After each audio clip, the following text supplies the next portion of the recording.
Hey everyone, welcome back to the stream. We are getting ourselves going on some more Bloodborne. We are getting back at it. I still have got to beat that friggin' boss over at, what is the name? The Orphan of Kos. I still gotta work my way through that one. Oh boy. But I've gotten close, gotten more insight into the boss, so I think I am ready. I think I am ready. I'm hoping that, at least. I'm really hoping that. Let's take a look here.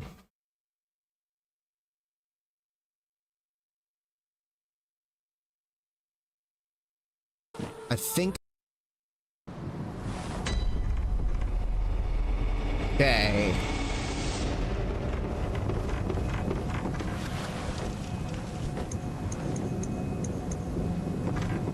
My equipment is in solid state, right? I think so. Durability should be fine. Alright. We'll keep working our way through Kos right now, or the Orphan of Kos, and I'd imagine I'm probably getting pretty close to the end of the game, so I can probably wrap up the last couple bosses.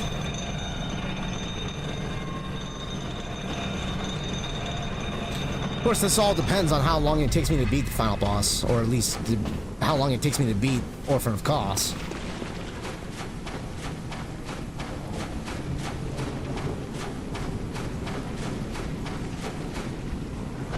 Lou, you mentioned Bloodborne is getting finished tonight. I can only hope. I can only hope that is happening.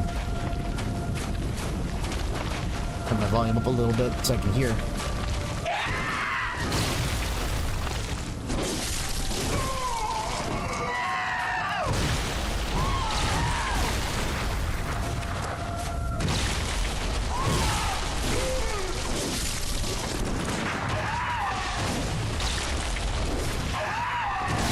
I got it.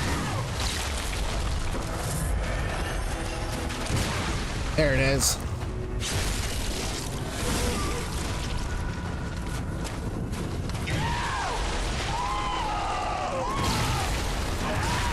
I know I need to avoid that attack completely.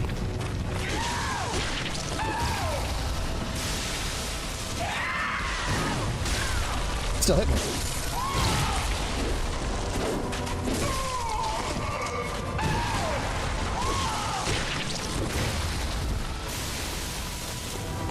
Go ahead and lunge at me. Lunge at me.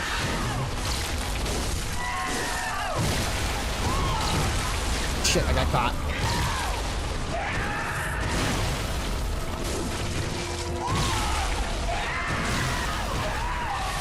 Fucking hey, the AI is waiting for that.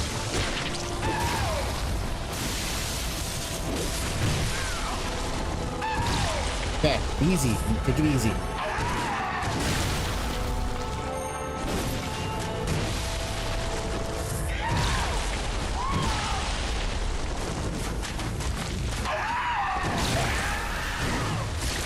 Animation really threw me off.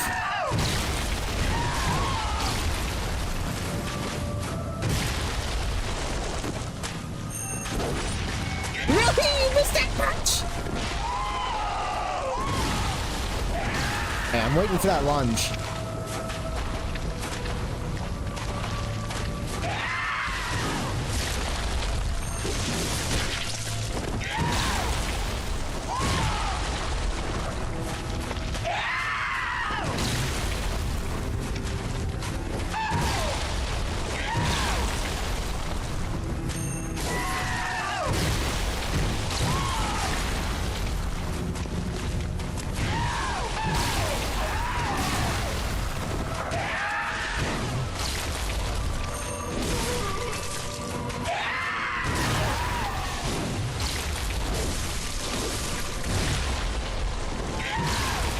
Come on.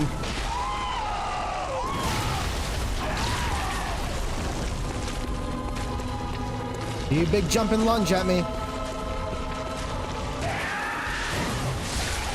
And move.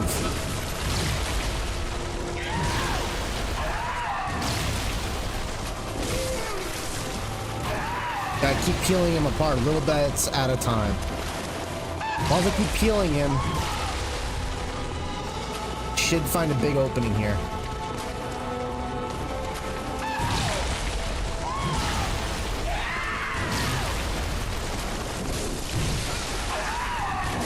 Fucking A.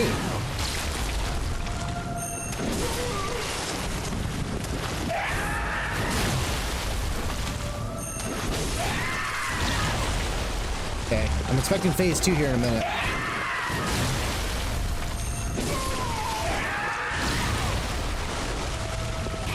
There it is, phase 2. Oh, he's eating it. That's why he gets bigger.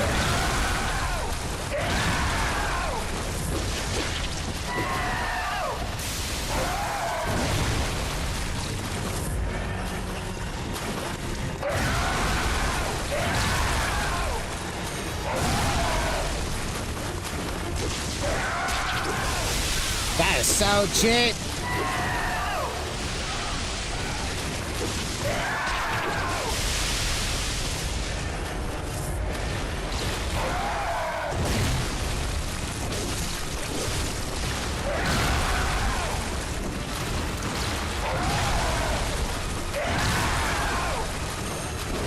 That doesn't work. That doesn't work.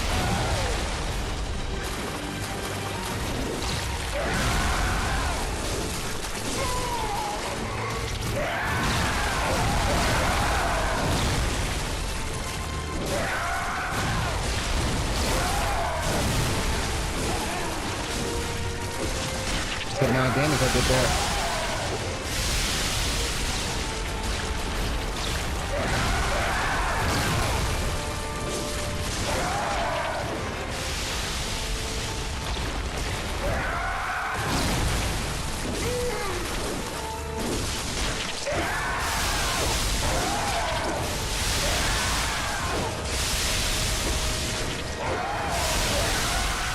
Did you quit hiding behind that? Zone spamming me, you fucking slimy bastard!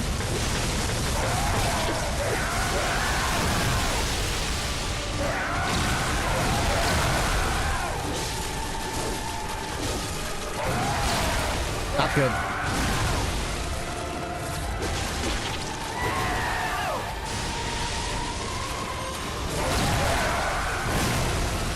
Really, that didn't stun him, huh?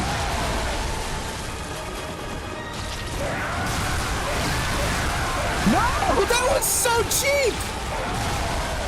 I couldn't dodge out of it once he hit me once! Oh, that was so close, too. That was so cheap.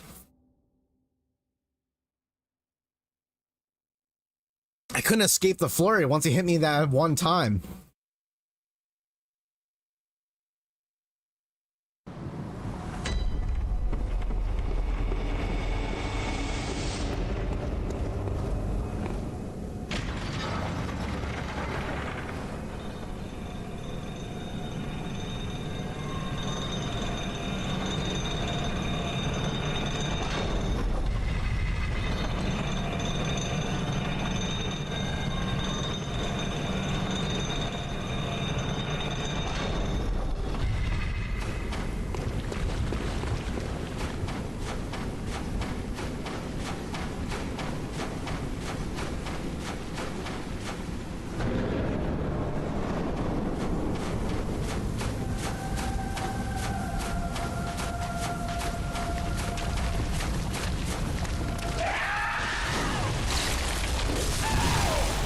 What was that? I haven't seen that animation.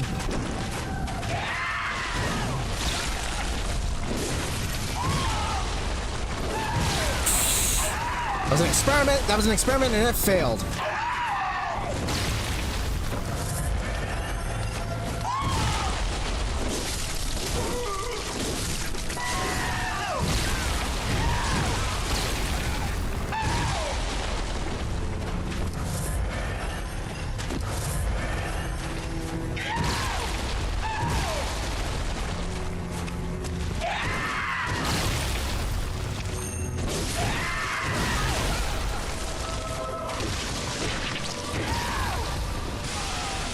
Damn, that's got a much bigger blast radius than I realized.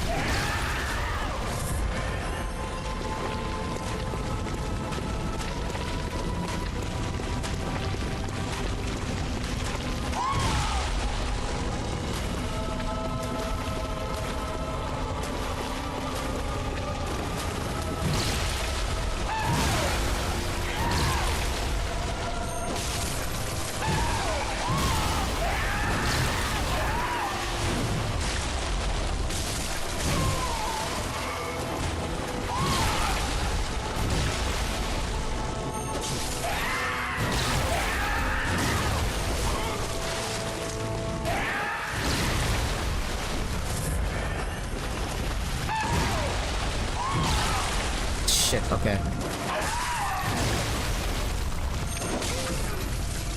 That's what I've been trying to go for there.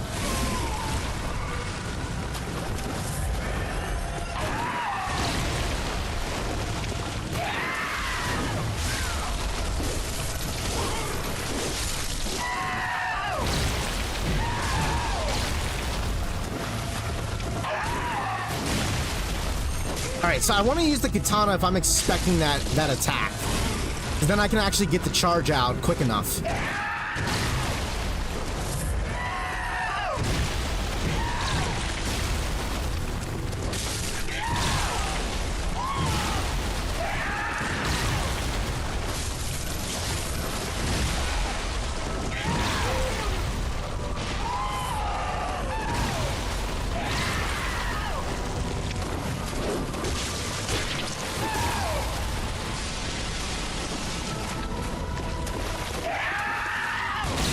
I moved right into that one. That was my damn fault there.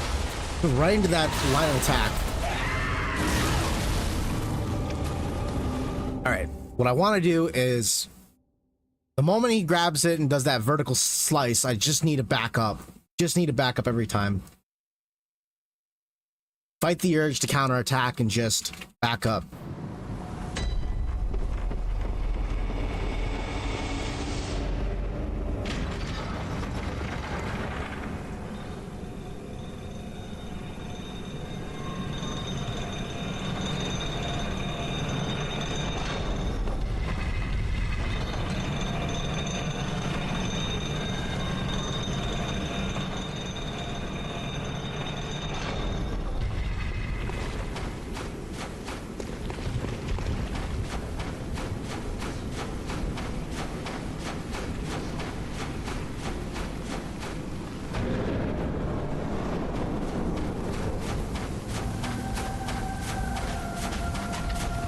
Let's go, big guy.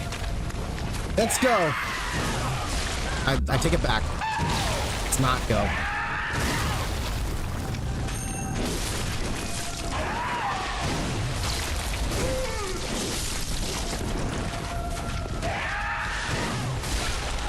Move.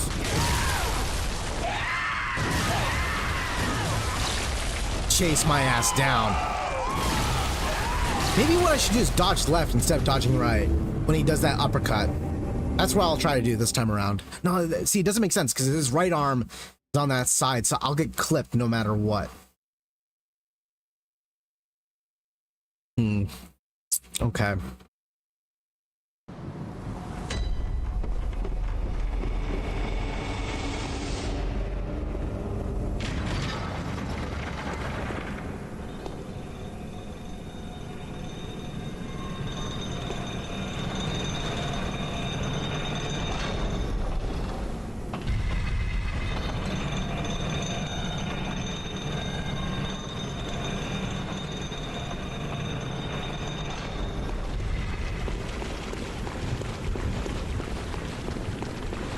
Oh, I'm going the wrong way.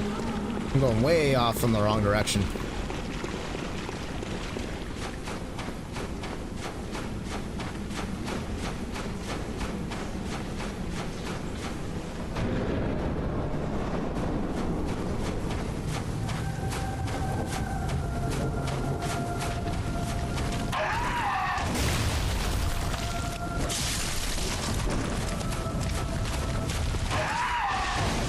That was weird. I don't think I've seen that animation go that wonky. I still couldn't dodge in time.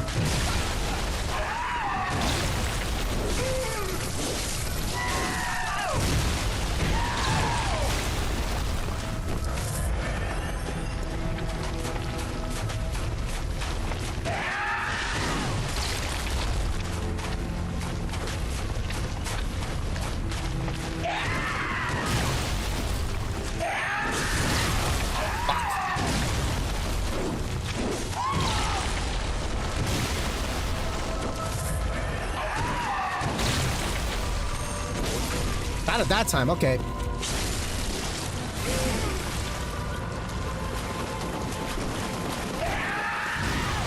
Come on.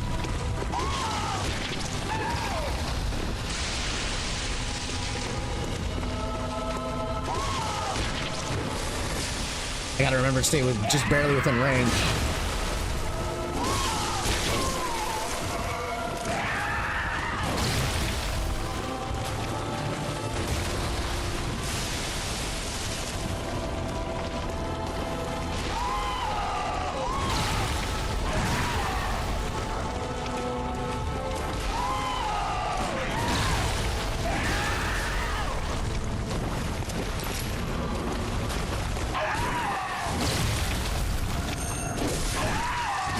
I gotta remember to use this one instead.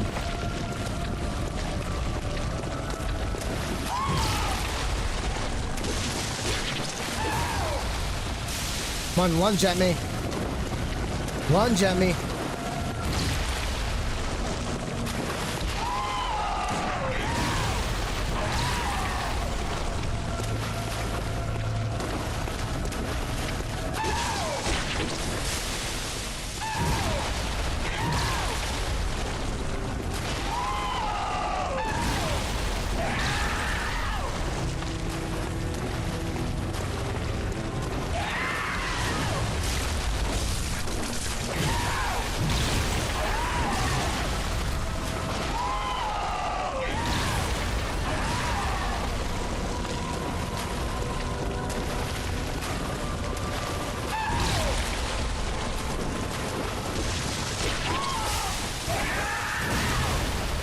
Asshole.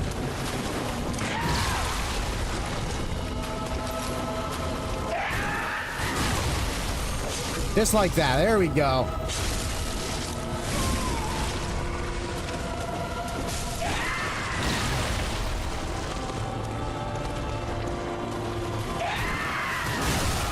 Move out of the way quick enough.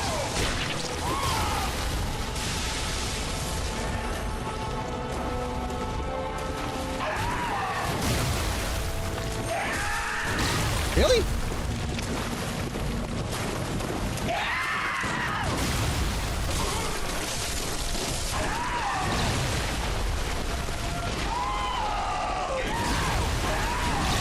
Wow, that's a new chain I haven't seen.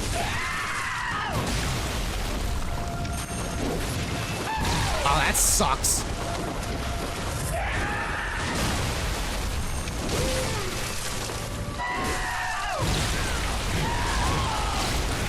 Wow.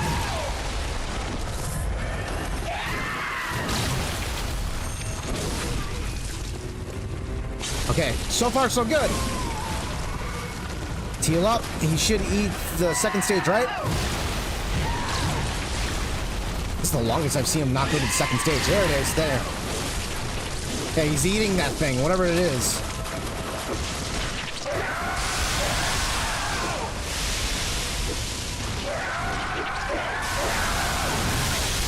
Wow.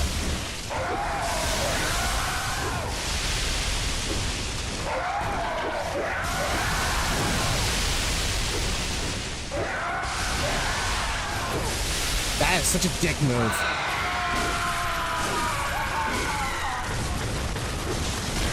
Lightning coming this way, lightning coming this way.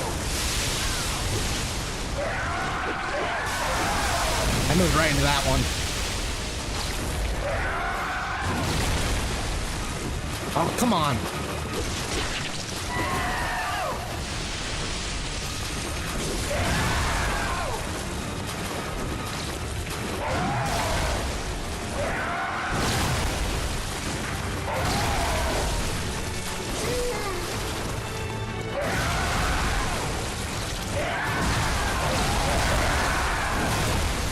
I barely got out of the way. Let's fucking go!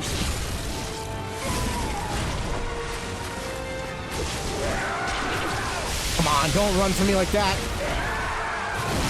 Oh no.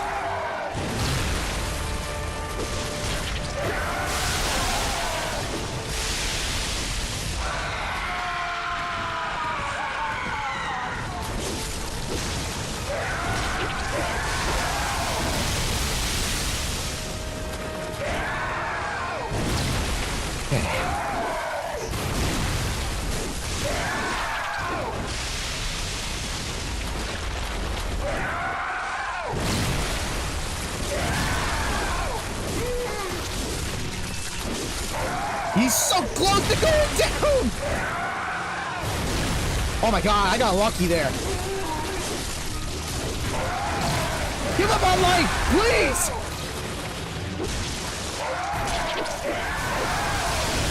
I don't know where he went. Oh, fucking A.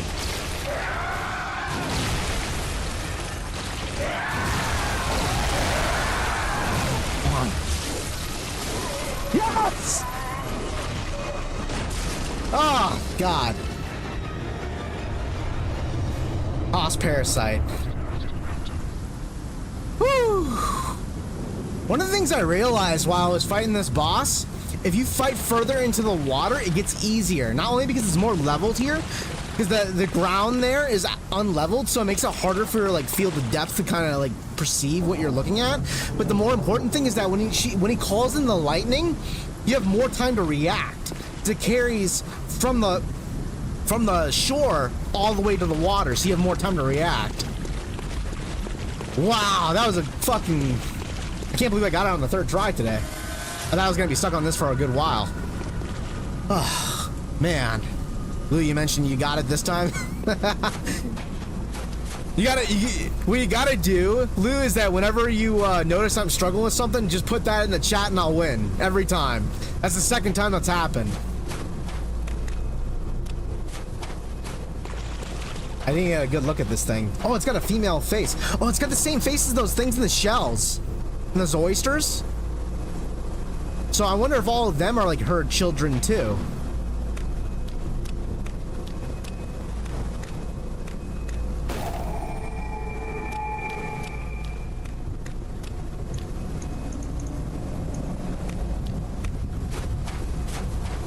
She's like a good luck charm, yeah.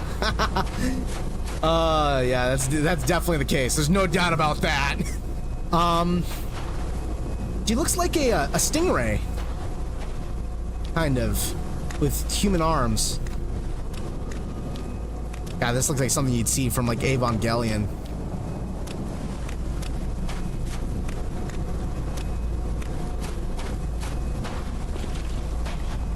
So like the tentacles are like her hair. Interesting. Oh, wait a minute. Oh, is that the kid? Is that the orphan?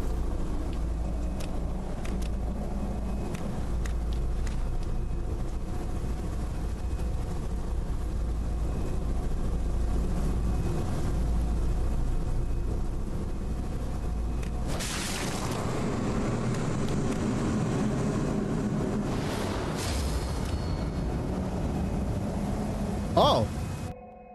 I didn't know that would actually happen.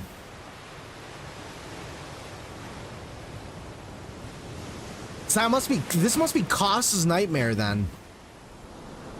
Ah, sweet child of Koss returns to the ocean, the bottomless curse, the bottomless sea, accepting of all that there is and can be. Wow, okay.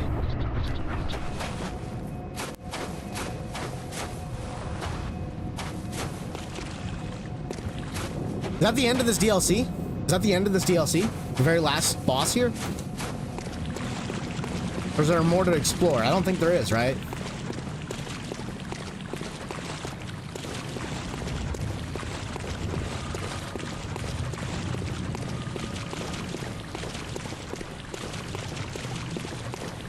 That's the edge of the map there. That must be the end of the DLC.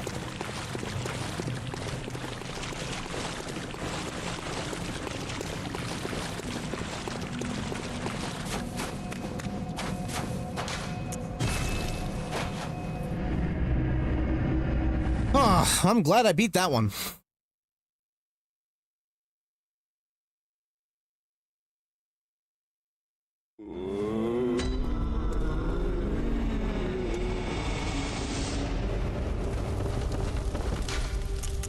Let's go ahead and repair my equipment real quick.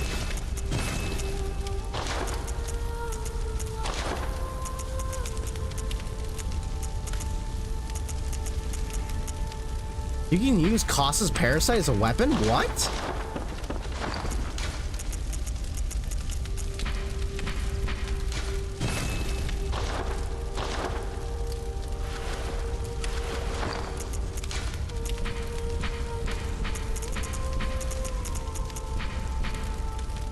When the carcass of Kos washed up to shore, its insides were teeming with tiny parasites. Unlike any found in humans, this atypical weapon can be used, only be clasped tight and swung.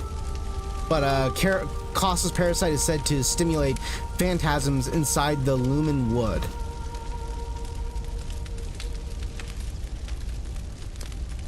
Said to stimulate phantasms inhabiting a lumen wood. Wonder what that means. Is this like a weapon that you equip in order to unlock a secret area? And it kind of sounds like it.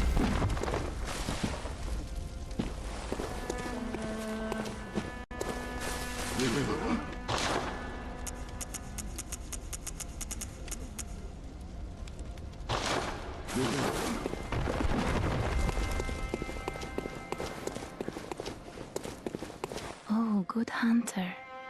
I can hear on any best live stream with the best game ever. Well, thank you. Very well, let me.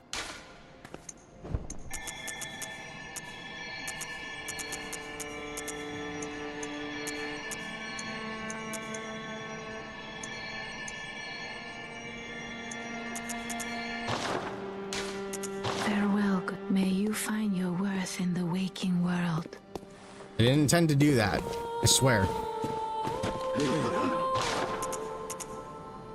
I've got plenty of these. I'm doing well on bullets and vials.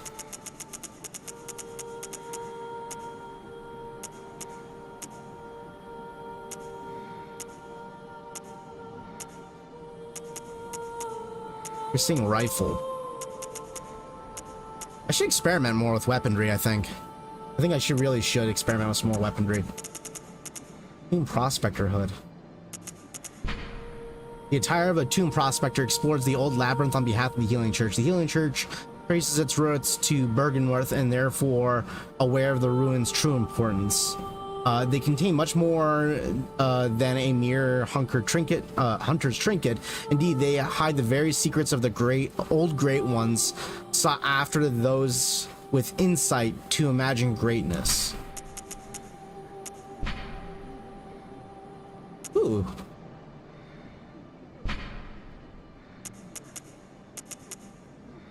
Do I have this equipment? I don't think so.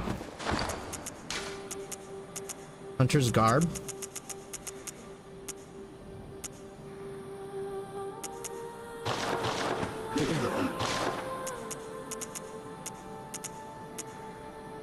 Yharnam Hunter's garb. Okay, this is Yharnam's equipment.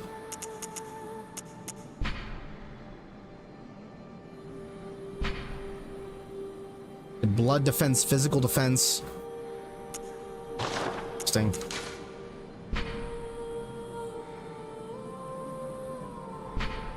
This one offers me the most, like, all-round defense, though.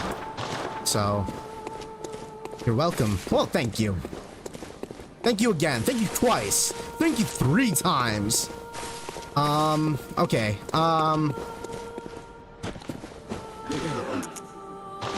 I spotted some weaponry in one of these tombs. I don't remember which one it was. I think it was this one. One of the chalice dungeons had a bunch of weaponry. But I'm pretty content with the current weapons that I got, so maybe I'll just skip that for now. I'll just upgrade my character, level up. Let's do a single level up. Welcome. Very well. I think skill might be a good selection for now. Blood Tingle's been pretty helpful.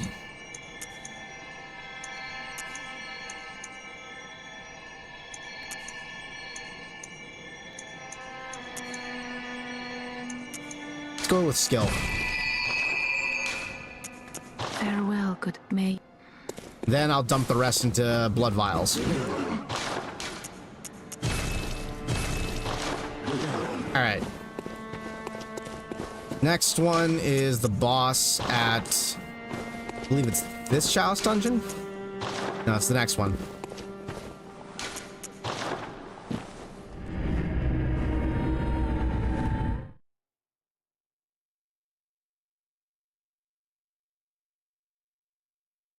In a week and a half here, the Street Fighter 6 comes out. I'll be playing the shit out of that when that comes out. Hope you guys are excited.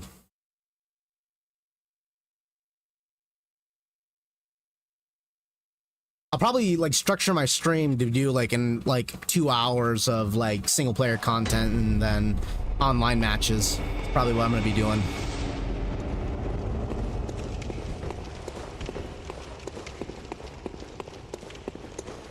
I think this is the one with the big beast.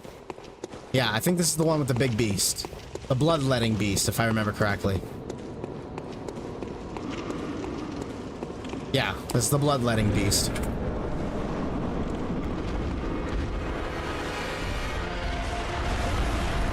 Really? That still got me?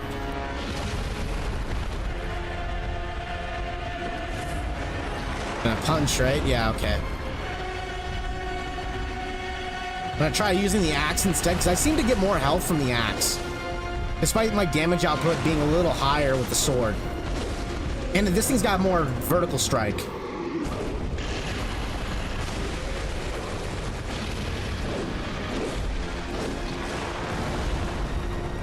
Let's try fire real quick and see how this works out. If I remember correctly, fire works pretty good against beasts.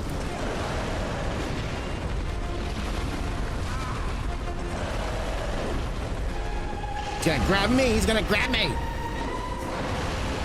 I can't see!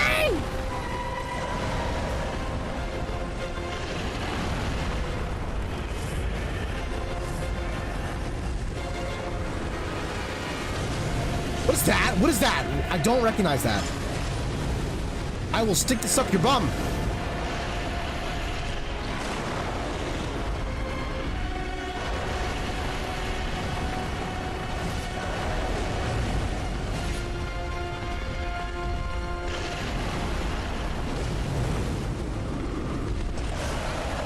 Is that a reaction that I just never noticed until now?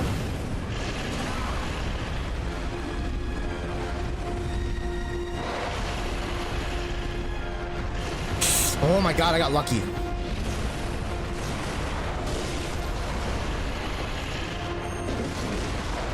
Hi, grab me, the little shit.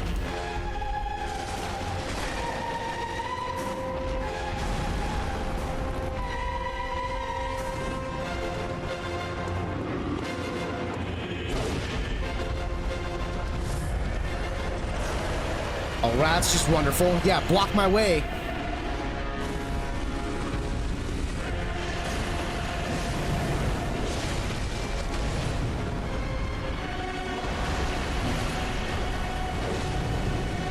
I did something there.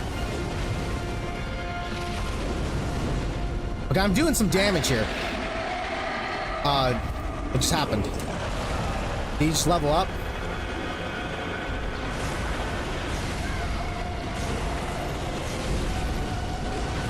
God, I just can't see what you're doing, you shit.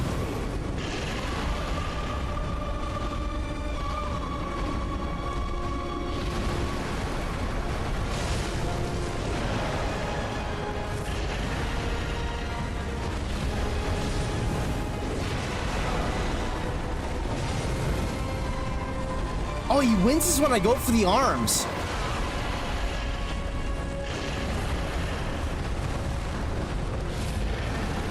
That's a new animation I haven't seen.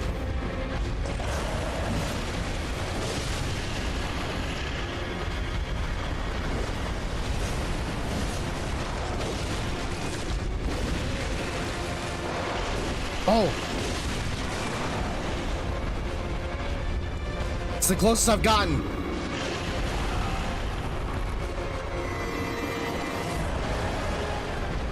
Go ahead and use the fire again. It seems to be working out pretty well.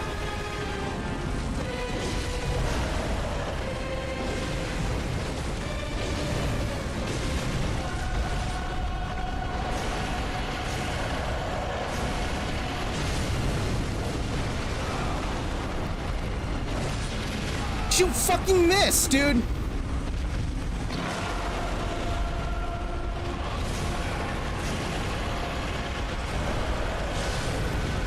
Let's go! 2 bosses back to back!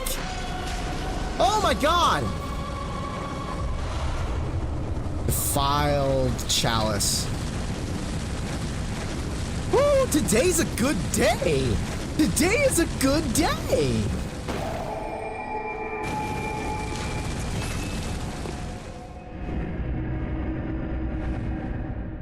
Today's a very good day, man. I had such a hard time with this boss, and then the Orphan of Kos. I was having such a hard time with both those bosses. I'm able to get through them both now. That's a good sign. I don't suppose I have enough points to upgrade, do I? Very well. Ah. Let the echoes become your strength. Let's see here. There's one thing I couldn't do in this game. Now shut your eyes. The chalice dungeons, I couldn't get it. Oh, I see. Well, the axe is the only weapon you have maxed out, I believe. Actually, technically, I have the axe and the katana somewhat equally leveled out, I think. They're both at level 9. I don't have the bloodstone fully maxed them out right now. So both of them are the same level, and the blood hunter safe is currently my weapons that I've upgraded the most. I reduced the durability on my axe. I'll put more damage, so it does more damage than the katana, but the katana uses less stam. So that's kind of how I've been like structuring the weapon so far.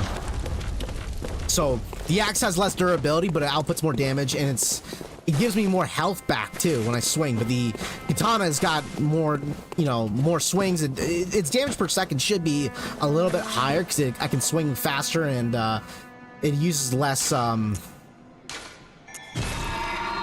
It uses less of the of my shenanigans, less of my stam. This guy's left here.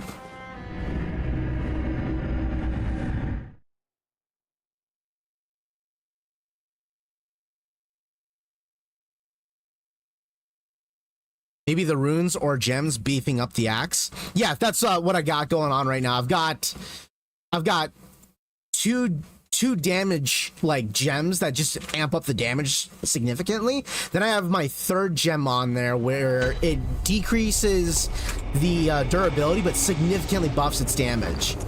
And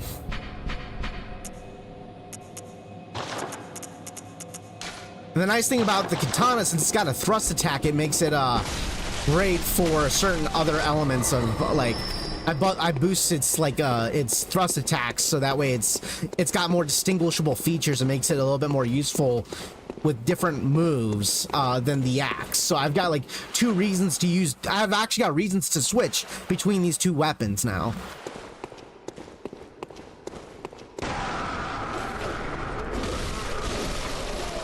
But one of the things I definitely noticed is that the axe gives me way more health back. Like, if I need health back while I'm striking, the axe is always the weapon to use, while the katana allows me to output more damage quickly. Like, I can actually, like, straight up just stun lock enemies with the katana.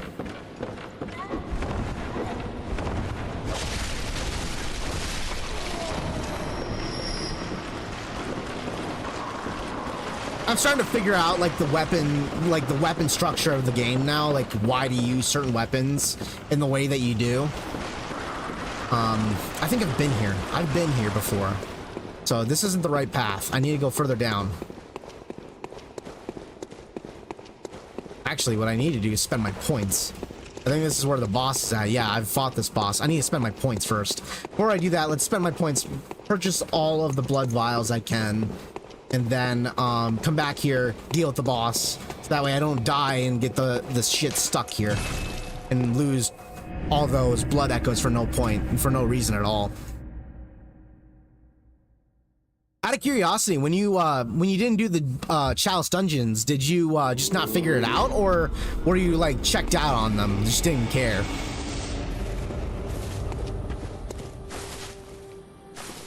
Blood points.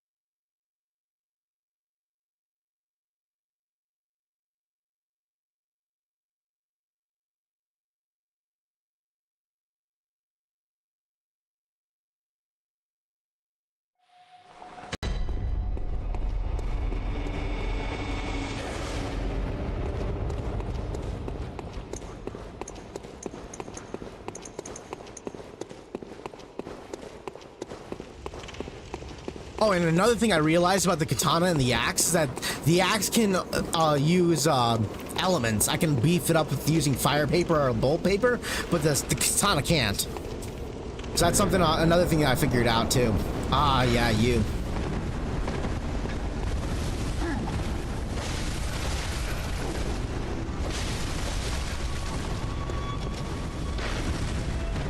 Aren't you slippery?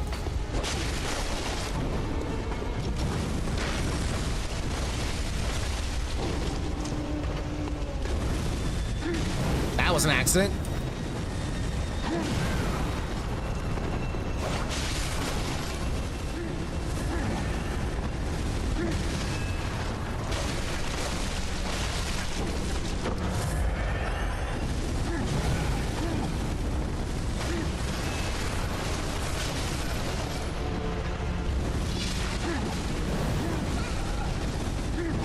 Jesus! Jesus!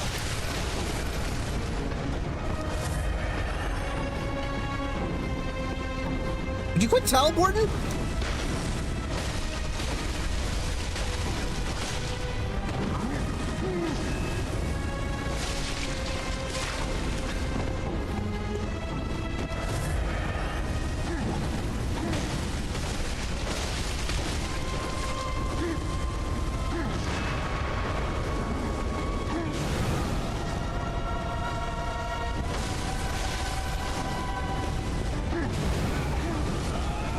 Wow! Wow!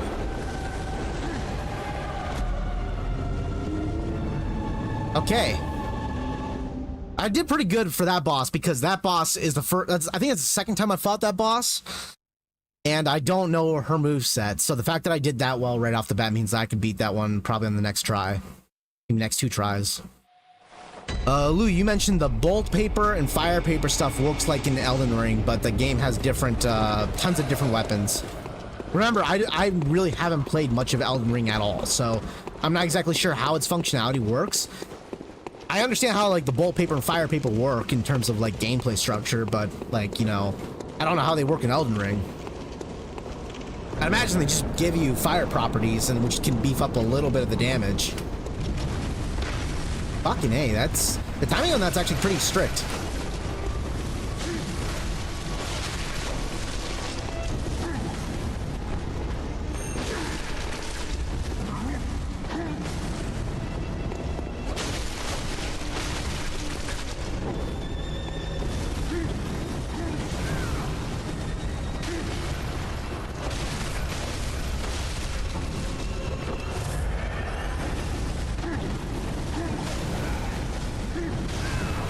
Yeah, I got a dodge right after that second hit.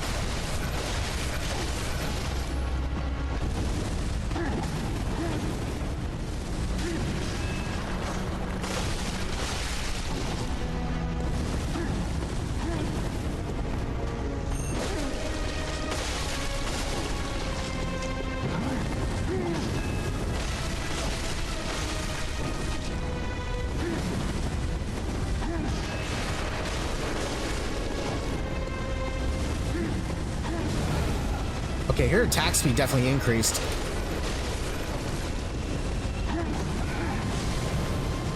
Damn, that stun lock is real. Really? A bomb too?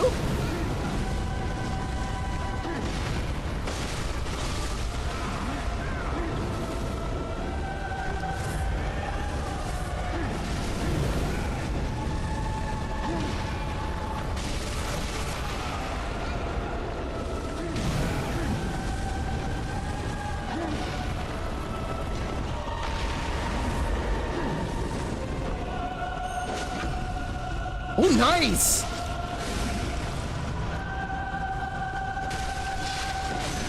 Let's fucking go! 3 bosses in a row! Let's go!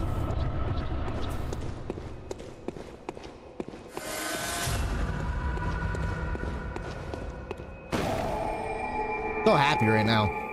So fucking happy right now. This feels so good. Bolt paper and fire paper works like that's okay. Hang on. You mentioned, Lou, in terms of some weapons, some things can be used and some things cannot. Oh, okay. So yeah. So like certain weapons can actually utilize bolt paper and whatnot. Not every weapon can, but some can.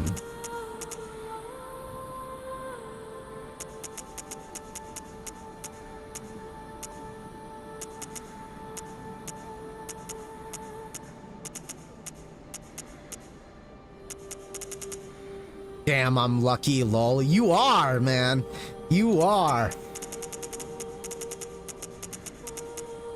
I'll have to put a shrine up to you, dedicated right behind me, to keep winning my games.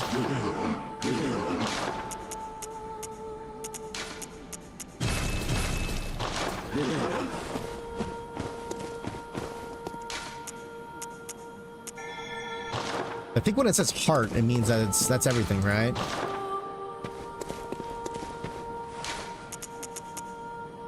Maybe I need to go back. I bet there's another... level down. Shrine, lol. Yep.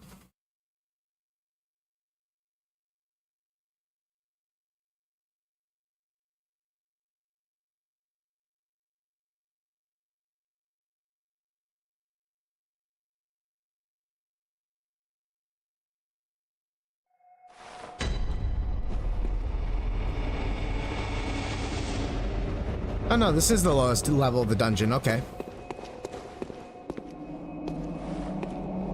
Wow, more corpses. Okay.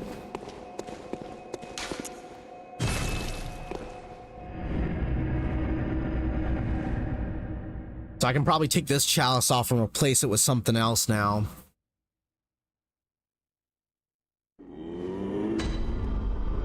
Out of curiosity, Lou, have you seen the new Mortal Kombat 1 trailer? I watched it in the last stream, and it looks exciting. How far did I get in rank mode in Street Fighter 6 that one day? The farthest I got was gold 3, I think. Maybe gold 2. I can't remember. Gold was as far as I went. Which I didn't get very far because not only because I only had that one day to play, but more importantly, what I only played through the 10 placement ranks, and then I went through Ryu and Luke with their placement ranks. Excuse me, I'm trying to not burp on the mic.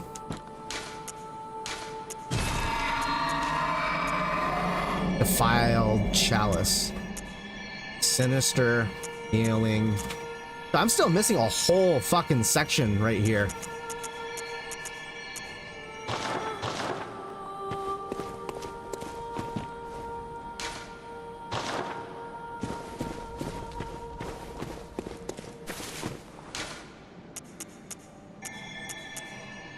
I kind of wish it would kind of keep track of which chalices you had gone through.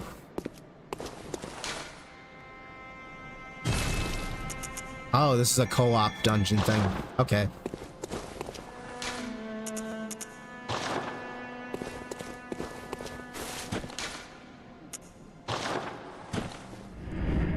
Lou, you're mentioning, yes, I've seen that trailer. I think it's interesting. I remember Max Dude did a video talking about the different mechanics and play styles. Yeah, I actually checked the website and looked through the Q&A of it and noticed a lot of those things. I kind of suspected from the trailer it was hinting about like either a 2v2 or an assist-based game system. I'm open-minded to it. I am. It's definitely slightly different for Mortal Kombat. Different in terms of they've never really done assists as a main gameplay mechanic, but they've had assists in like other game modes, like you know, like the online dungeon modes and stuff like that. So I think that might be fun a little bit depending on how they do it. I am more concerned, like I had a lot of red flags though when I was looking at the trailer, or not the trailer, the website. I had a lot of red flags popping up about the website because the website's already talking about pricing. I know that the game's supposed to come out sooner rather than later, but I'm a little concerned that the game might be rushed. I'm a little concerned that we're only getting this information. We still haven't even seen gameplay, and they're announcing a release date in September. I feel like the game has a really good probability of being rushed and incomplete. I hope I'm wrong, because I would love to play another Mortal Kombat game. It's fun. But that's usually like, you know, I would like to see what is going on. I would like to see that the game is has had plenty of time to get through like development and more importantly like betas. I would like to see betas for the game. So that way we at least know what we're dealing with, you know? And I know that they are going to do a beta, but the thing is that the beta is so closely released with the final launch of the game that I'm thinking that what's probably going to end up happening is that if they do any changes, they're going to be forced to commit. There's no way they're going to be able to like adjust things quickly enough. These guys are a lot stronger.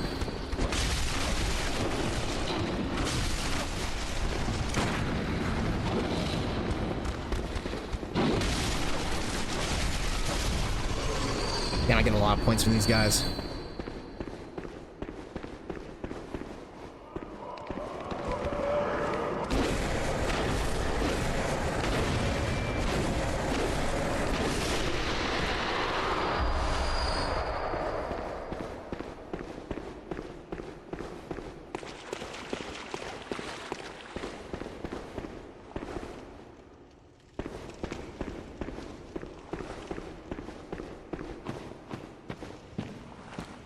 Whoa, where am I?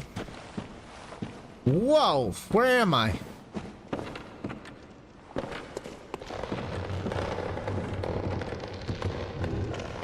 It's like it's like I'm in some kind of cavern or some kind of like ravine. That's crazy. What was the process before the release of MK11? They did a bunch of pseudo betas, kind of. They did do some betas, like some online betas and stuff like that. But it was all closed, if I remember correctly. Nothing was open to the public. They may have did one open public beta, but I don't recall. But I do know that they released betas and alphas at gaming events, like 2 or 3 years in advance. So people got to know exactly what the games were and what they were involved in. So I think you could access like an early access beta, kind of like what they're doing now where they sell you the early access version if you pre-order the game. Which in of itself, I don't like that. I hate that business practice because it's not a test. The reason why they're doing that is they want you to like play the game, not test the game. So you can't like give them critique that they can actually fix. But there was there's a lot of like media releases about like gameplay information, stuff like that from YouTubers like a year in advance, like a year ahead of time. There was like Max had like oh fucking shit, no, fucking spiders.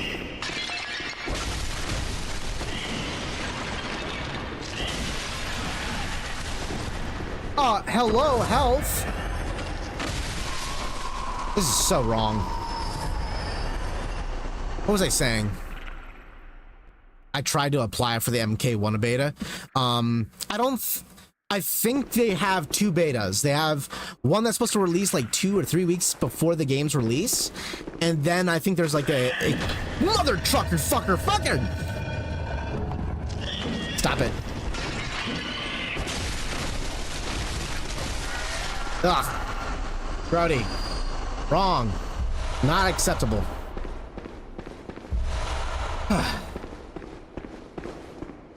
What was I saying? Yeah, I think MK1's gonna have a beta 3 weeks or earlier, like an early access beta, which is pointless. You're not going to be able to fix anything. The only reason why you're doing that is so that way you can get people to buy your shit early. So that's a useless beta ultimately in the end. It's just a way to get people to, you know, chime into their marketing. Do you have to pre-order it in order to get access to the beta? In order to get access to that beta, I don't know about the other beta, the one that comes in way earlier. There's supposed to be another one, like 6 months, but I wouldn't be surprised if that is the case. I'd have to do some digging around. But I do know that the early access beta, the one that comes in 3 weeks beforehand, is you need the beta codes. They require a code, which again, I hate that business practice. I learned that lesson from For Honor. Where they release the game like, you know, a weekend before its release. It's pointless. You're not going to fix anything. So what's the point of doing the stress test? Like, the way that Street Fighter did it is appropriate. They have plenty of time to stress test the things. The way that Guilty Gear did it was really appropriate. You have time to address and stress test things, so that way you can kind of fine tune things and get things ready. So I do have an issue with the way that they're doing this.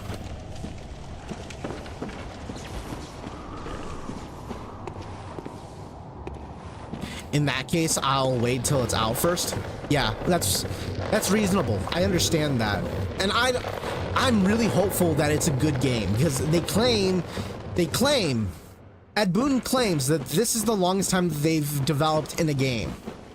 Which, by timeline stamp, it makes sense. This is the longest amount of time that we waited for a new NetherRealm game. That said, we know very little about the game. We know very, very little, and they're already... The game's $70, too. It's not a $60 game. For a third-party game, it's $70. That... And they didn't even announce... They didn't even show any gameplay footage. That's when I got the red flag. I'm like, oh, if they're talking about pricing before the game's release, that's a huge red flag. That's usually a really bad sign. And I hope I'm wrong. I really do. I hope it's a fantastic game. But... that's never a good sign. That's never a good sign. When they're talking about finances, they're talking about money before the game's even released, it tells me that their priorities are not about making the best game they can make, but making money.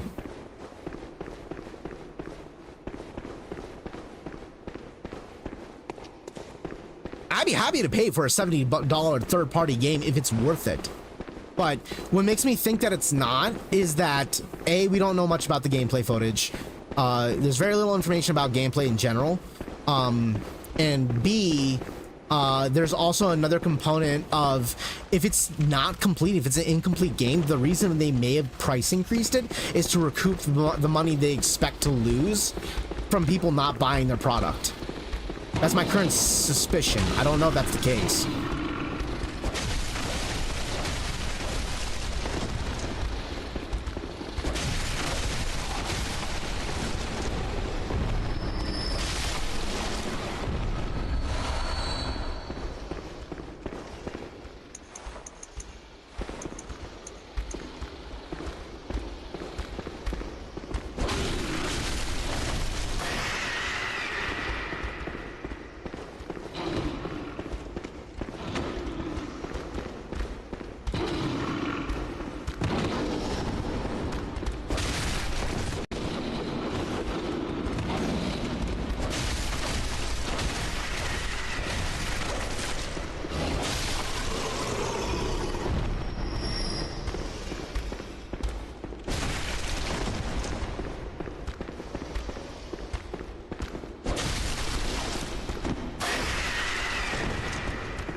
Oh, okay, that's quite the lunge.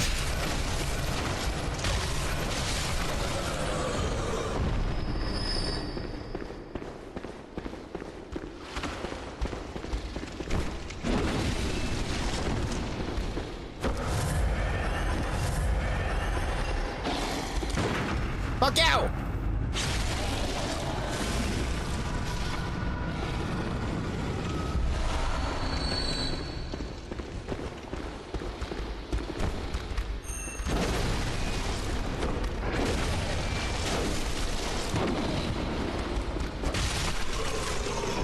Yeah, right now, my current suspicion is buyer beware with Mortal Kombat 1.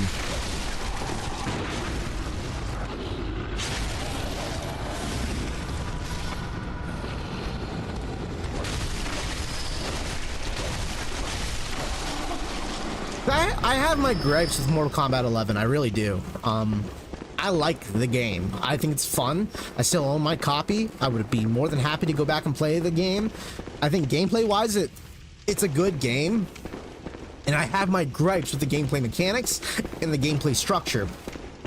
But as a game, as a fighting game, it's a good fighting game. It's got plenty of content, got a really robust gameplay tutorial and educational systems. Characters are fun, a lot of diversity in character designs. I know about this little trap. It's got a lot of great things going for it. So what are the things that I don't like about it? The game frustrates me. For me, on a personal level, the game fucking frustrates me. I find the stress level of the game to be higher than the entertainment level.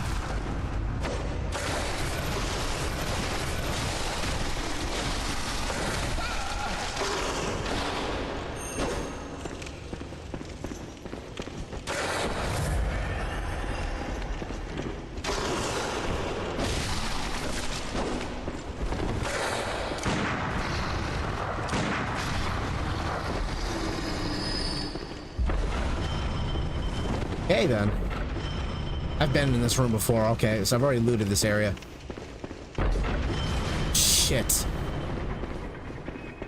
Frustrates you how?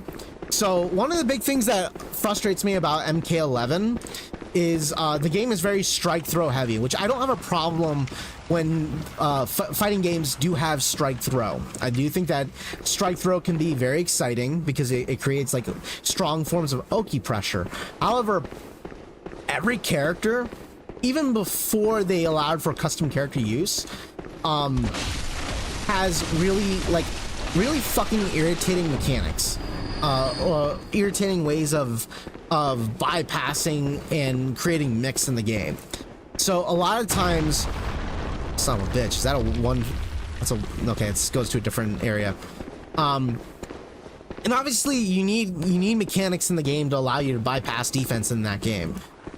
However, my issue with the game is that, oh, what is strike throw? So strike throw is a terminology that's used in fighting games where when you knock someone on the ground, they have to guess. They have to guess between, are they going to hit me or are they going to throw me? And this is common in most fighting games. However, like for example, Street Fighter 6, you knock someone down, you either are going to hit them while they're getting up, and this is called Oki pressure, or you're going to throw them. However, Street Fighter 6 offers you more defensive tools to deal with this problem. So if you suspect that they're going to strike you, you can use, you know, drive impact. Now it's not always going to win, because if they're anticipating it, they can drive impact you back. But there's also the parry mechanic. Now they can throw you during that, but these are all these things that they have to think about, and this creates a dynamic in which there's pressure in the game. Now, in Mortal Kombat 1 or Mortal Kombat 11, when you look at strike throw in that game, what ends up happening is that two things either occur. Either you corner your opponent, in which the strike throw becomes really, really dangerous, or in neutral, the blowback from your attacks pushes them so far away where you don't have strike throw. So in my opinion, it feels like strike throw only really exists when there is when you're in corner pressure. Otherwise the fight resets to neutral so heavily that like you no longer can create pressure. And some characters have better pressure than others based on the way that they're designed. But I find that play style of like having to chase your opponent down in that game to be incredibly annoying. I don't mind fighting neutral, but I don't like the fight always being reset to neutral every time you land a successful hit.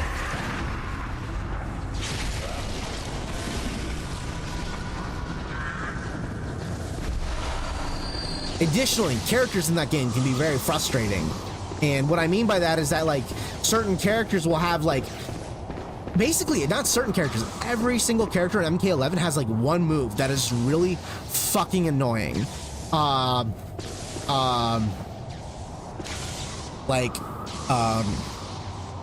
What's that move? Cabal's gas and his air projectiles. He can control his air projectiles incredibly well, and that makes it annoying to deal with. I already unlocked this, okay. So Lou, you're mentioning, so in MK11, if you can guess a strike or a throw, what can you do about it? It's not like any other game. In strike throw categories, it's a 50-50, or it's a, you have to guess if it's going to be a strike or a throw. It's not the strike throw that's the problem, it's the fact that in the game, if you're in neutral and you knock your opponent down, more often than not, they're not within range of strike throw, or if they're in the corner, the strike throw mix is so strong that it feels like your chance of getting out is really oppressive. And worse yet, in that game, it's not to say the game's hard to play. It's very easy to play. It's just annoying. Like every character, probably my biggest gripe is that every character has like 1 to 2 moves that really fucking piss me off. Like just really, really get on my nerves. It just irritates me. It just fucking irritates me. I find myself getting more tilted in that game more so than any other fighting game. So I like the game. I think it's a great fighting game. I think the structure is sound. I think it's logical. I love watching professionals play, like Sonic Fox and Ninja Killa and stuff like that. I love watching their matches, but I don't like playing the game online against other people because I find the game to be frustrating and annoying and characters to be a bit annoying.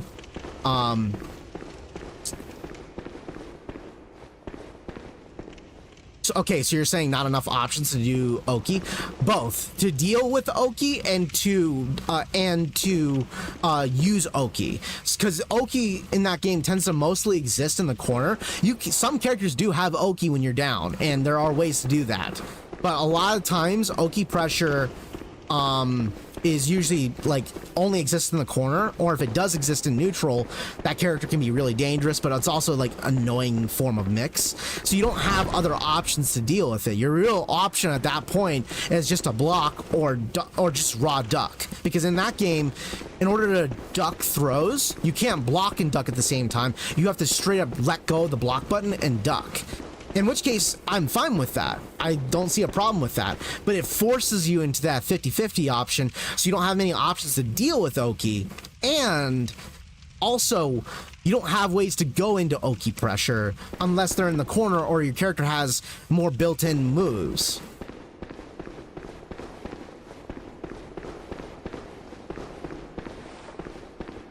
The game is a little, like, I don't think it's a bad game at all. I think it's a very fun, very exciting game, and I would recommend it for anyone. But oh shit. But the game isn't for me. It's very annoying, and I get very tilted at the game. And I always say this much: you know when you like a game, if you enjoy, like, getting pissed off at the game is always a good thing. Is always a good thing, because it means that you're invested in the game and you care. You're emotionally invested to a certain degree. What isn't good is when you get so mad that, like, you're no longer enjoying the process of even playing the game. That's where I realized that I was getting more mad than I was enjoying the game. That's when I decided to move on. Additionally, there were other things I didn't like about it. Like, for example, I felt like the game didn't offer nearly as many moves for characters. Characters felt very watered down compared to MKX, which I never even played MKX. I really wish I did, but I watched a lot of gameplay of MKX, and it looks like there was a lot more options, a lot more opportunity in that game to not only be aggressive, but also have more fun. Like, for example, the game has a sprint in that game. That offers more opportunity to have Oki in that game. Although I hear that the block stun in that game is fucking atrocious. Which can be the other end of the spectrum where things get really, really bad.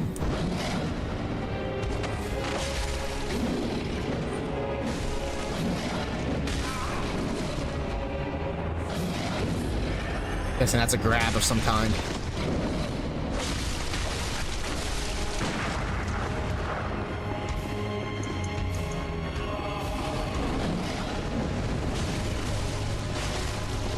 What I should do is I should use fire on it. If I remember correctly, fire typically is pretty good on beasts.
Son of a bitch!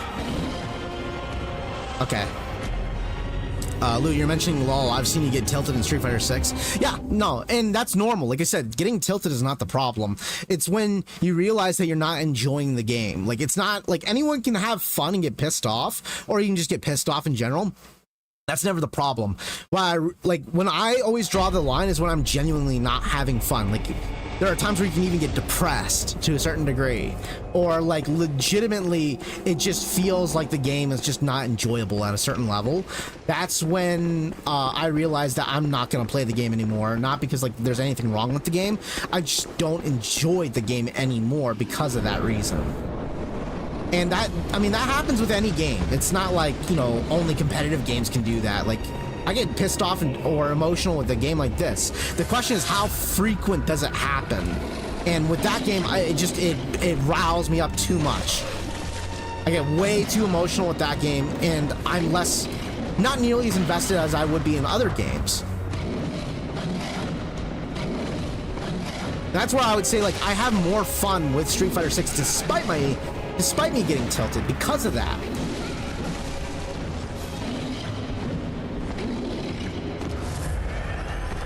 Balance for me has never been a problem unless like balance is so atrocious that like no one can have fun. I expect balance issues to exist in any game, no matter what it is. And everyone always tries to strive for the best balance they possibly can, but it's almost impossible to find a game that's truly balanced.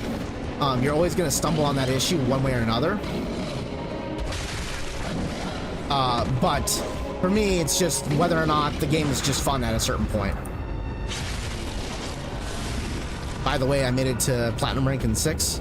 Great, that's fantastic. I'm glad to hear that. Were you using Luke? That's, I know that the Platinum rank gets pretty tough. I was actually having a hard time a couple of those matches in Gold rank. I was kind of surprised when I was playing Gold rank. Some people have definitely leveled up quite a bit.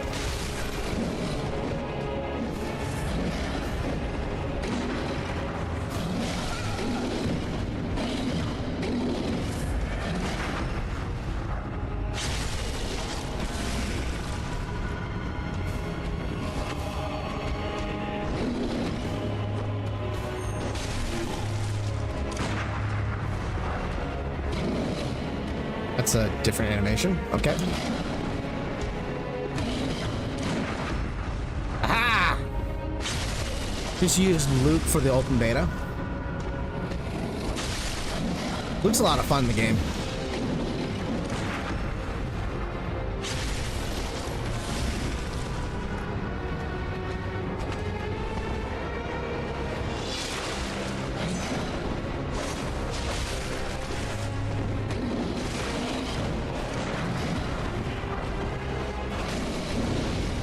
That could have been bad.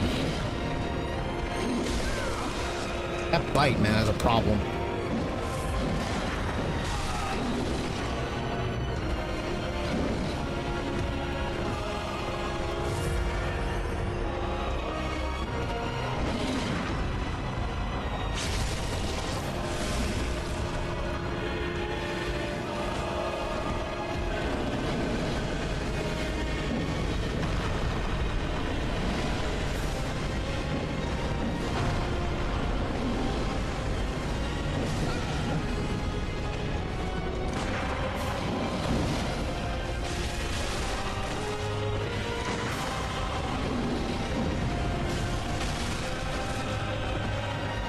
Go down.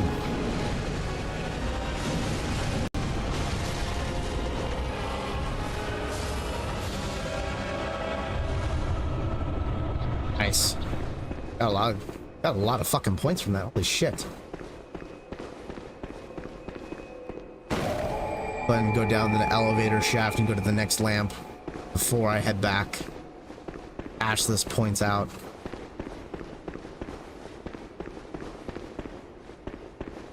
I'm going the wrong way. Lou, you're mentioning people have improved their jury. However, I don't think that she's top tier. Yeah, I am still in the boat of let's wait and see. But I am less convinced that she will be top tier. The biggest question is, are the new characters like JP, Marissa, obviously Geef, and the grapplers, are they going to be top tier in the game, especially with how much damage they can do? Or have they been nerfed since when we saw them? Because one of the biggest things we got to keep in mind is that no one else got to play those characters, and they may have gotten nerfed. You know, we sought the pre-build version of those characters. We don't know what versions those characters are available, or which versions of those characters will be available later down the line. So we'll see what happens later down the line. But I am less convinced that Jury and Guile will be as strong as they are in the game's final release. But I wouldn't rule them out. I still think there's a good possibility, just from the rule of averages. I still think Guile is really fucking good, even after that open beta.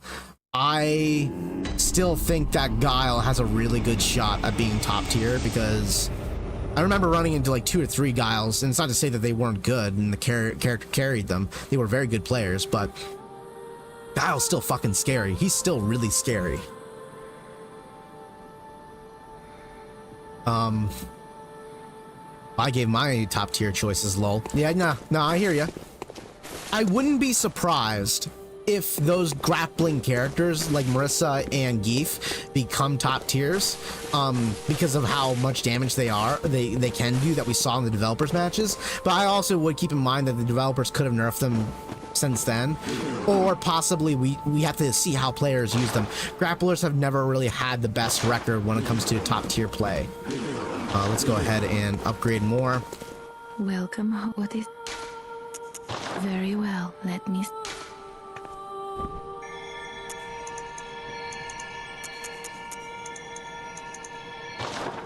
Before I do that, Farewell, good mate. take a look. What's another weapon I should probably consider getting my hands on? This is a sword.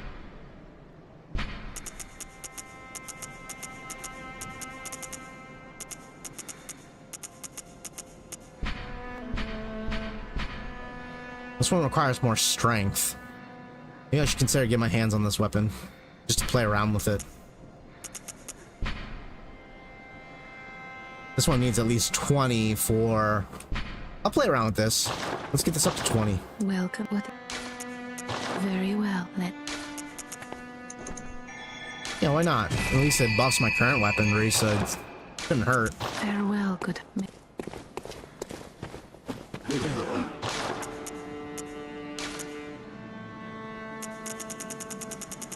Let's get my bullet count up a little bit here. Get my vial count up a little bit. I can deal with Guile. Guile's whole gimmick is the sonic boom. Yes, it is. And you can parry it and get meter back from it. Obviously, that's an important thing to keep in mind when it comes to dealing with Guile. However, it's not his booms that I'm worried about. I've never been afraid of Guile's booms, as much as they annoy me in fighting games. I hate zoners. I've always hated zoners. They're always been the archetype that I find the most frustrating. I've always enjoyed fighting grapplers. I find grapplers to be quite fun, despite the fact that they can fucking end you in 2 strikes. But what I'm more nervous about is Guile's pokes. Guile's pokes are insane. He has really, really good pokes, and that is really difficult to deal with. I had a really hard time on one match against a really good Guile, playing Jury at one point in time, and I had a really difficult time dealing with him. Not to say he didn't deserve it, because he was that good, but the player, or when I'm talking about the player was that good, so he definitely earned it. But I did have a very difficult time approaching him because of that. The booms are just what kind of gets you to second guess yourself, but we'll have to see. It's gonna be hard to tell, because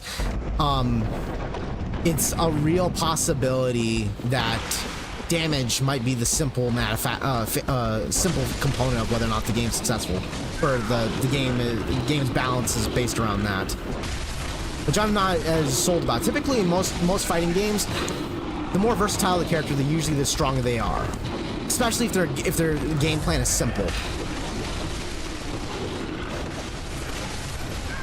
Fucking A, dude, hold still. Fucking shit. Think about it. Grapplers haven't been top tier because they haven't had a drive gauge. Picture this. Geef parries an incoming attack while buffering an SPD. No, you're right. You're completely right. And he would probably more than likely land that SPD. The reason why grappler archetypes have never been successful in fighting games isn't because they lack a means to get in. More often than not, a lot of characters actually have that mechanic. For example, in Street Fighter V, it's one of the few cases in fighting games where grapplers don't have mechanics to get in because they need them. Geef is, for the first time in that game, doesn't have that many mechanics. He has a few mechanics where he can pull characters in, but it's a limited use thing. In other games like Street Fighter 4, Geef was never top tier in that game, but he had other mechanics that allow him to close in on the enemy, like his green hand, which was what people were worried about. People were worried about him having his green hand move back again. Granted, he doesn't need it in this game, in Street Fighter 6, but it's a real possibility that that he could be top tier just because of his sheer damage. But that's also how gameplay, that's the thing about grapplers, is that their whole game plan revolves around grappling, the special command grab. So that already tells you as the player, if they're using Geef, I know what their strategy is before they do it. That's where versatility with your characters comes in. So you know what to look for. It doesn't mean that you'll always evade it. It just means that you know what their game plan is before they do it. And that gives you something to expect. Now, obviously, there are other moves that Geef has that he can lean on to allow him to output damage and stuff like that. He has other gimmicks and other techniques. But the thing about gimmicky characters is that they rely on the gimmick. If that gimmick is solved, then yes. Like, for example, I wouldn't say that Guile is a character that has a gimmick. Guile has many more techniques that allows him to be versatile beyond his zoning. For example, he has other moves that he can rely on that isn't the boom. He has plenty of pokes. He has plenty of mid-range options. Guile can play aggressive. Have you seen, plenty of Daigo? Daigo plays a very, very strong ranged Guile, but he doesn't rely on that if he doesn't have to. He can play very aggressively when he wants to.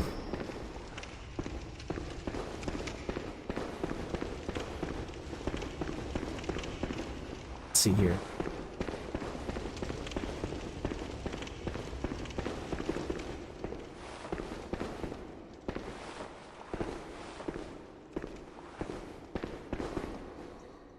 What do I got a bad feeling about this place? I mean, it's not your lovely face that makes me have a bad feeling. It's not like your lovely face is totally welcoming, you little shit.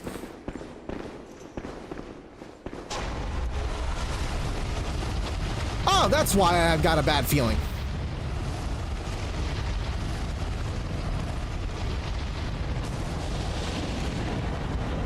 And you.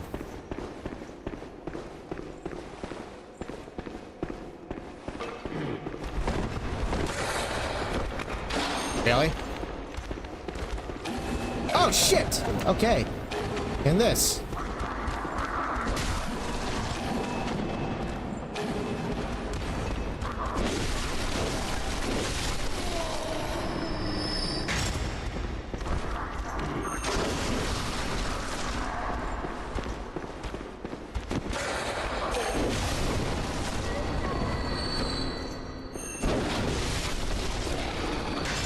I love that long-range swing, man. That helps save my ass so much.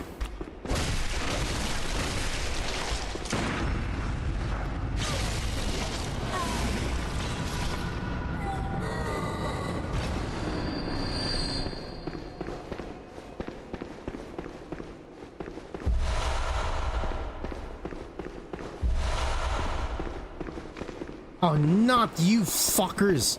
And you respawn, too. You know exactly where I am on the fucking map. There she is. You're gonna catch up to me by the time I fucking kill you.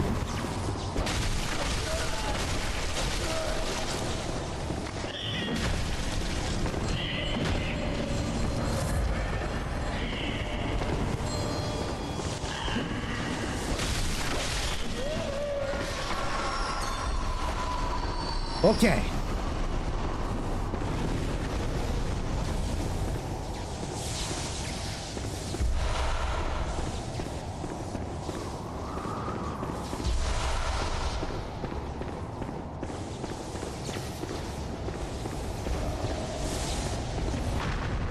Yeah, give me a minute here, Lou. I'll get you answer. I'll get you my response in a minute here.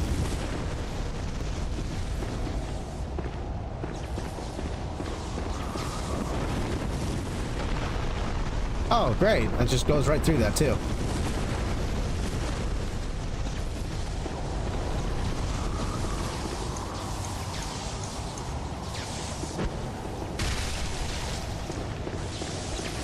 See what you guys want at a time.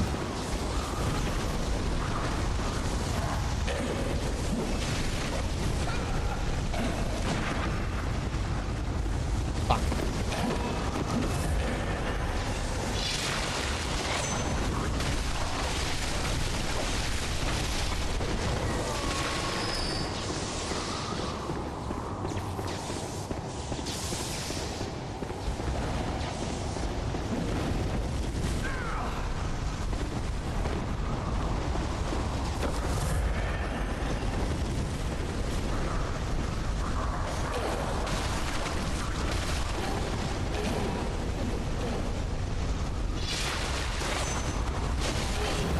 Oh shit, there's way more than I thought there was.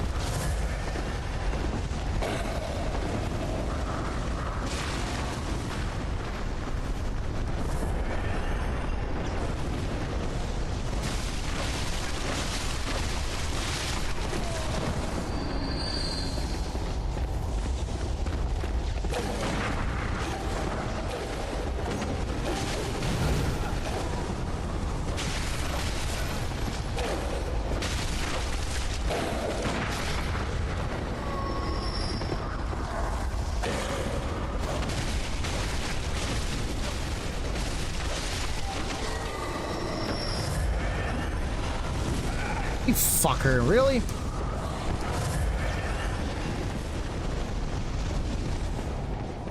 I don't know what your close range attacks are. Got it, you hyper armor through.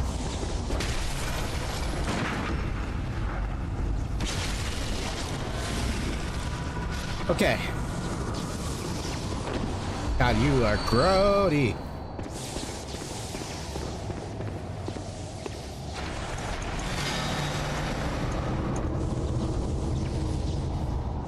All right, Lou, so you mentioned game plan around grappling. Yes, the drive system allows you and him to be close to one another in a neutral state more often than not. Yes, I'm aware of that. I'm saying that that stuff exists in other fighting games too. Street Fighter V is an anomaly amongst fighting games when it comes to that kind of mechanic, where in Street Fighter V, they don't offer you nearly as many mechanics as a grappler to close in on your enemy unless you're Abigail, but I don't know if Abigail truly, I know he's got a command throw, but I don't think he's like as simple as just a grappler archetype. But certain characters, like, you know, even characters that are really slow, like in Guilty Gear Strive, what's his face, the big dude, Potemkin doesn't have a lot of moves that close in on his opponent, but in order to deal with that, he has long reaching strikes.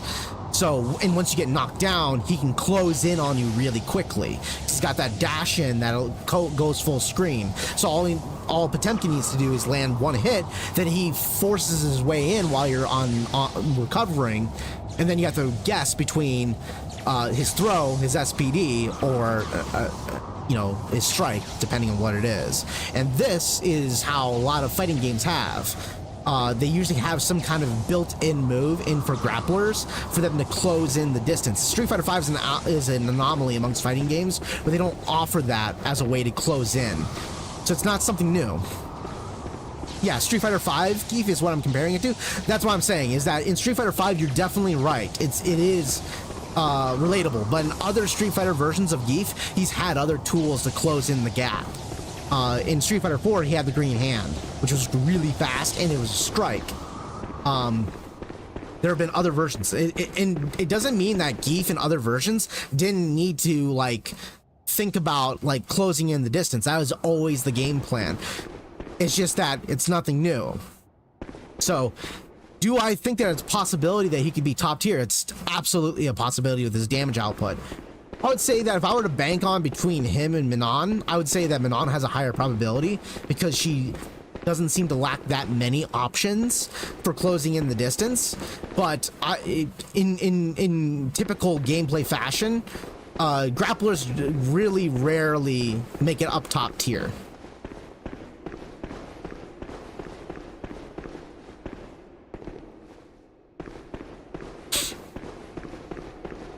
That said, it doesn't mean that a grappler cannot be strong, you know? And this may be very well possible in Street Fighter 6, that the tier list may be as close as it's ever been in a fighting game. Right now, I have no idea which characters are going to be top tier and which characters are not going to be top tier. Like, I have no idea what the tier list is for Street Fighter 6 because the characters in the game seem so strong. I haven't seen characters this strong since Guilty Gear Strive, and there were like 1 or 2 characters, like 2 to 3 characters that really outshine the rest, but you could tell that almost all the characters had a relatively fair shake at winning, with the exception of like Faust. You know, he's the only option that wasn't really there. But in other games, you know, it comes down to the factor of whether or not the character has a lot of versatility. It's typically how it usually works. But only the pros will be able to tell us that. The pros will be able to show us that as tournaments go by. The more tournaments that play out in future matches, we'll get a clearer insight into which characters are truly the strongest. And here's the thing. Here's the thing. There is such a thing as sleeping top tiers, where people are so fixated on one top tier character, or maybe 2, that they don't realize that there's a 3rd top tier character that is only discovered way later down the line. That happened with Akuma in Tekken's lifespan. That also happened with Liu Kang in Mortal Kombat 11. A lot of people were so focused on the top 2 strongest characters that they slept on the actual top tier character of the game, and they totally missed out on it. Granted, Liu Kang wasn't actually the top tier character of the game, but he was up there. He was definitely up there, and people slept on him because of that.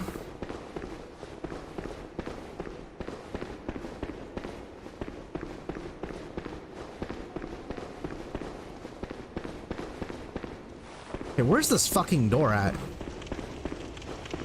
You know what? I bet it's at the very beginning, isn't it?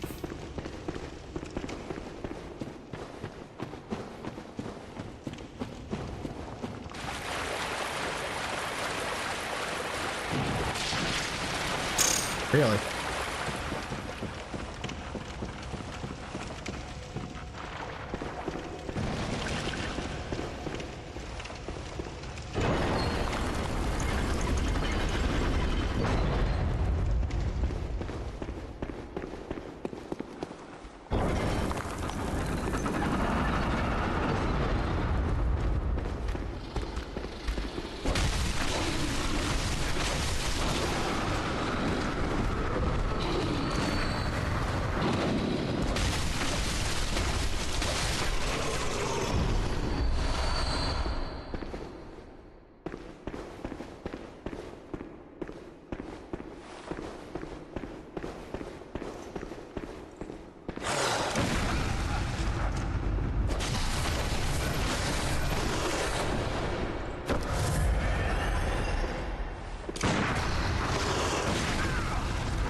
Fucking shit, dude, this terrain.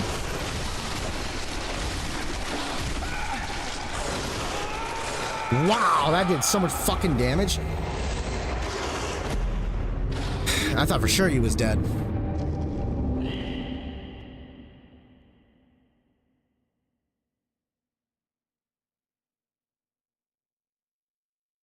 I do think, though, that I'm not too scared of JP right now, but I think he's going to be a scrub killer. I think he's going to fucking piss off casual players because of the modern controls. I think that people on the modern control side are going to fucking despise him. Even people that play on, like, that are competent at Street Fighter, I think they're going to hate JP a lot. I think they're going to really despise him, not because he's very strong, just really fucking annoying with the modern control scheme. there's already a lot of discussions right now about whether or not modern controls are going to break the game. Like, people are already getting worried about it right now, which I am not as worried about. I'd say give it a time, give it a chance. It deserves a chance. So give it its limelight for a good while and give it a chance, and see where it goes from there. I would say the only time that I would say truly would warrant a possibility of modern controls getting like either nerfed or banned from competitive play is if all top 8 players are, not all at top 8, but like 6 out of the top 8 players in a large-scale tournament with a lot of high-profile players start using it, like what was the case with Leroy and Tekken 7, where you had 6 of the top 8 players in the tournament, and the pick ratio was like 40% of the entire player base at the tournament was Leroy, because he was so OP on his release. So that would be like a case where I would say it warrants a ban.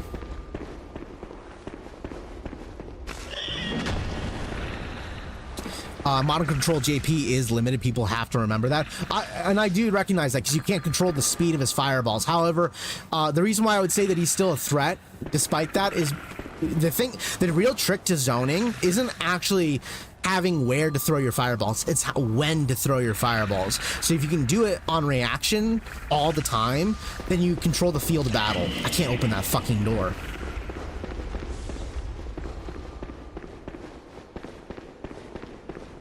Maybe I can open this one, though. Nope. Fuck. Let's try it. Nope! That was a mistake! That was a mistake! That was so many mistakes! What the fuck is that? Why is there so many?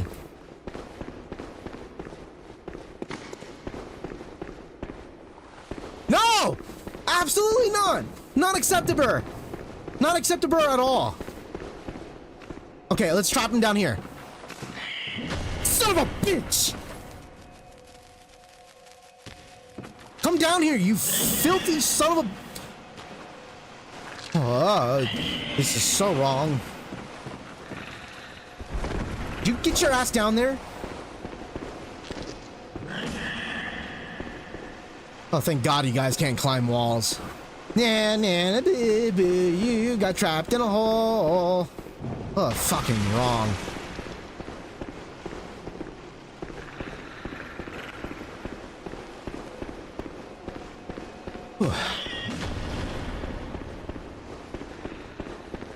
No! That thing came at me so fast. Come down here. Ugh. Ugh. No! Oh my God, you guys are red too. Yuck.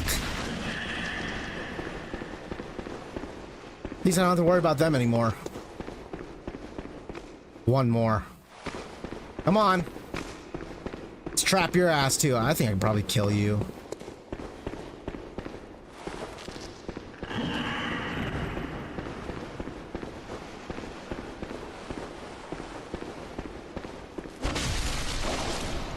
I almost fell down. I almost fell down with them. Okay. Woo. Precise parries and forward movement will handle fireballs, and that's typically usually the case in most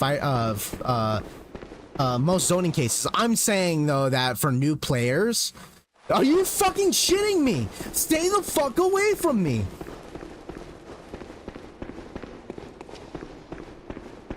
Oh my God, there are so many of them.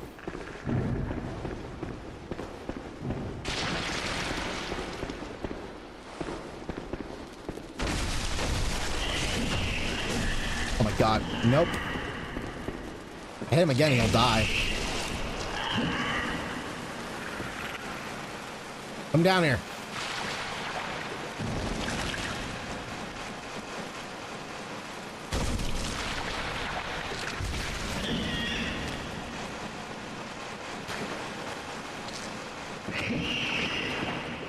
Oh, gross.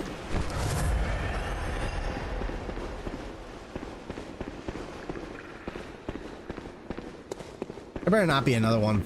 Okay. For new players, they're gonna fucking hate JP. He's definitely gonna be a menace to them. For more advanced players, I still think that they're gonna hate fighting him. It doesn't necessarily mean that he's gonna be top tier. They're just gonna fucking hate dealing with him.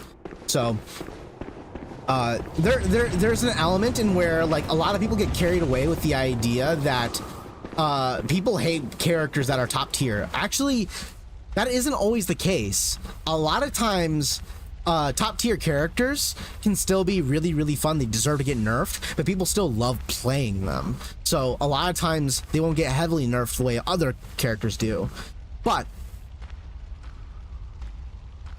people really, like, if a character isn't really super strong, but they have a mechanic that really fucking pisses people off, that will get nerfed despite the fact that it's like, despite the character's like low tier. They'll still nerf that thing because it ruins the experience of the game more than actually anything else does. A great example of this is in Guilty Gear Strive. There was a character named Happy Chaos that was released.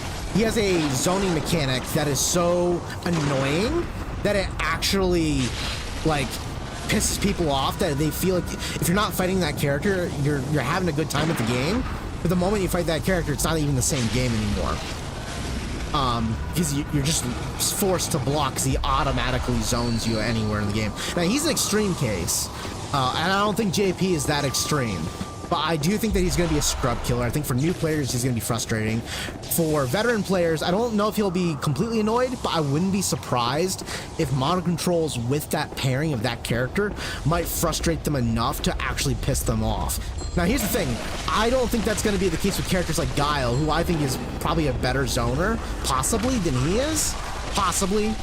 And the reason why is because Guile requires you to actually charge.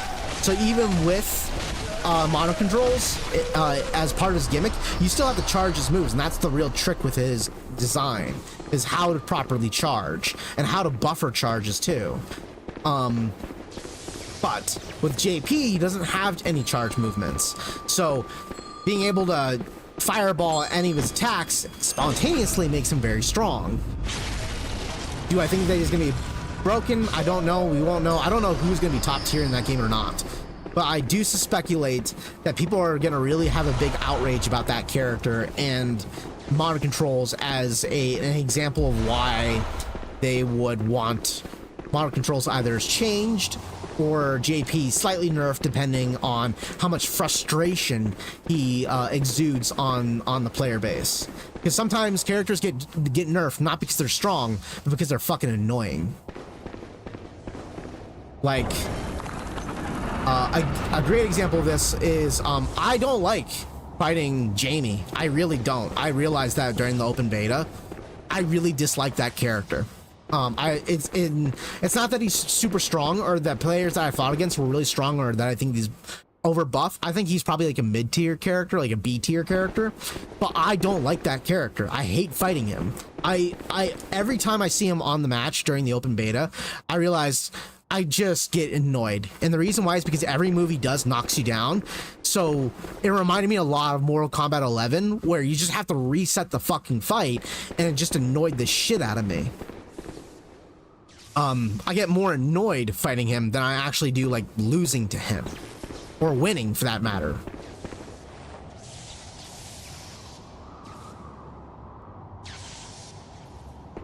I already have strategies for JP. One of my goals for Street Fighter 6 videos is to show exploits for characters people may struggle with. That's great. That's great. That's great content too. And if you figure out a way to bypass a lot of these issues, I'm definitely gonna be watching that shit. But yes, that's a great idea. It's a fantastic idea. But I am curious to see what will happen. If you're asking me to bet on which characters I think are going to be like top tier, my current characters I think are going to be Guile and Jury. But if you're asking me like what are the percentage chance that I think I'm sure about it, it's like a 30% chance. I really don't know which characters are going to be top tier in Street Fighter 6 because I've never seen characters get this strong since Guilty Gear Strive. Like in Guilty Gear Strive, I had a really hard time figuring out which characters were strong, with the exception of with the exception of Soul Bad Guy. And a lot of people knew that Nago was going to be strong, but I don't think a lot of people expected him to be super top tier because of his blood gauge. Fuck. Which you can lose like over 90% of your health if you made a mistake with the blood gauge. But it turned out to be that he was probably one of the strongest characters in the game on release because his buttons were just so absurd.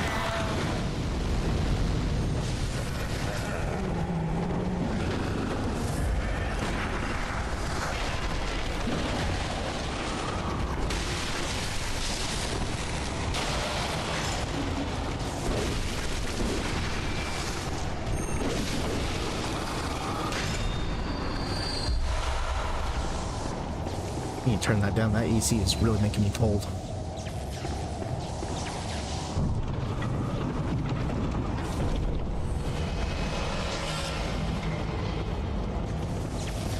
Lou, you're mentioning Jamie depends on the player you get. Less skilled, you don't have to worry about it. High level players, footsie game required. Yeah, and that's going to be the case with any character, though. You know, even characters that are like low tier, bottom tier, it all depends on the player. You know, but. I really think only in extreme cases can characters actually carry players. In very extreme cases, more often than not, my frustration with characters is never really whether they're top tier or not. It's whether or not they're annoying. That always bugs the shit out of me. That's what I don't like about Jamie. I don't think that he's a top tier character in the slightest bit. I think he's mid tier, but I find him to be the most frustrating character to fight against because he knocks you down so frequently. And yeah, he needs that in order to get drinks. But I find that element of him knocking you down so frequently to be really annoying because it just slows down the fight. It slows it down to the point where I just get irritated every time he knocks me down. I don't mind it every once in a while, but he has almost like over half of his moves knock you down in some capacity or another. And yeah, that's pretty commonplace when it comes to fighting him. Oh, shit.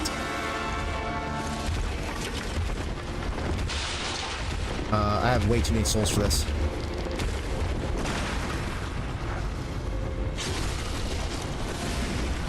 Well, let's try this out, maybe.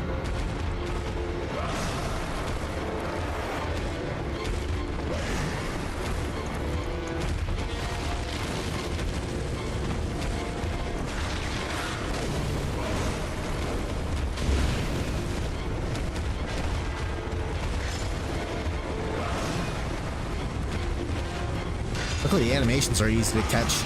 I'm just guessing its damage is crazy.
Oh, that's an animation I haven't seen. Fuck, he slowly poisons me? That sucks.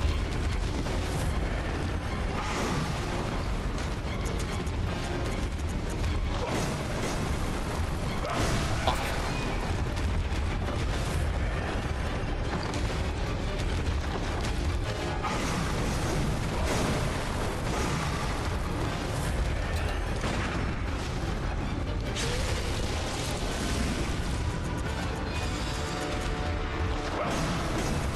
There it is. Fucking shit.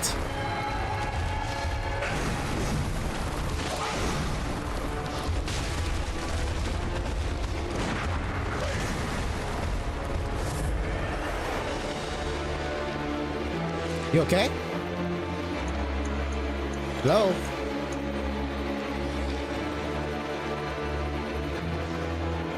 Hello? You there? No. Okay. You're there.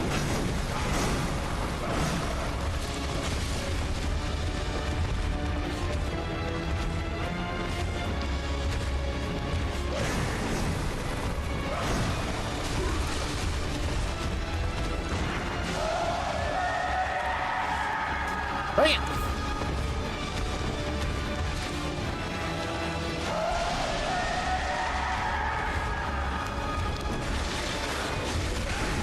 Oh, he's just resonating fucking poison now.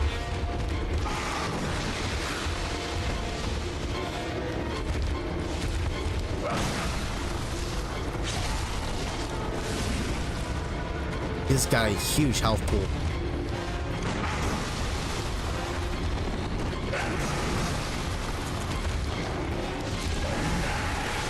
Whoa, shit lord. Oh my goodness. What the wow. Just bit my head off. Son of a bitch. Got so close too. Alright. Had the wrong items equipped to deal with that problem. Whew.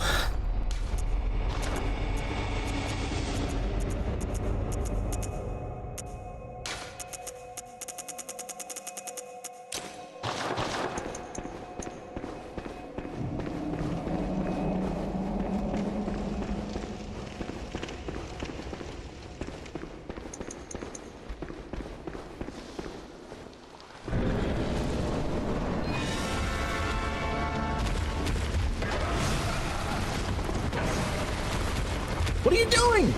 Oh my god. Are you fucking serious? What is the deal with that? Why does my controller do that? Why does it do emotes? I don't understand that. What the fuck? There was so many points I lost because of a fucking emote that I don't understand how it happens. What is the deal with that? It's not the touchpad. What's doing the emote? Is it the 6-axis controls? Because I don't fucking understand how that happens. What the fuck? What is the deal with that? It says it's the 6-axis, but it doesn't fucking work.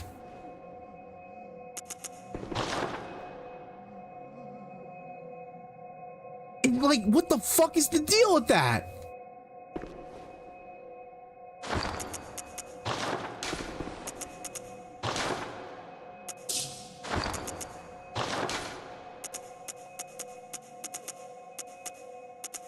Can I, like, remove these? What the fuck?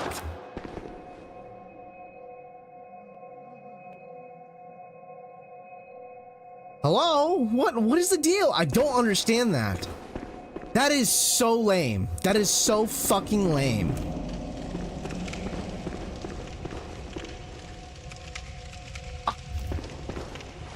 Huh? Huh? Wow. I don't get it. I don't fucking understand.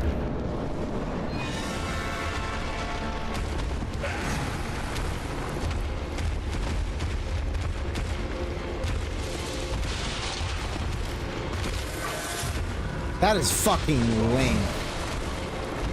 That fucking tilted me so hard. That's the dumbest fucking thing that could have possibly happened.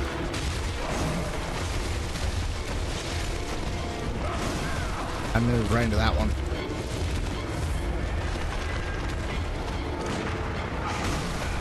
Fucking shit.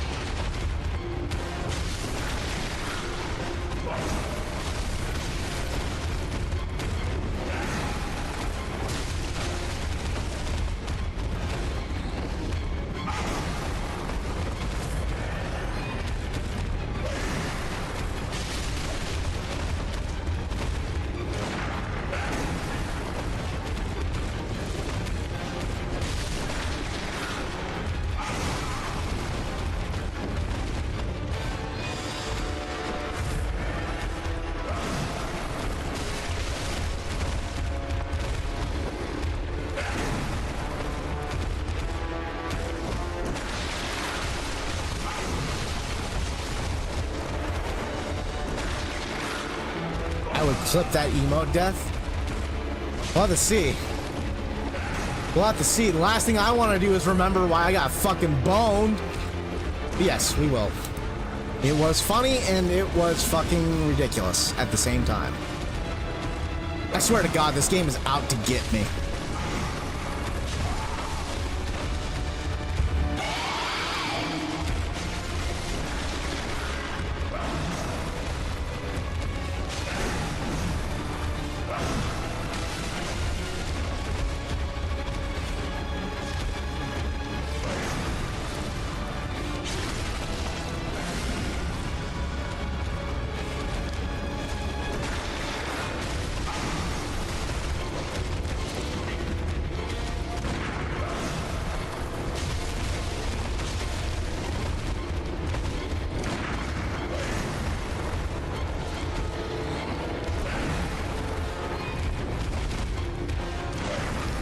I'm hearing whispers right now that there are rumors going around about there possibly being a Bloodborne 2 or a Bloodborne. That is so fast. That is so fucking fast. What the fuck? I'm hearing rumors that there might be a Bloodborne 2 or a Bloodborne remastered version for next gen consoles at the next PlayStation event, which I think is tomorrow. Maybe I have to double check that, but I think it's tomorrow. And I think there's a lot of excitement about exclusives right now for PlayStation. So I'm very curious to see if that's going to be the case. If it is a remastered, I'm thinking if they're charging $70 for a remaster for Bloodborne, I think it's going to be a ripoff. If they're charging for a Bloodborne 2 $70, I would pay that. Definitely. With how much I've enjoyed this game, I would definitely pay for a $70 version of this game, of a sequel, but not a remaster. Definitely not a remaster, even if it's 60 frames per second, not $70. But time will tell.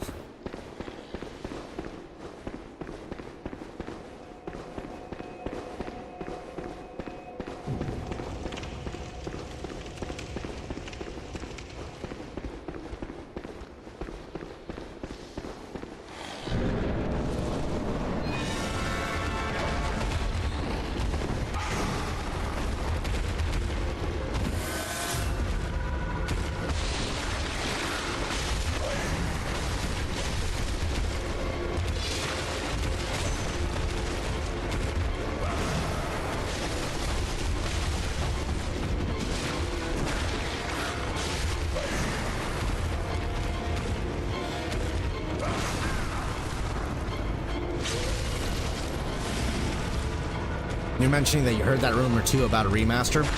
Yeah, time will tell if that is the case, but I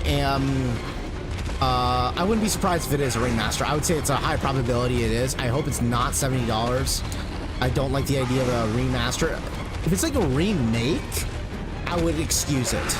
But even then, I still don't like the idea of remakes, like true remakes, being $70, even if they're in higher visual fidelity. I don't like that, but I'm willing to accept it. I really am opposed to the $70 price range that we're going for right now with gaming. It's not to say that I'm being stingy with my income.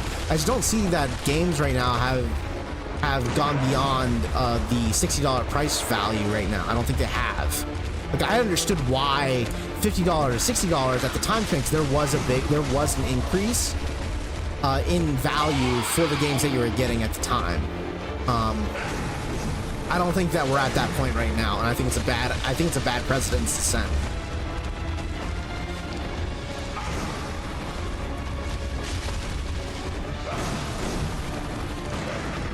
Nice.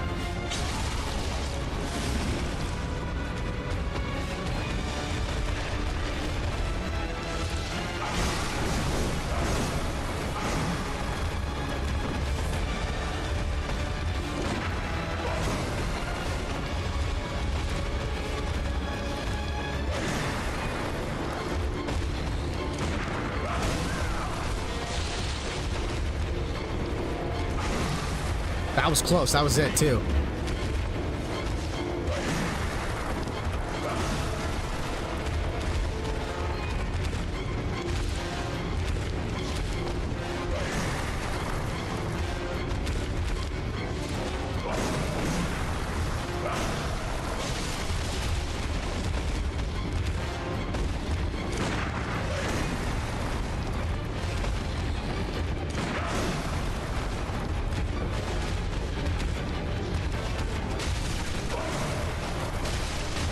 God, this fucking thing's health is huge. It's forever to kill. God, and that is so fast. It's gonna kill, isn't it? Insta-kill. Every time. Oh, Lou, you're mentioning, by the way, Street Fighter channel has been releasing how to play videos for characters, shows a little bit of the new stuff. Yeah, actually, I've seen a couple of them. I don't think I've seen a lot, but I've seen a few. I'll have to check it out at some point in time. We are going to do a discussion series in a little bit, revolving around MK1, because that is the big news out right now. About MK1's announcement. The video that we're going to check out is a conversation between Maximilian and Super that came out today, and I haven't seen it, so I would love to see their perspectives on it. And I still got to get around to doing some more editing today, so that way I can start putting out content for our videos on my channel, because I've been pretty lax on. I'm not gonna lie, this fucking chalice right here is bullshit hard.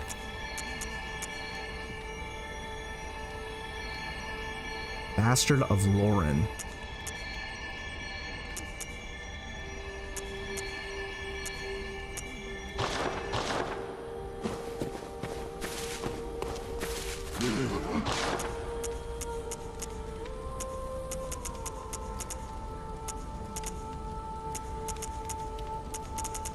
Oh, nice. These look on ash armor.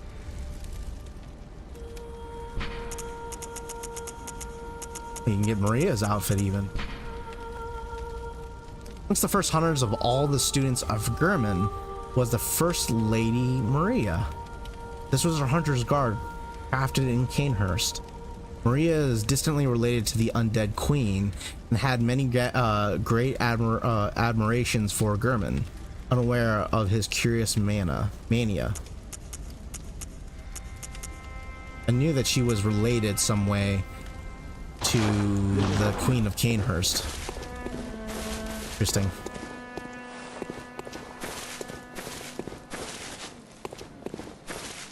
Let's push on a little bit with the main story.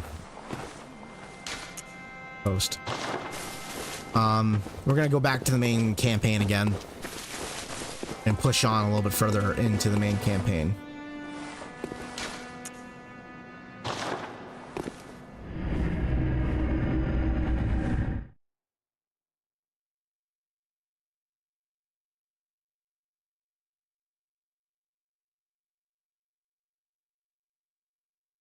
Did they do a video for what's his name, DJ, by chance? I know that you and I went through a couple of the videos for DJ, but DJ is still a character I feel like we know the least about amongst the roster, aside from Blanca, maybe? But Blanca's pretty Blanca. I don't think he's that much different. And the character I've seen the least amount in the entire game is Dalsim. I've not seen much of Dalsim at all in the entirety of media format.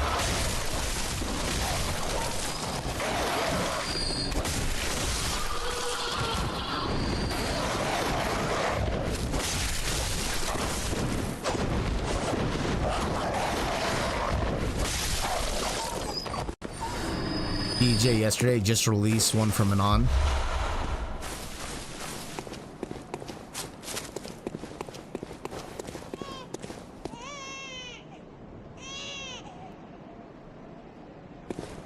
They did one for Dalsim already.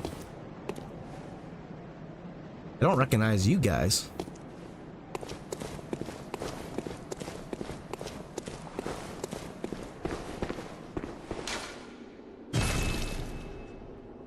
Odd.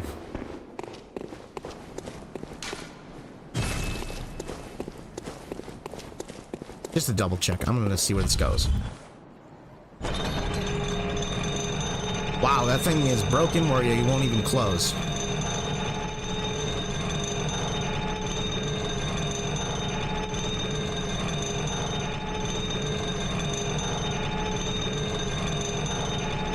Oh, it goes to this one right here. Okay. And work my way all the way down. Got it. We'll have to go through some of those videos then. Maybe we'll do that tonight as well. Go through some of the videos of what they released so far. But yeah. have a lot of skepticism right now when it comes to the conversation of Mortal Kombat 1. I'm a little worried about the game. So I want to hear what Super thinks and Maximilian thinks later today. But I'm also a little concerned about Tekken 8. Like, at least they're going through the proper channels of showcasing what the game is going to be about. But nevertheless, I would hope that that game has blowing fire at me. Yes, he is with the candle. That's a crazy looking katana they got there. That's huge. It's like a fucking washing pole with sides. Okay, I get it, you guys. You are all badass. Now stop it.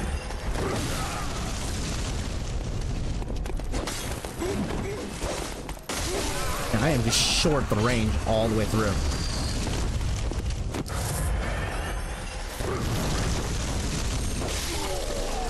You are a pain in the ass pair. They're quick. I'm guessing you're talking about the videos revolving around the character descriptions. I'd imagine they're probably quick. Fuck did you just toss at me? You pyromancing fucks?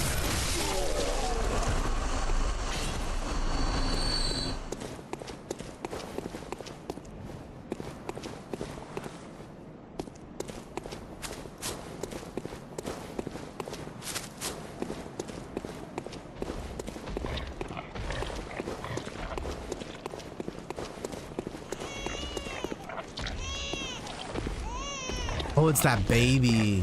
I remember this part. I remember the baby. There's you.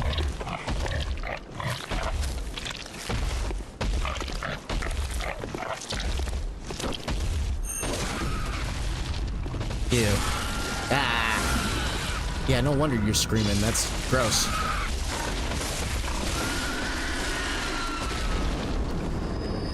No. No, no me gusta. Gross. Why are you emoting, you fucking asshole?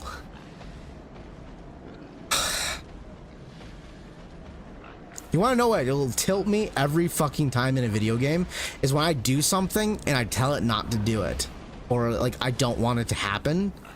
Like it just does its own shit, or if I tell it to do something and it doesn't do it because I missed the input timing, that fucking shit tilts me every fucking time, no matter what game it is. Doesn't matter if it's a fighting game, doesn't matter if it's a video game, doesn't matter what the fuck it is. I hate it when shit happens and I don't understand why it's happening. This fucking emote won't do it while I'm shaking the controller. You know, I understand why that happened because I accidentally hit the triangle button, but I don't understand how it's emoting. Why the fuck are you emoting? Oh shit.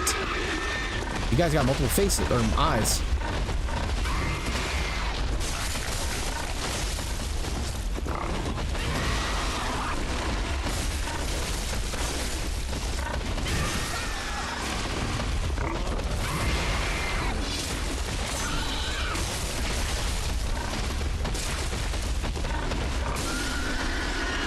That just looks so wrong.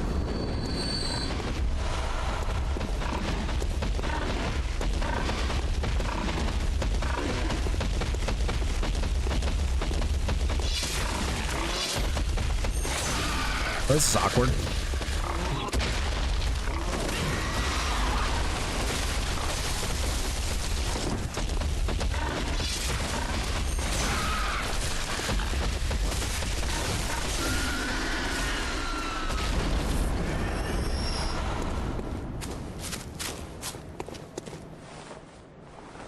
Eye to all, grant them eyes. Let's not grant them eyes, please. Let's take away those eyes. Let's pluck them out one by one, because those eyes are gross as shit. They're grody. Not acceptable. I don't accept these.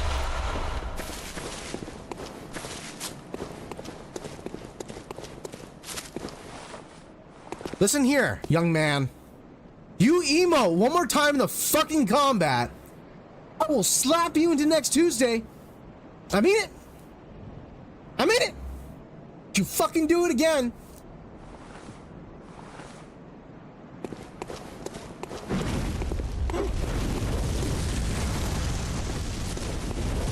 Oh wait, are these those Yharnam dudes? The shadows of Yharnam?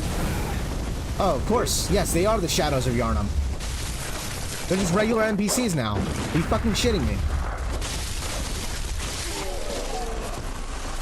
These are totally the shadows of Yharnam. They're just regular enemies. You know, let's just nonchalantly throw the shadows of Yharnam as regular enemies, yeah. It's not like I didn't struggle with these guys for a good while. I can kill them in 3 or 4 swings, but they're still a bitch.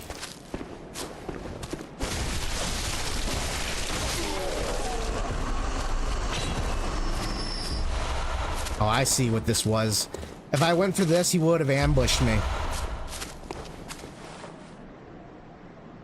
That's filthy. That's gross. That is wrong on so many levels. What a sight.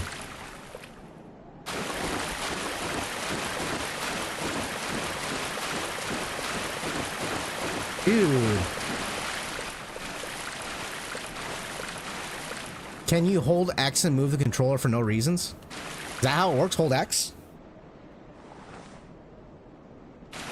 That's how it works. Are you fucking shitting me?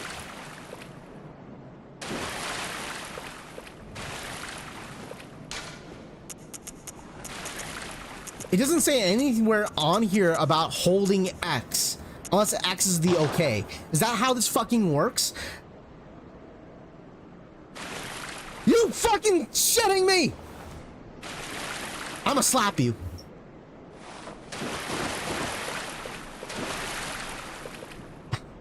God.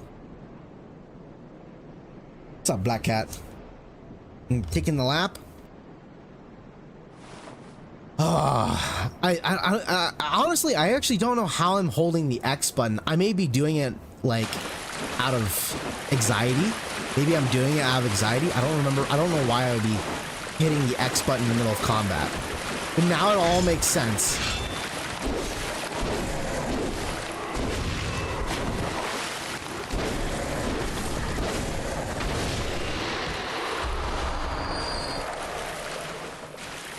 You know too much. I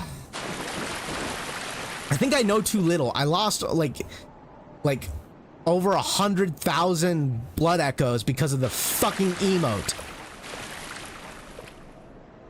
I must be holding, so like right, like what I did right there, I held it down for like less than a split second and it still registered. Now it all makes sense. I can accept this, but it annoys me. Oh, is this back where I came? It is. There's a item over here. Do I get that? I probably have to fall down somewhere, right? Oh, I see. There's a broken part of the fence over here. Okay, some more bloodstones.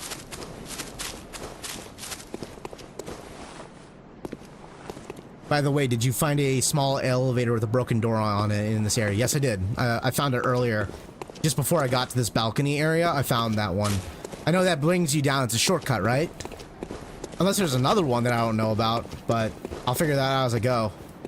Don't give me too many hints. Like, I am trying to still figure out a lot of the game on my own, so be a little mindful of the hints. I'm okay about small hints, but nothing too strong.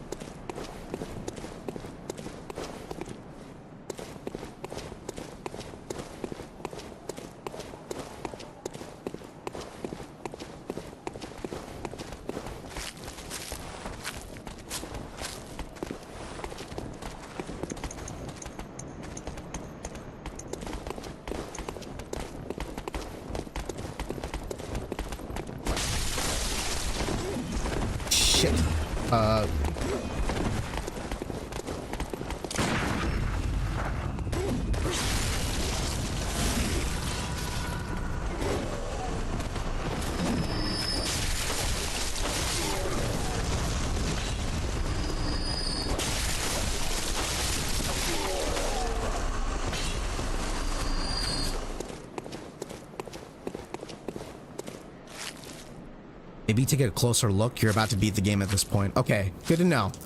So I might want to keep pushing through the chalice dungeons. Oh. Oh, okay. Legitimately, I'm right at the fucking end boss. Got it. Baby crying. Got it. Let's see here.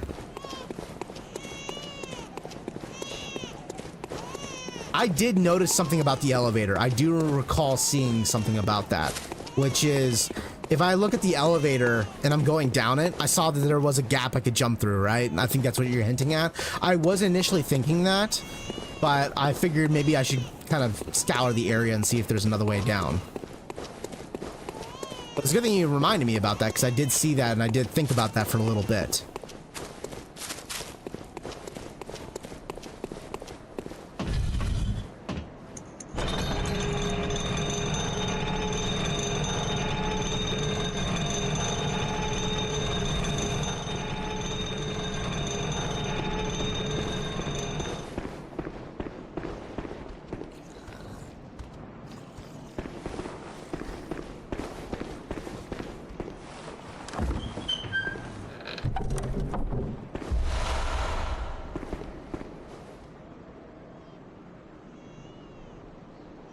No worries, no spoilers. I don't want to ruin the surprise of a huge flying dragon demon. Whoa. Huge flying dragon demon? Are you fucking with me right now? You know what I'm more scared of right now than a huge flying dragon demon? Those fucking things. Oh shit. Sedative, sedative, sedative, sedative, sedative, sedative, sedative, sedative. You fuckers.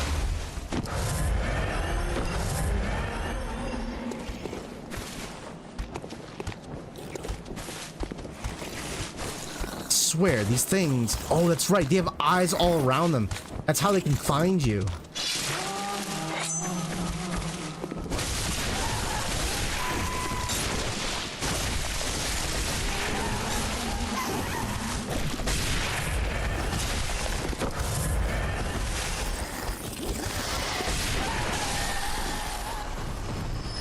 Fuck off! Drop blood gems. They drop blood gems.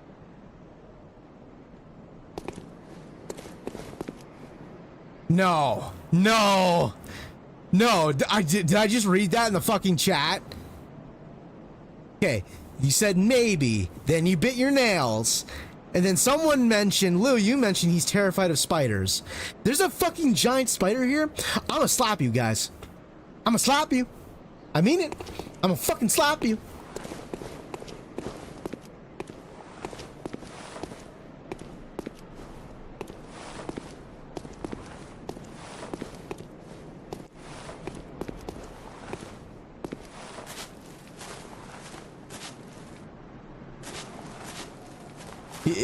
If you hope this game doesn't have spiders, man, you should see my reaction to that giant spider in the fucking cathedral earlier in the playthroughs on the previous streams. I was fucking eating shit. I was dying. I was so fucking terrified.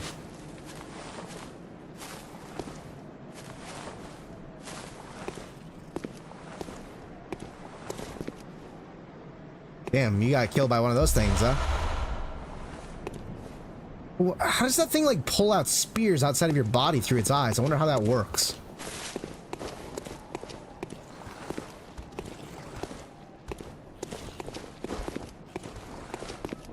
More of these guys?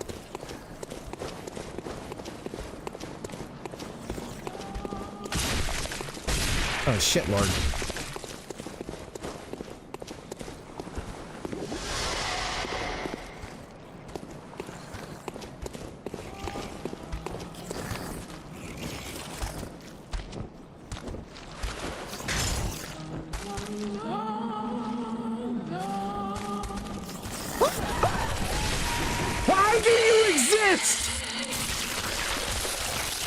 I'm dead.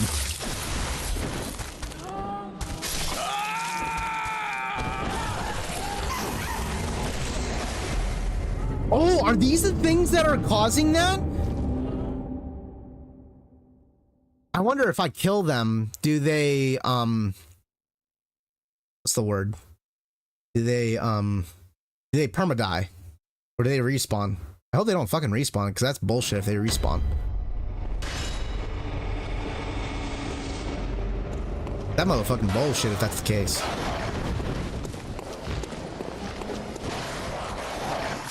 Where am I again?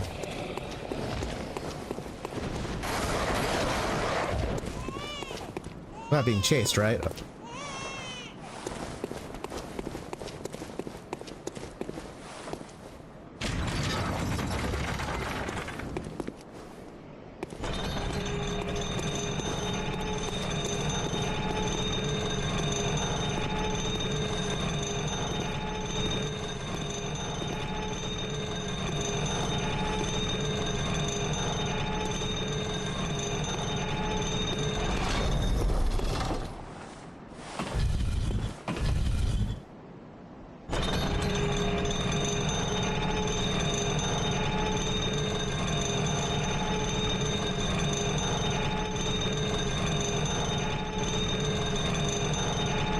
Okay, why did I not see it this time?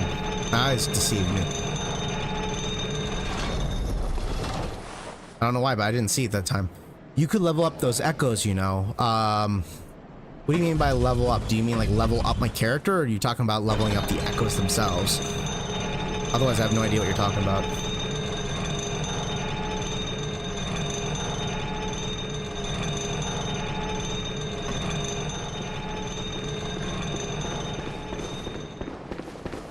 Are you shitting me? They respawn.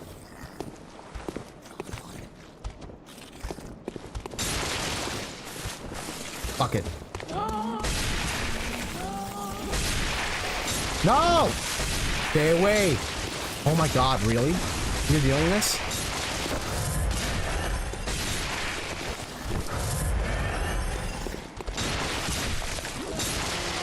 This fucking sucks.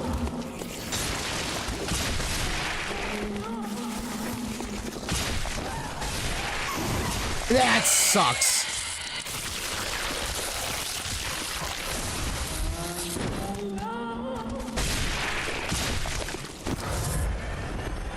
No! Fuck! You dare attack me. Oh, shit! This is so bad!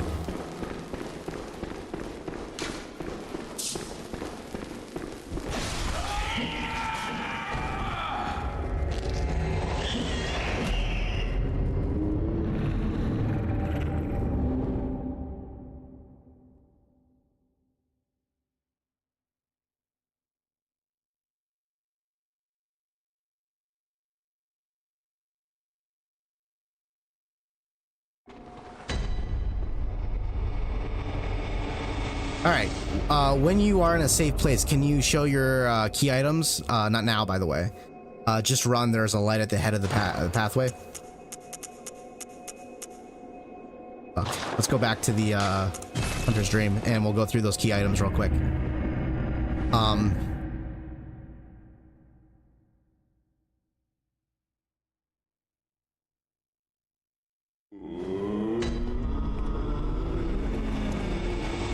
The 60k blood echo's gone forever. I'm not worried about the 60k, trust me. I'm more worried about those spiders.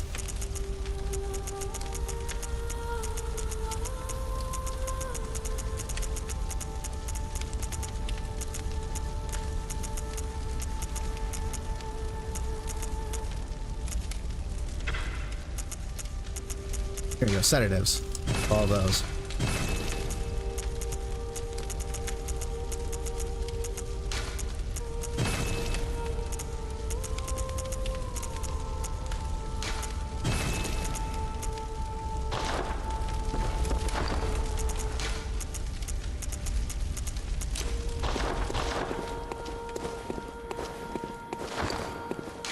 Alright, so key items. Got these guys.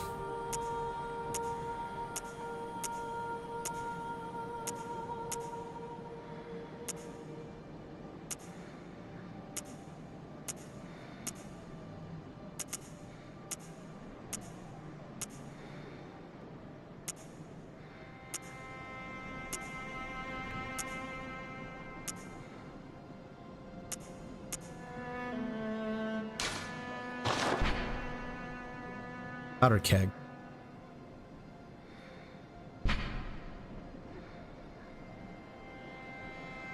don't recall finding this workshop in the DLC. I don't recall that. That's everything there.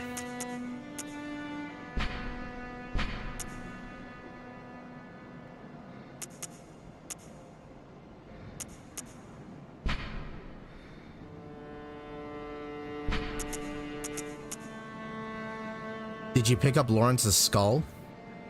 As in, like, Lawrence from the DLC? You're talking about Lawrence, the big horse demon, right? With the sword? With the holy blade? Lawrence the Holy Blade? Is that the same guy I'm thinking about here?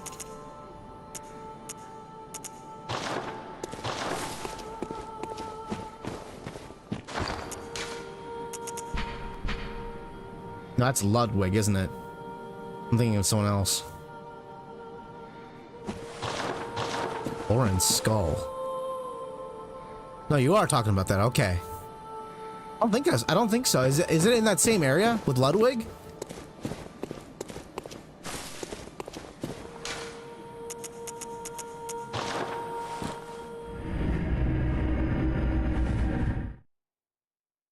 Or is it in the Healing Church?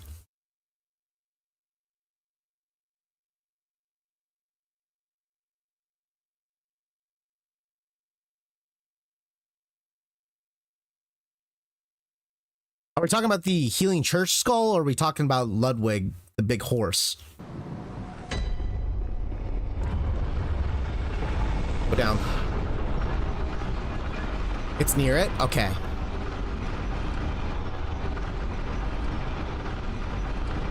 I'm trying to remember exactly where I fought him. I think it's near here, right?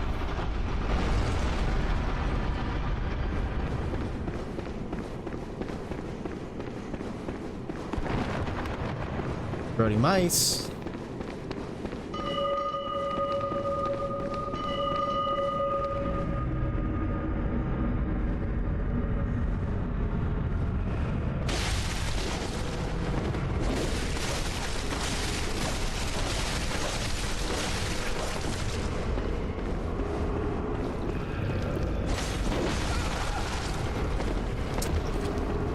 Yeah, but if the cat gets involved, I'm gonna have a hard time.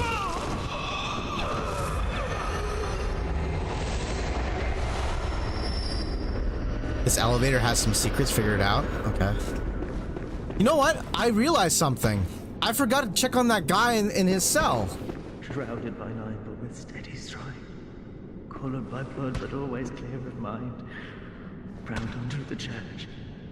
Beasts are a curse, and a curse is a shackle. Only ye, the true blades of the church.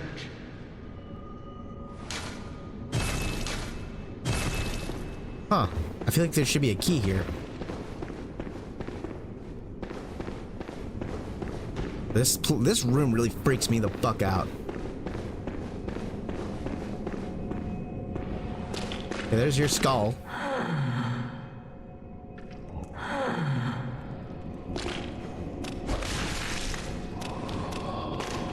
Check all the cells. Shrouded by night, but with proud beasts are only.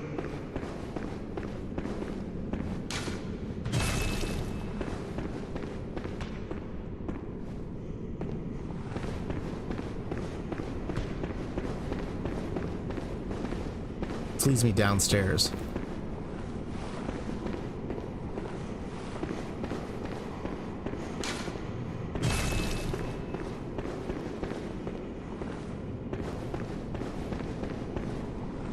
Yeah, I remember stumbling onto you.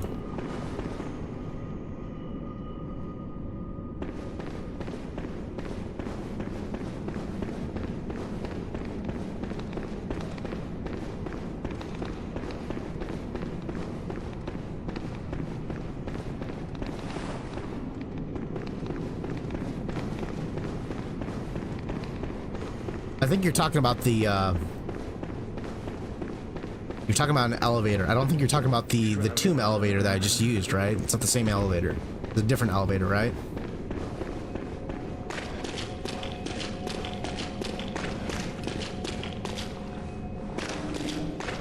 Downstairs and also check the cell. I suppose I haven't been downstairs yet. Maybe I have, and I don't recall. Yeah, let's go down there.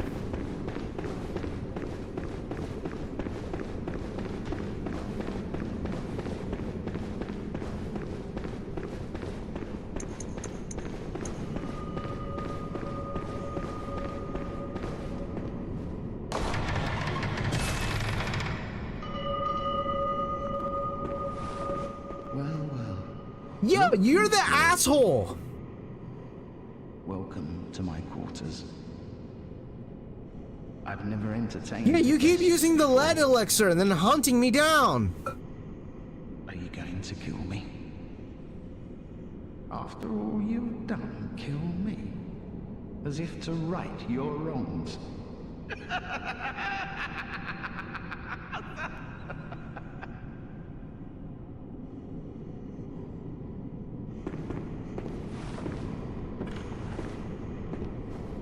Talk to you?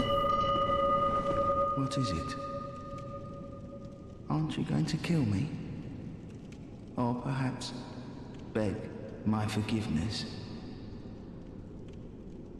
Well, leave off. What's done is done.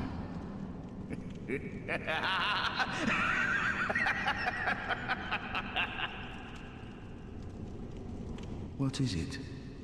Or perhaps, well... Keep harassing me, dude.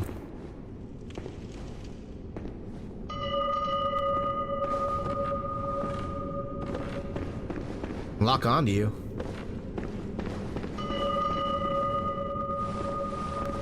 Come back to you later. I'll probably slay you. Since I'm near the end of the game, I may as well start killing NPCs, I'm thinking. You know what? I'm killing NPCs. Maybe I'll do that after I'm done checking the elevator. Let's check that elevator.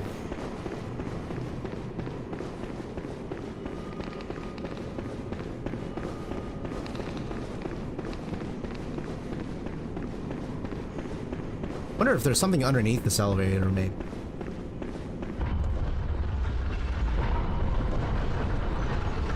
Not just a straight drop. Wait, there is something underneath the elevator.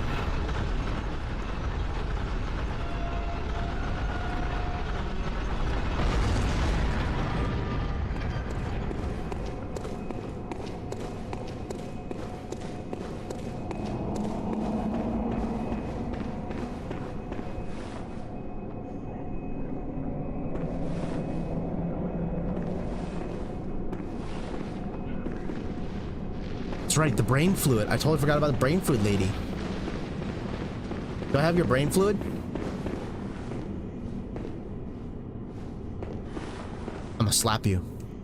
Please, I need brain fluid. Please, I need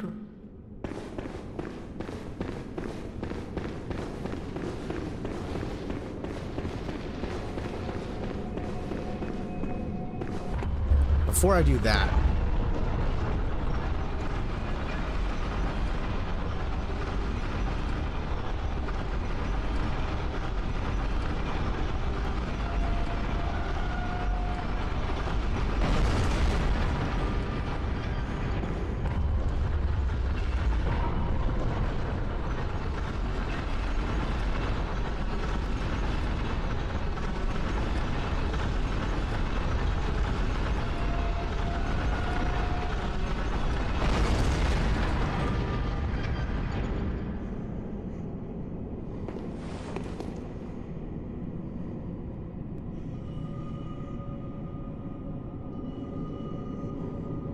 I'm not gonna lie, this altar is pretty fucking cool.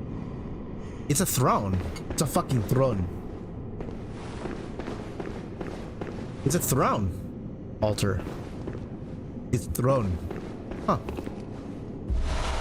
Lawrence's skull.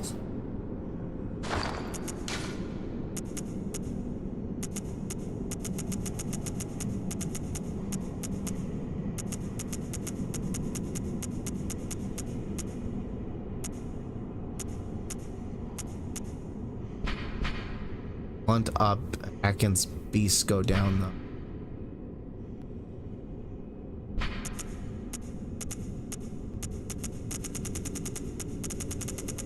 Where's the skull at?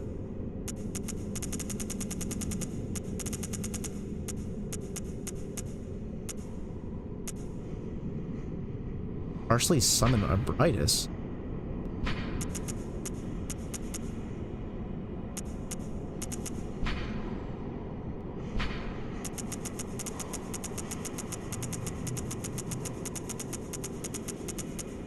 That guy's skull at.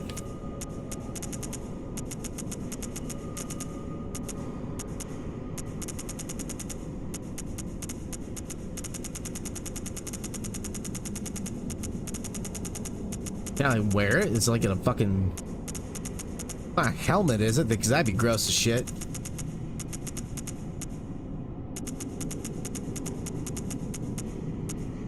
Where's his skull at? Just picked it up.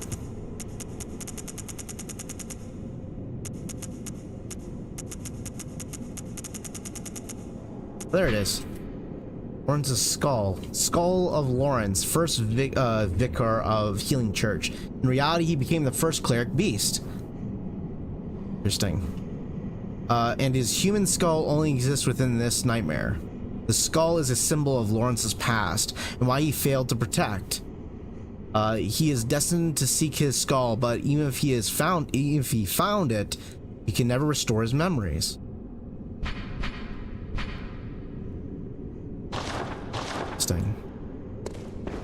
This thing has another. There's another secret. Elevator has another secret. Remember that you took that key from the unlocked elevator? It's time to give it back for a special reward. What? I'm a little confused. Okay, so there's another secret on the elevator, right? Oh, wait a minute.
Two items in this elevator, really? Okay.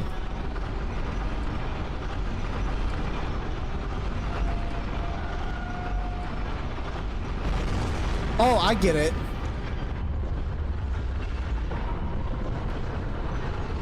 I get what I'm supposed to do. The elevator goes down, doesn't it?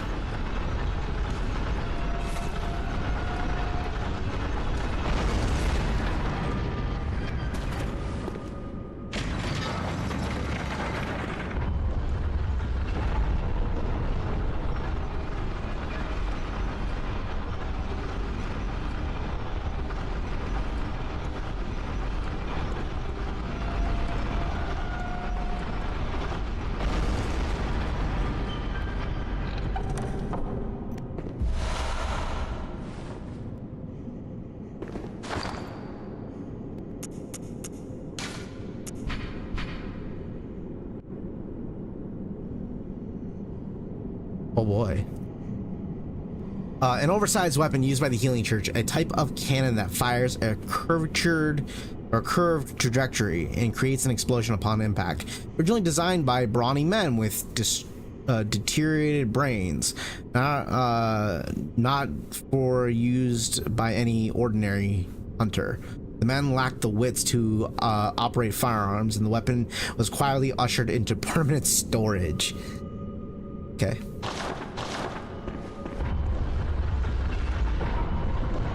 Oh, that's right. The enemy at the very beginning of the DLC. I do remember that. Okay.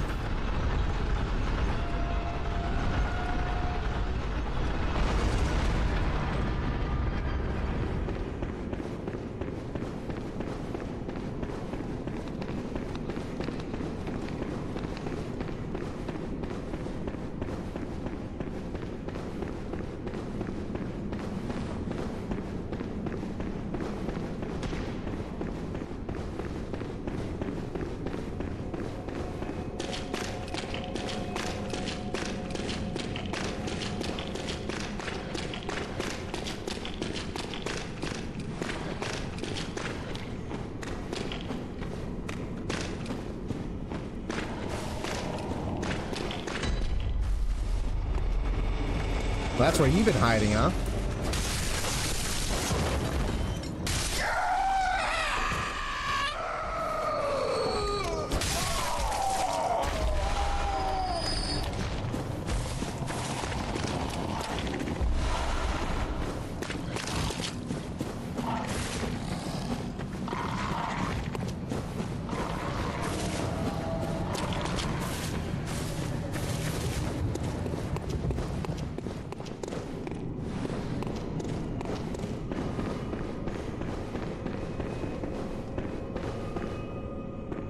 Have the animals been fed dinner? Okay.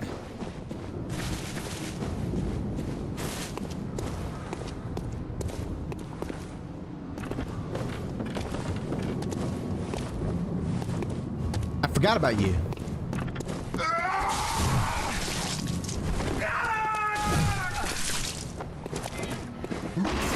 Shit.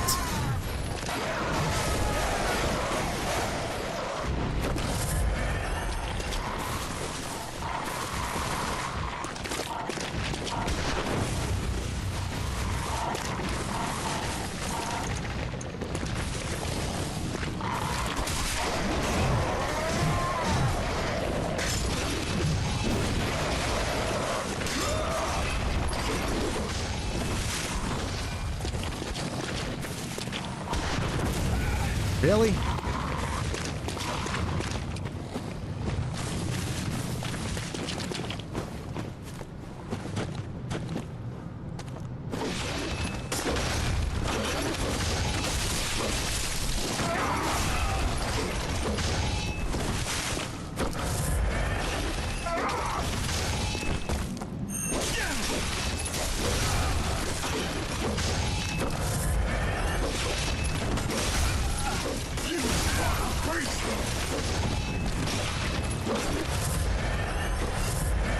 Main stage.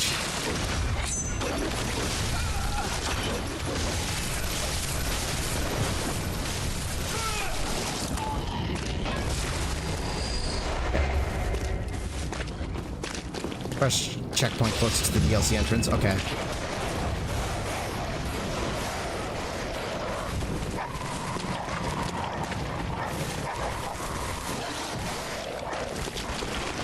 Don't mind me, ladies.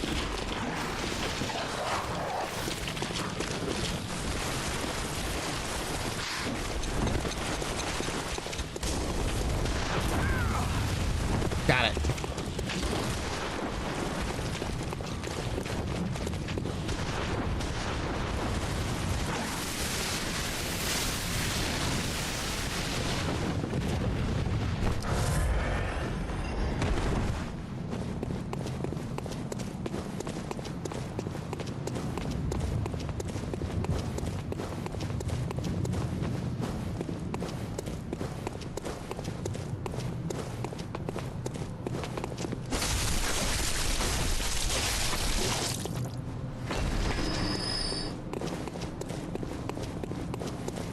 Fuck it. I'm just gonna use the like checkpoint system. Let's go right through the fast travel system. I was hoping that it would just be within a hike, but nope. Better off just using the checkpoint system.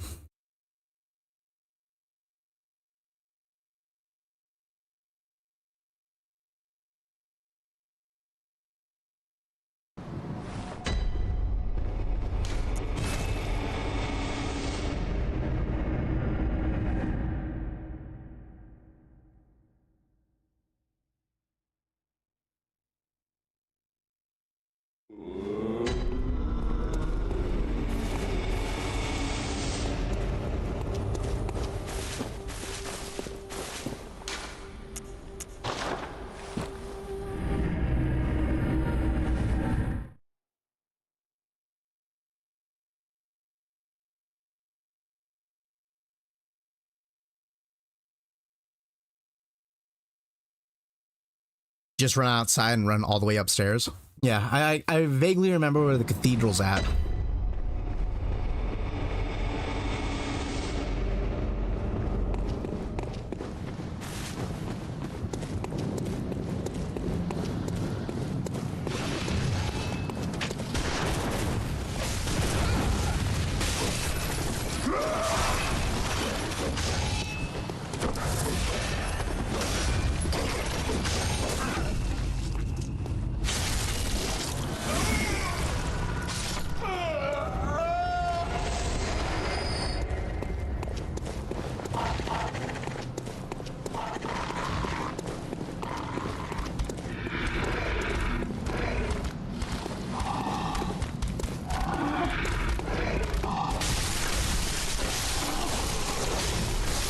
Don't want these guys to go behind me.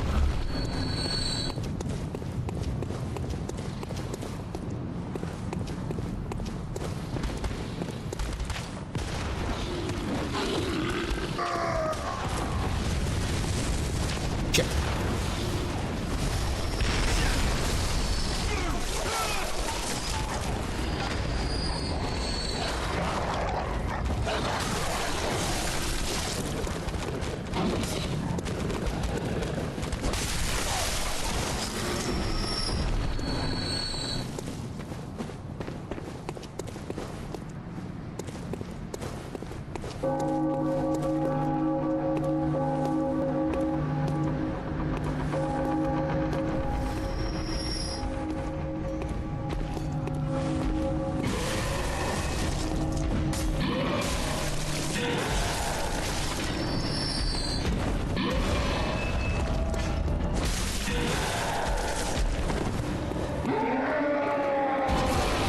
Oh, I forgot about that.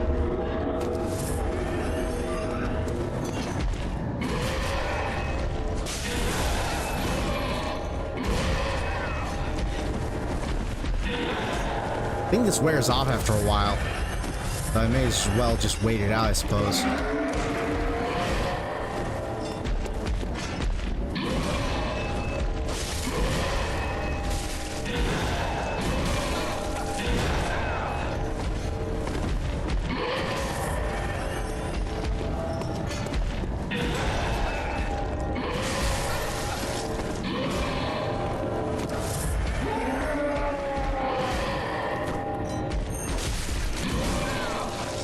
Man, I did a lot of damage.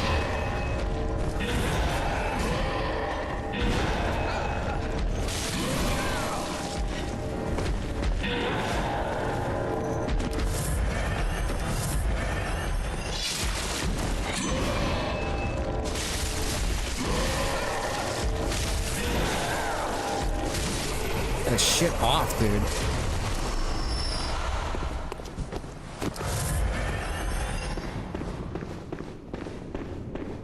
Oh, I totally forgot about this thing up here. The fiery demon, that's right. I totally forgot about him being up here.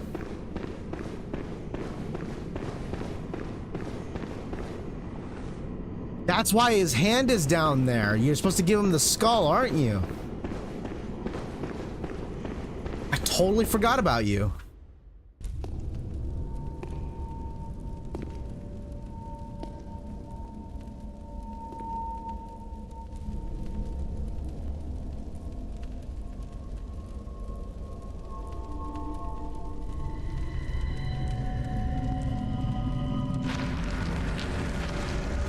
I have another boss fight on my hands here.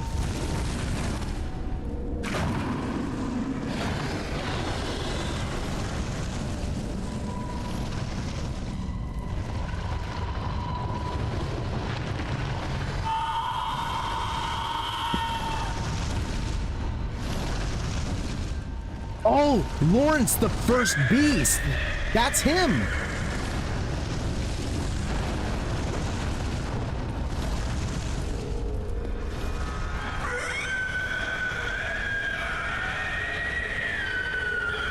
Oh shit.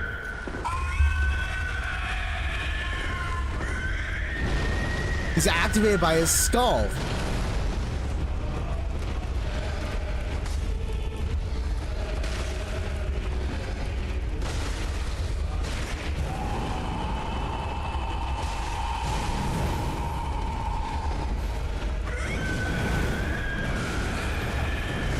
boy, he really means business. Okay.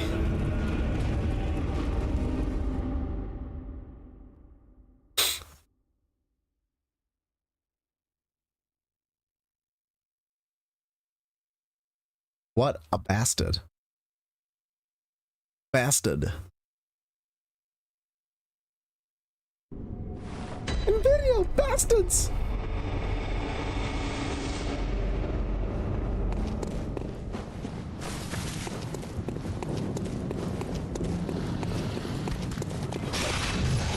Don't mind me. Just running on through.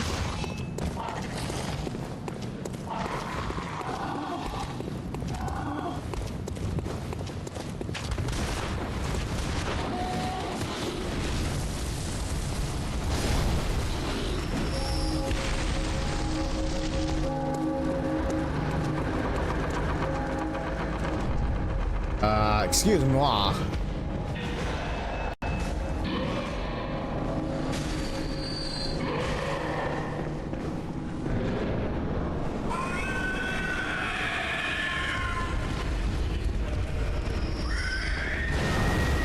That animation is actually a little deceptive.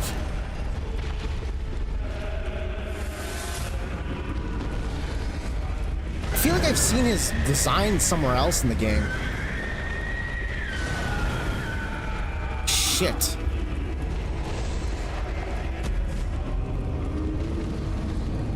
Is he the first boss you face on that bridge? You get a different version of it, like a super beefed up version? I've definitely seen that boss design somewhere else in the game.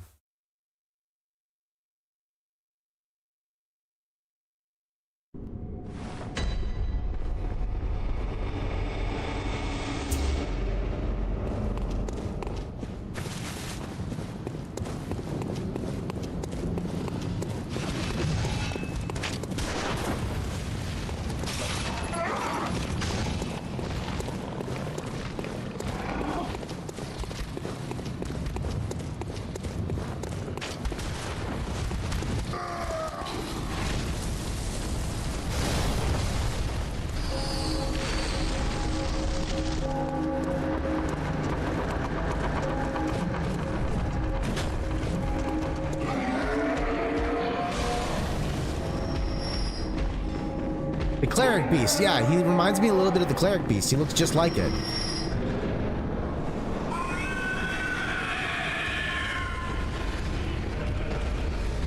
Where's my points?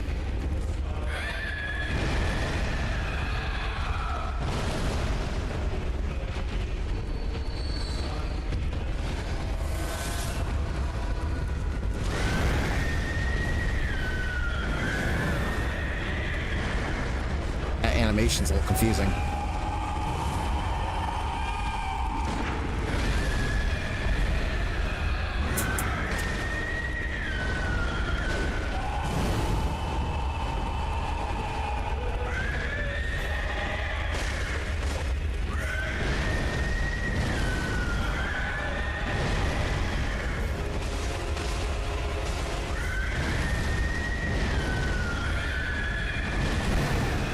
Got it. Okay, so he's got a bit of a shockwave with that strike.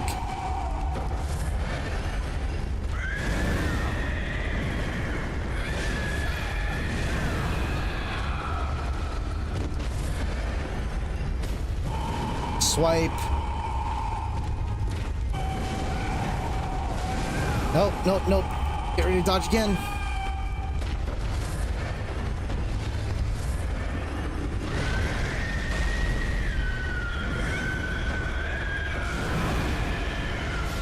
Okay, let's use the axe.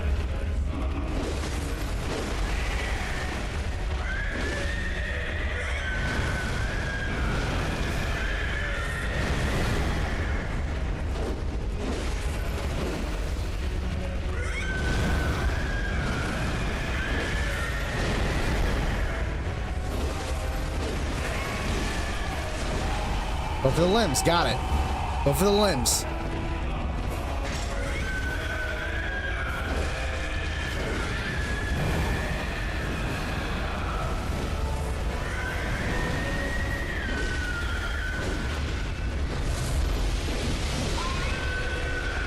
What did you just do?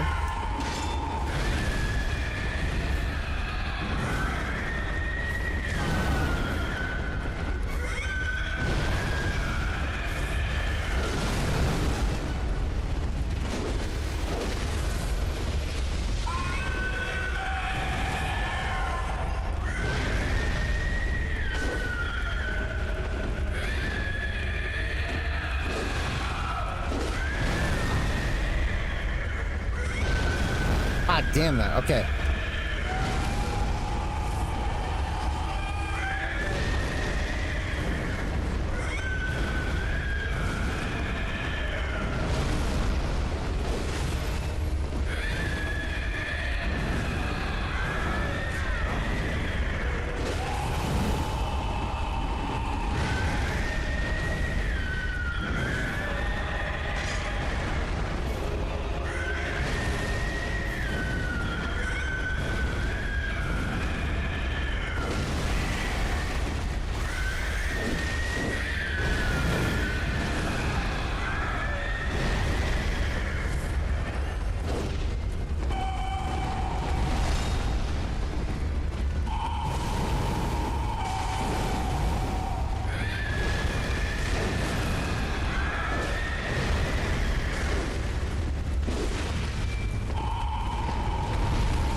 Ooh, that's a crit, isn't it? There we go. Visceral.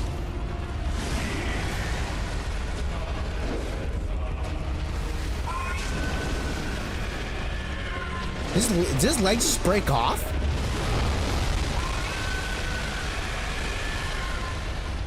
Excuse me, moi?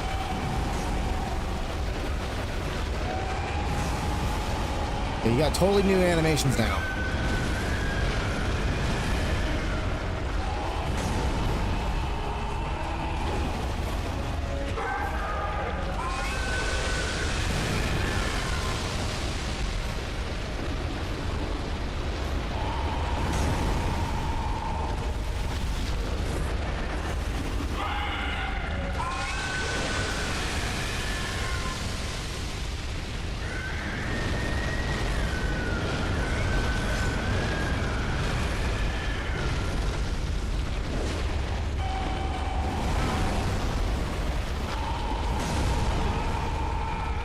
Got it. Okay.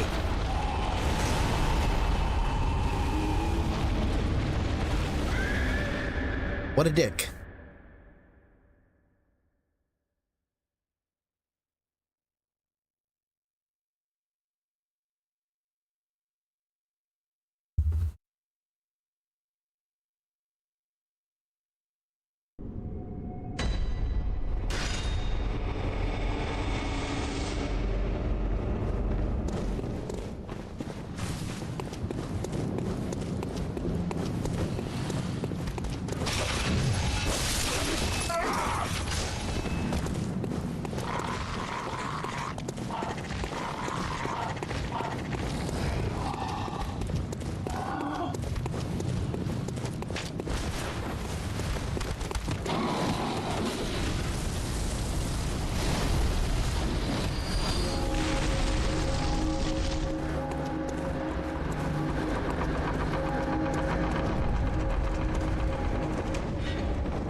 Wow.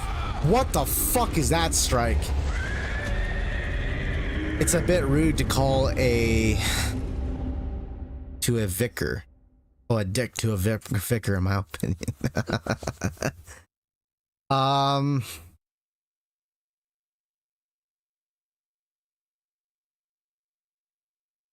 had something crafty to say about that, I would.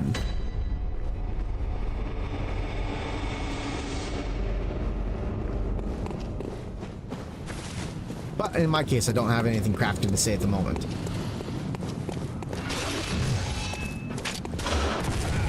Really?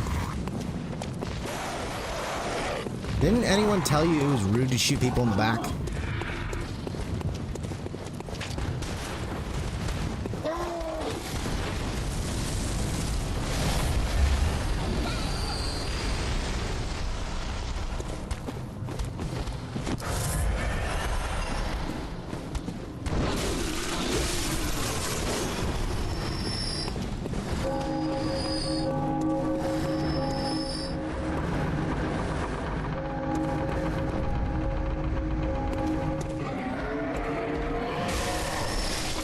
Wow, that was a way to clear people out.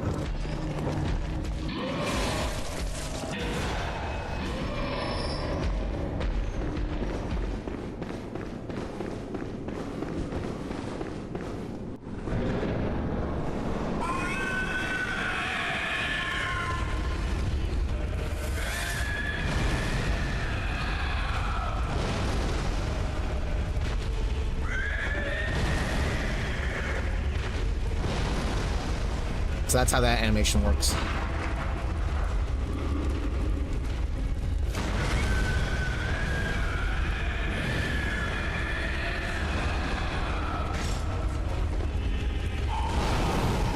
Come on.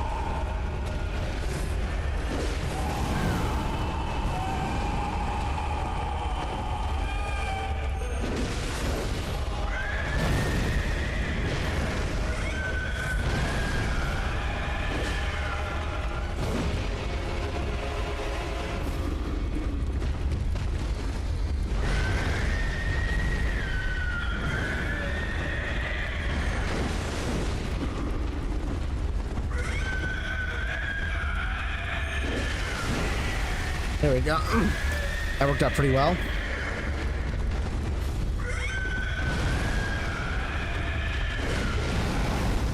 Right, you're an asshole.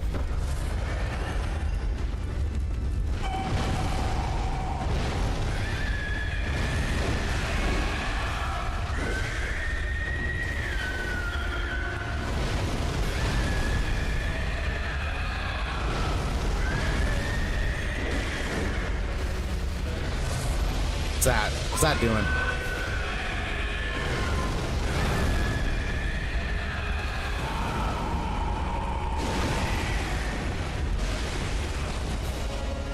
Great timing.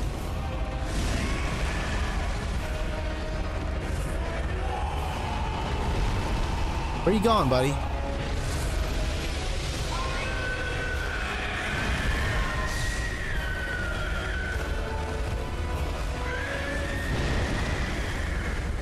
Gonna pull it out.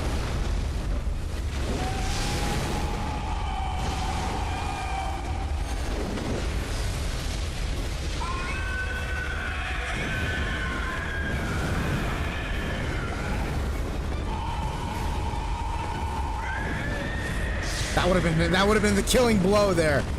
He would have slayed me right there.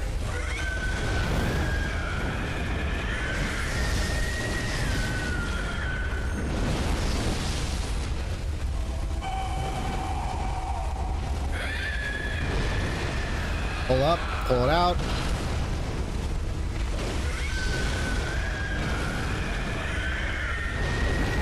Really? That landed? Really?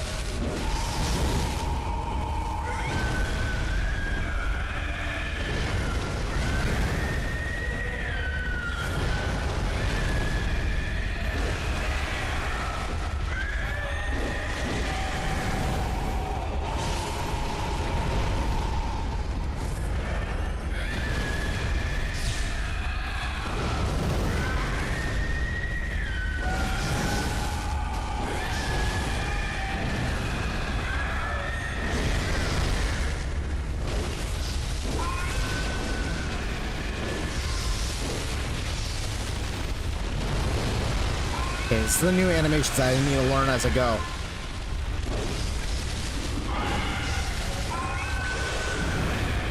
And he leaves a mountain of lava behind him, so I just gotta try to stay behind him.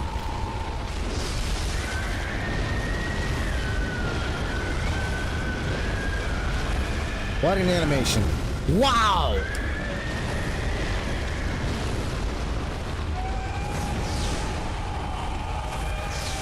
Damage definitely increased quite a bit.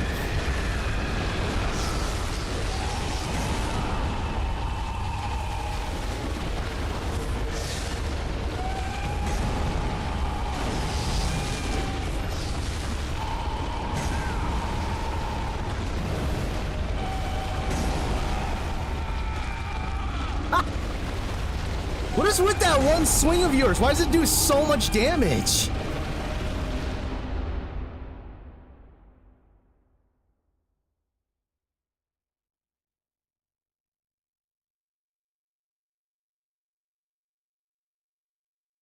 Unfriggin' real.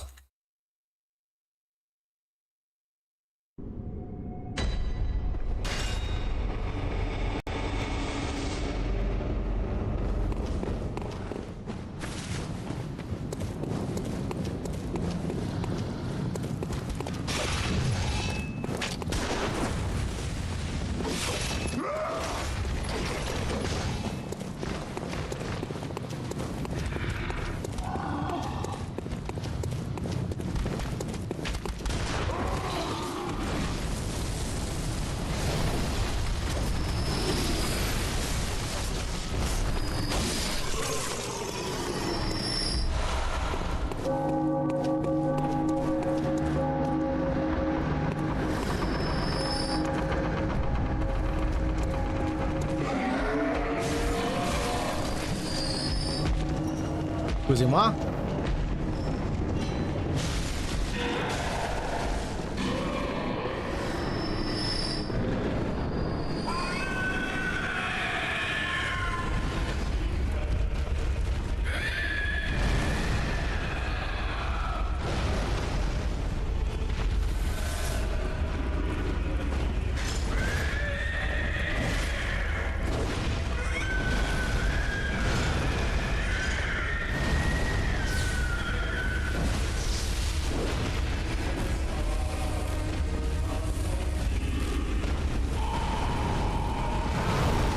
Didn't even, I've never seen that animation. Fuck. Go back away.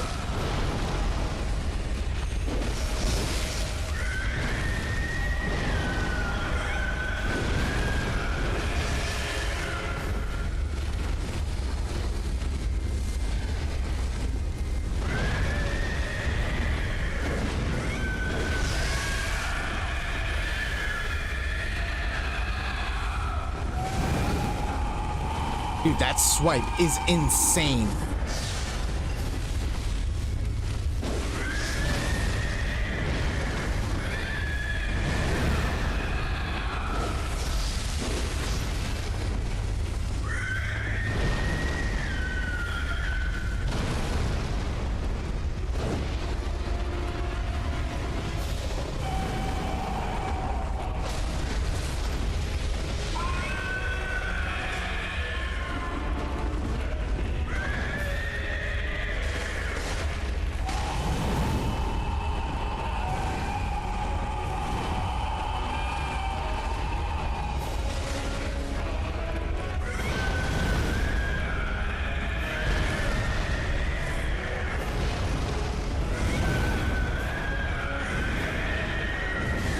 Come on! That one felt a little cheap.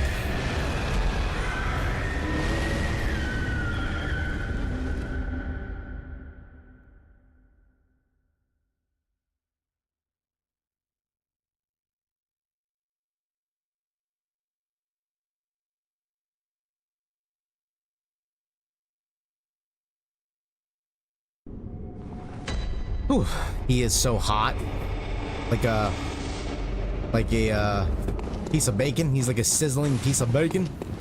Is that why he's so hot?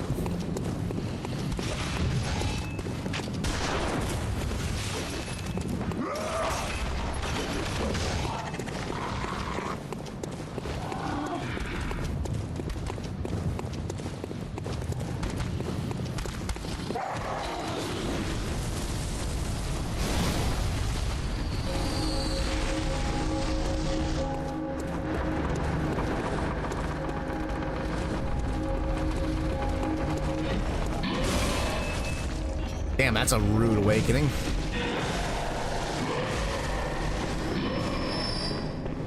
Well, at least I got my fucking points right over here.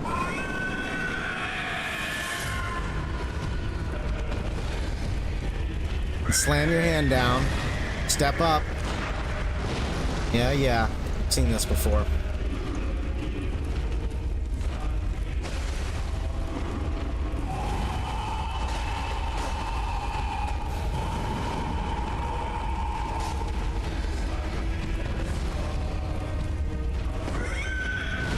Step up, pull your hand out, blow up. Yep.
I missed my chance.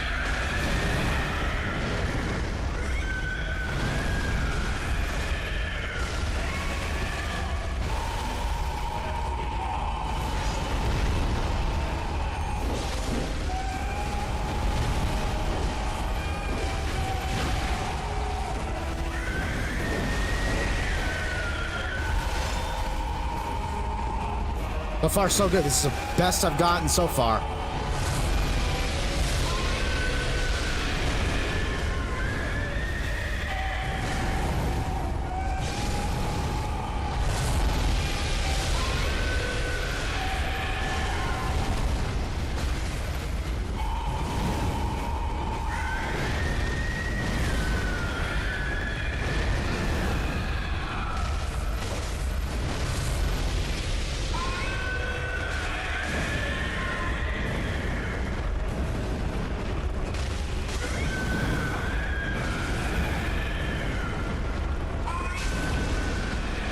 Okay, alright. This is the part I keep struggling at.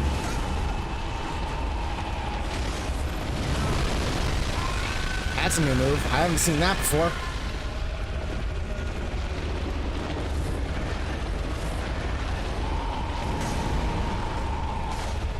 I need the axe. I need a long reach. Fuck off with that, man.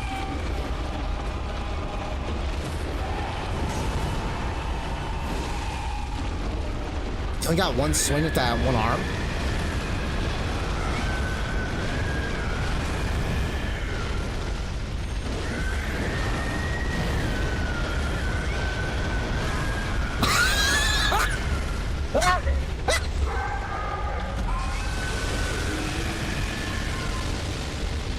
Hey.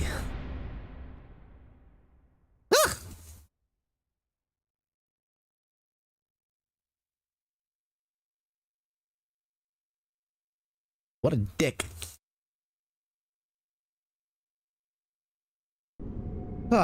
Give me a minute here, guys. I'll be right back.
Whew. Time for me to go now. Before I go, just got a small request. What's your request, my man? MPTP77. Let me know what your request is. I really appreciate, by the way, you hanging out on the stream and giving me tips. It's been awesome to have you participate in the stream and watch my gameplay. Any minute that you check out any of my content at any given point in time is always much appreciated, and you're always a welcome addition. So really appreciate you taking the time, man.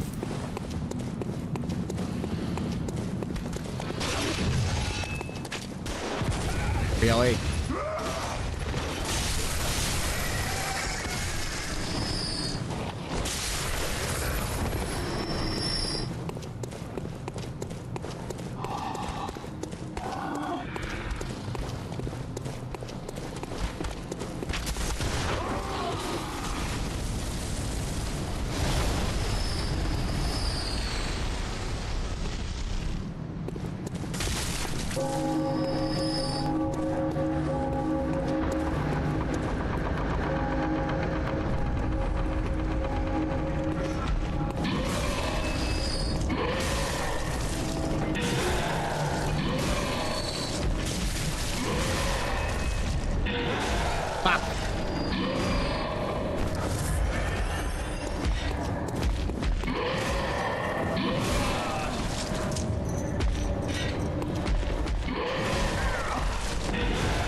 What a great start.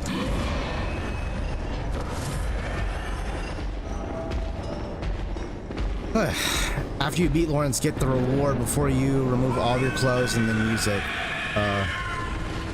Just to be clear, only the clothes of the character in the game. Good night, Brave Hunter. No problem.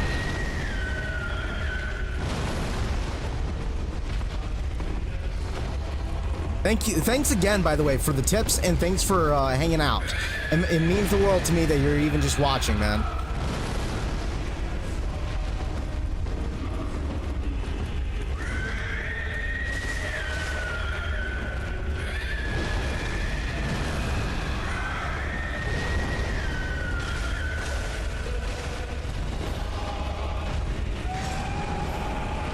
Damn, that's a high jump. Okay.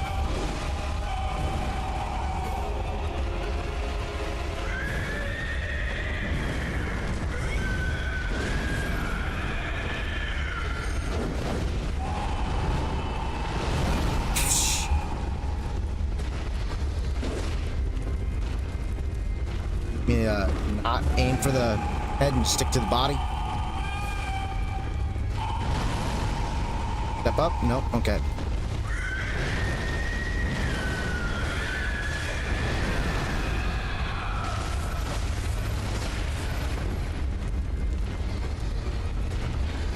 Slam.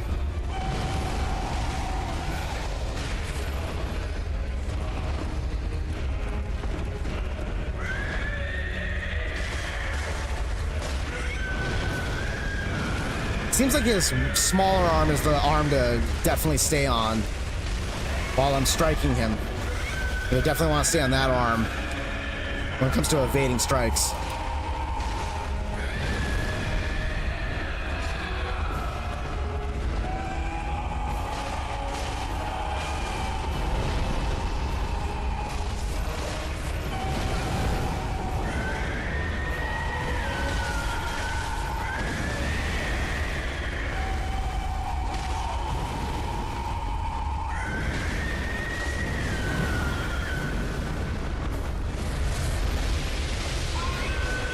Oh, that's what he's doing when he's doing that power-up. He's healing his arm.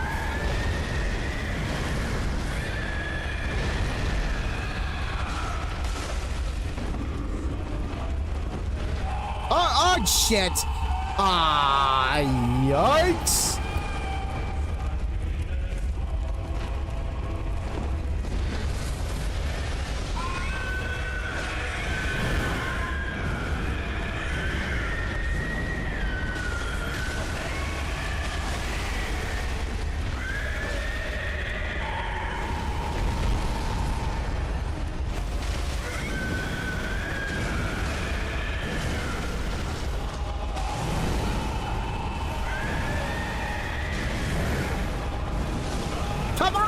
again! Ah, fucking that fucking swing, dude.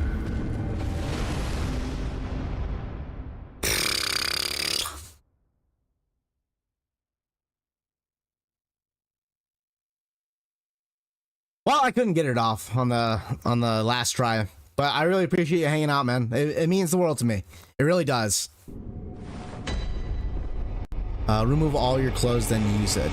So you want me to remove all my clothes when I get the reward from beating Lawrence and use it. Got it. Only the clothes of the character in the game, of course. Of course.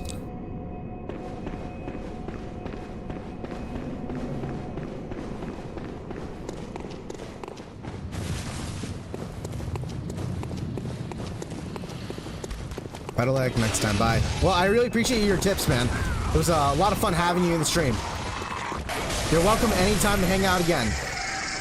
Oh, my weapon's at risk.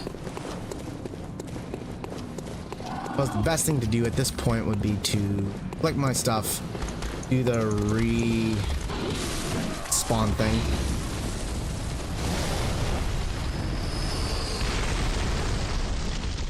Oh, nice. I'll take that. Boogie on out of here.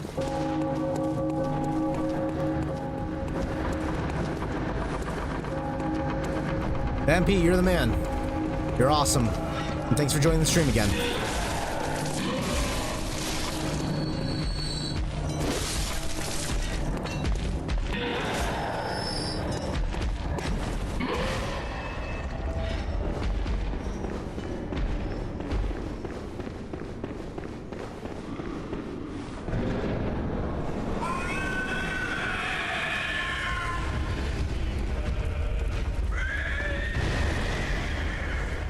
What? Don't you dare emo, you fuck!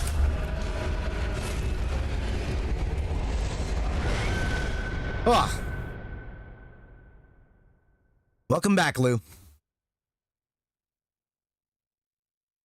I've been dealing with Lawrence right now, the victor, the boss. I guess he's a hidden boss, I guess you could call him, or at least one of the bosses in the DLC that I didn't realize that I skipped entirely. So I guess he would be a hidden boss, because there's a bit of a, in order to get this boss, it's kind of a lot of hoops they have to jump through. I've been stuck on him for a little bit. I always get him down to his last phase where he has no legs, and then every time he has no legs, he seems to kill me in one swipe or two swipes. And I am left in agony from his heat engagers. Well, what is... Very well, Yeah.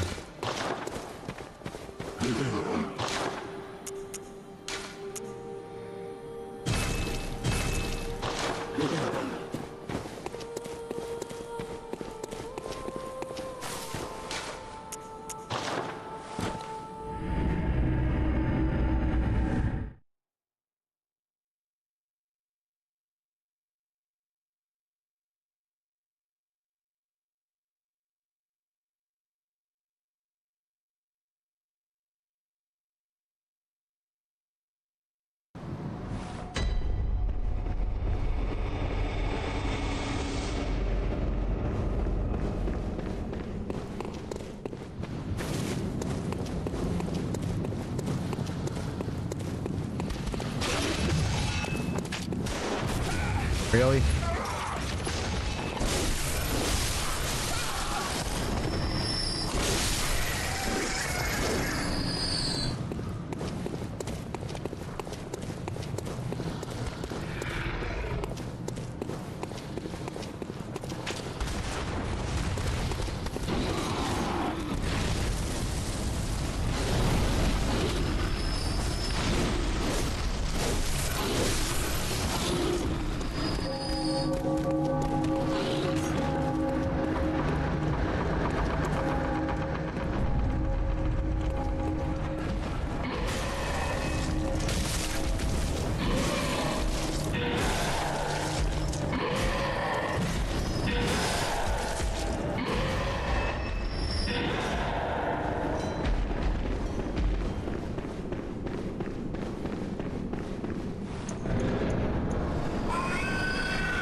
Blast that, yep.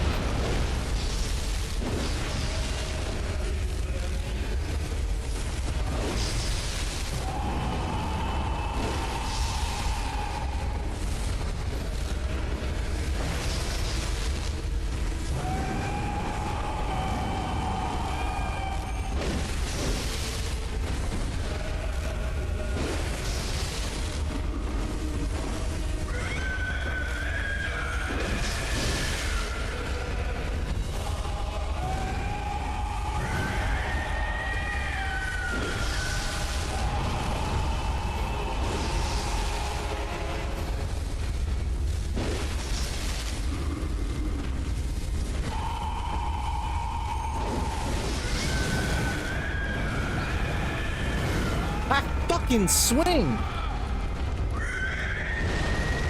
Every time. That thing kills me every single time.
My own damn fault there.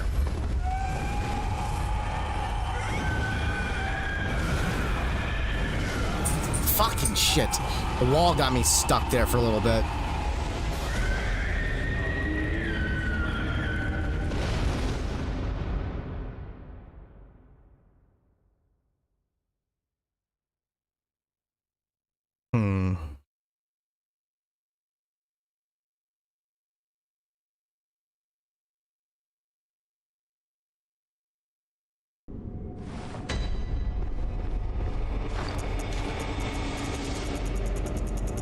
Look at all these. Start burning through these and start leveling up my character a little bit, maybe.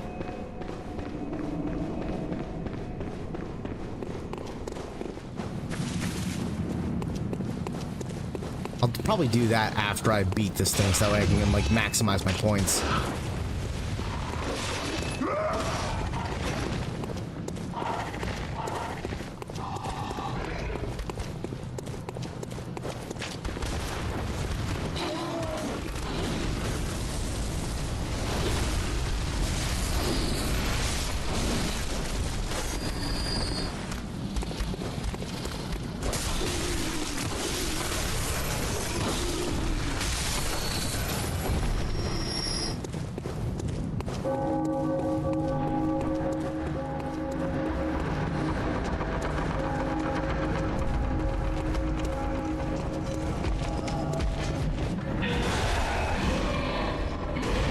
Really? You gonna block the way like that?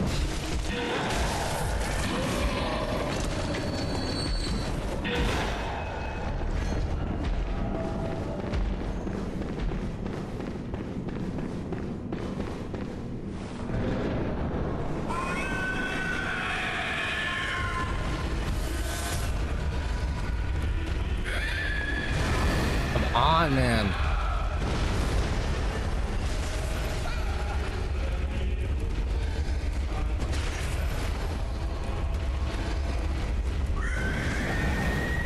Fucking swing, man.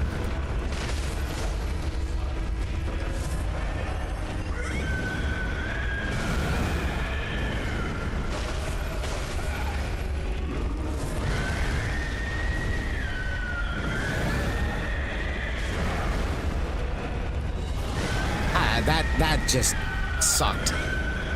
I was trapped there.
Do you fucking get around his legs, please?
Move. Oh, that fucking move, dude. It's such a long ass attack frame. It's fucking crazy. I swear, like I get the dodge just right, but the attack frames linger on long enough that even after the dodge is over, you still get hit. Fucking dick. The only thing I can make sense of is that you have to dodge into the strike, so that way you are out of its hitbox, but fuck.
Damn, they really put some work on Dawn this time.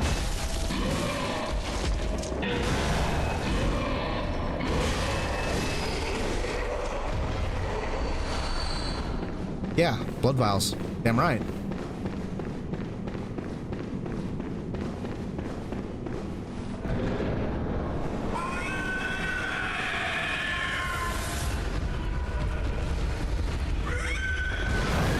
That move.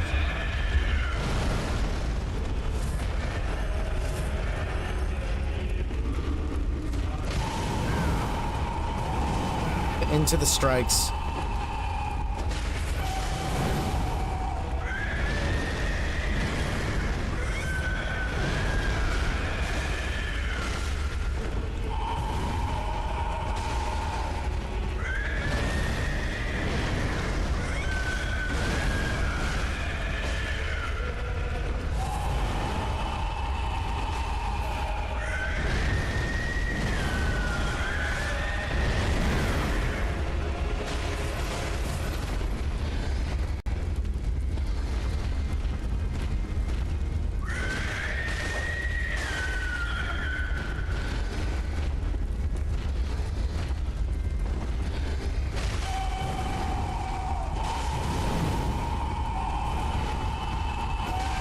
Really? We're just gonna keep doing this?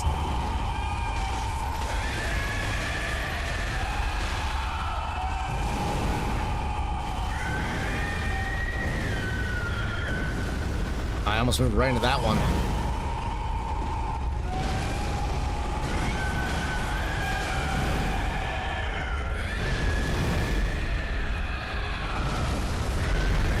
Can't see what the fuck's going on because the camera can't keep up.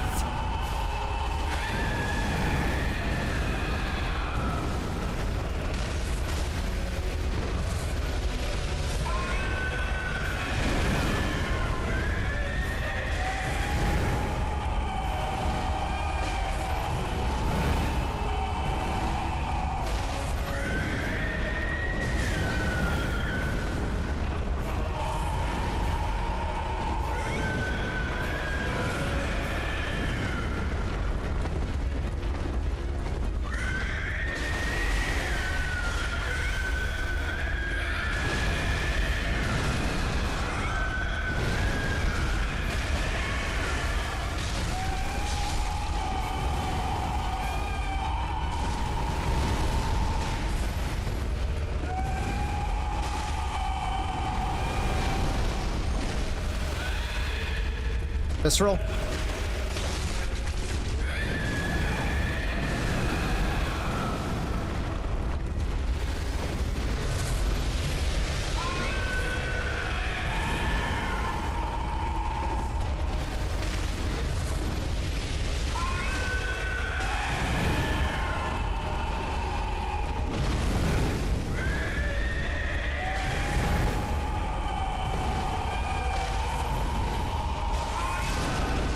There it is. Okay. That's why I keep struggling at every fucking time.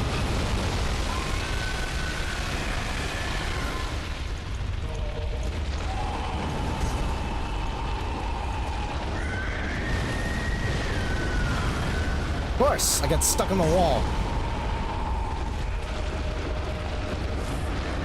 Okay.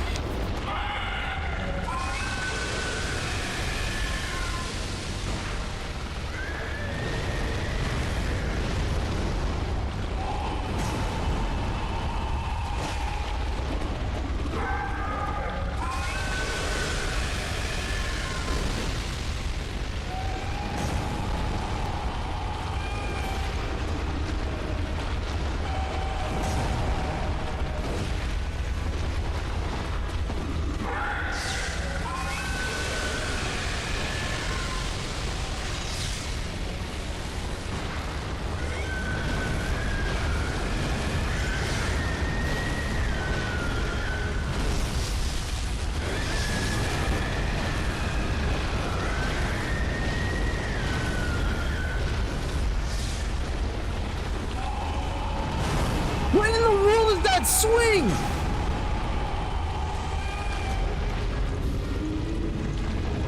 Fucking unreal, dude. It does so much damage. It goes all the way around to his back end.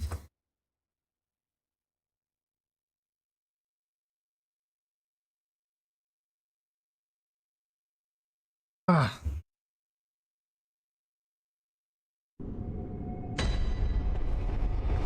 Why won't you just die?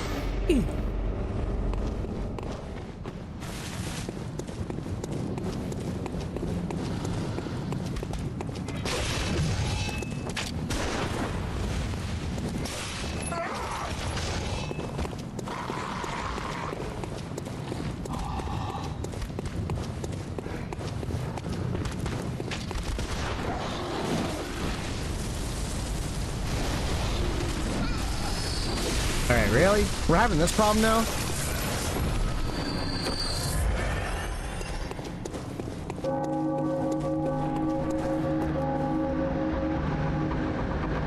Well, you can put some fucking damage on this boy and I can get some of my shit back, but I don't think that's likely to be the case by the looks of it, not by those animations.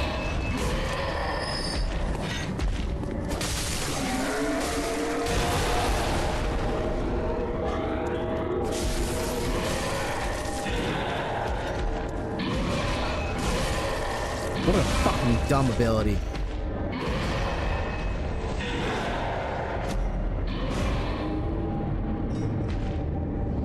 Ugh.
I forgot about that move.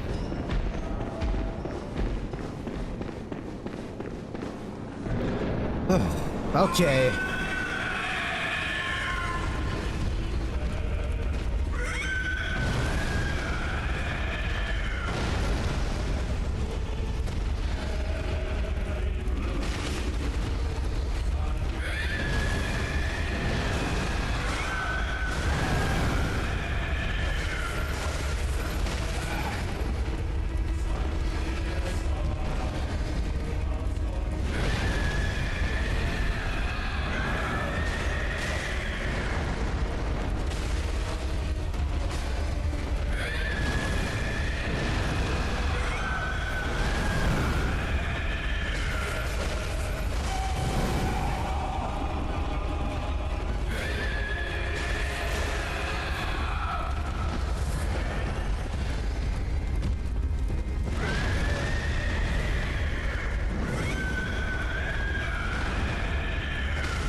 can't see what's going on, camera. Come on.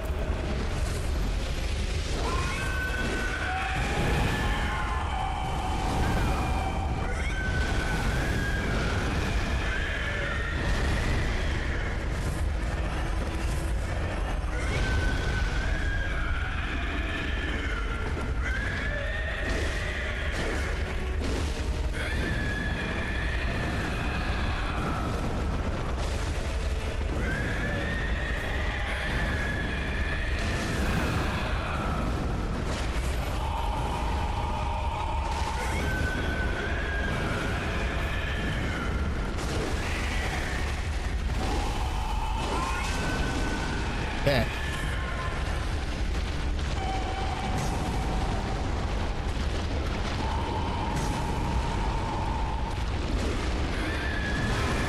Fuck that shit, dude.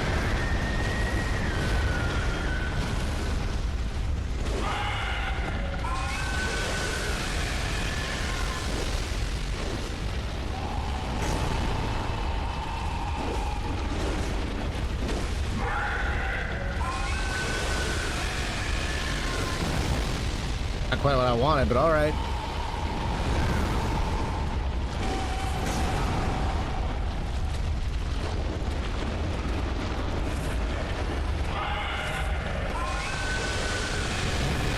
Really, that caught me?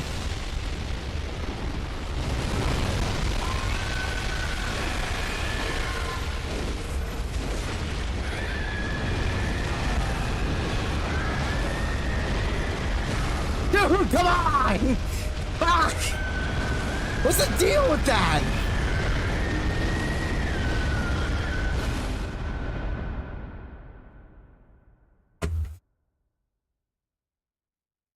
How fucking annoying.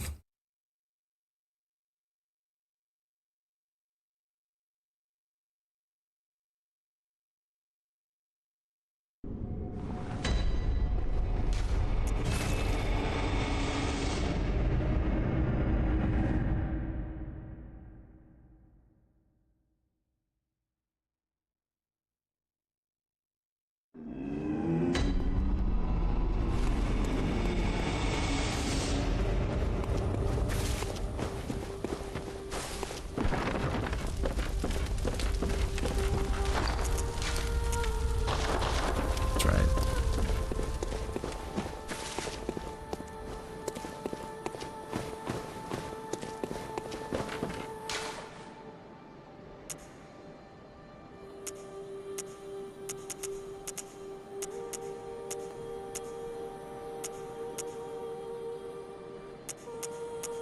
Fire defense would help.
Ukas.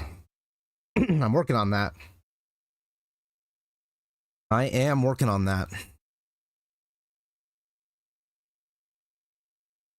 Like there's only like 2 moves that he keeps clipping me with all the time, and it's just because the active frames and the reach is just so far in.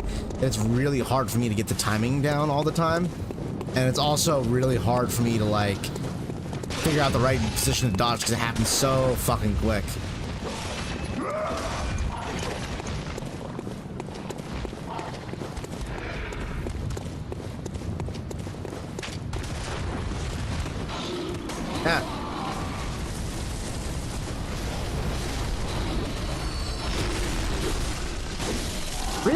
Come on now.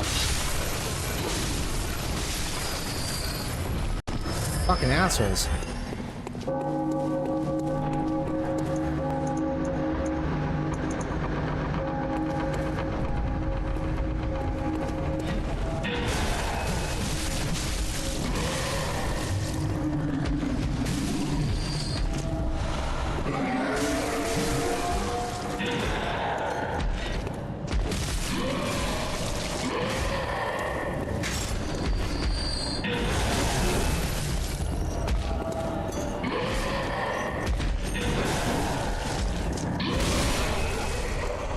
Good, I can get all those fucking blood vials back now.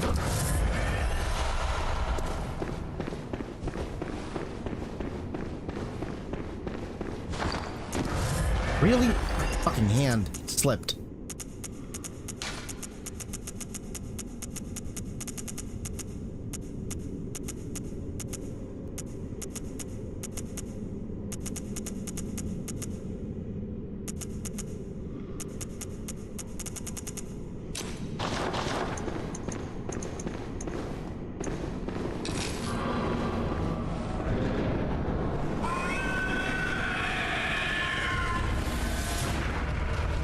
I did actually quite a bit of damage. Whoa, wait, what? That lands?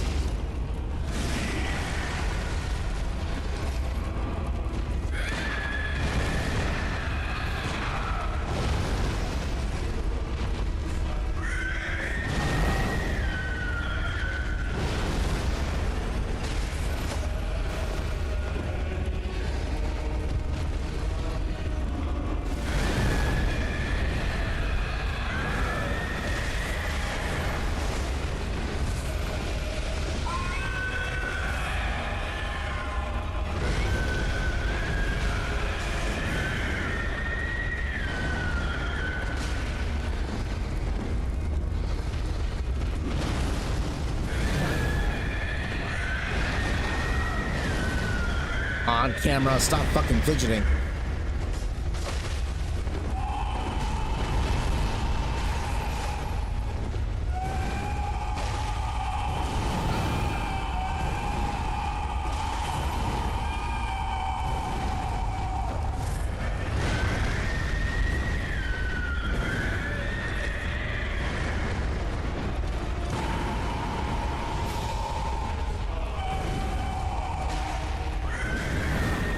Come on, camera, fucking get...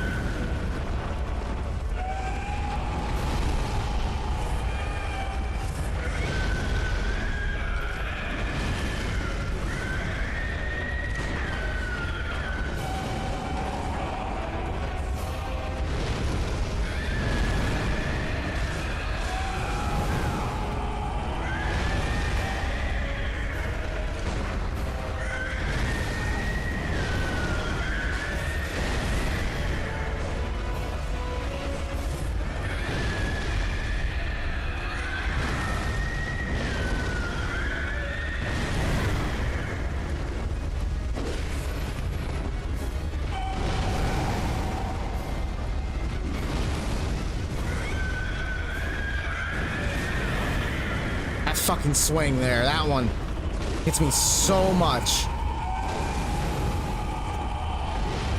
Oh, that might be it right there. Oh, I'm still alive.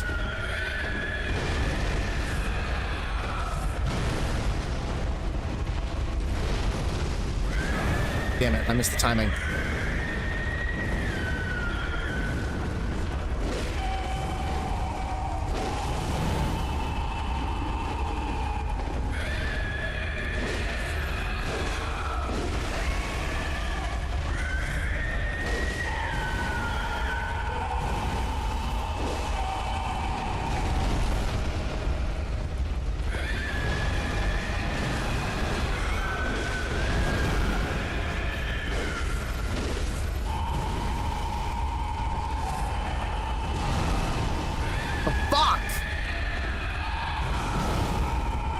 Oh, God. I can't believe that did so much damage. Why the fuck? Well, at least I learned something there. You can fucking crit hit him out of the big slam. Could probably land a critical hit right away at the beginning of every fight if I get the timing right. But fucking A, man. It's those really, really big wide swings. The active frames on those things are so fucking huge.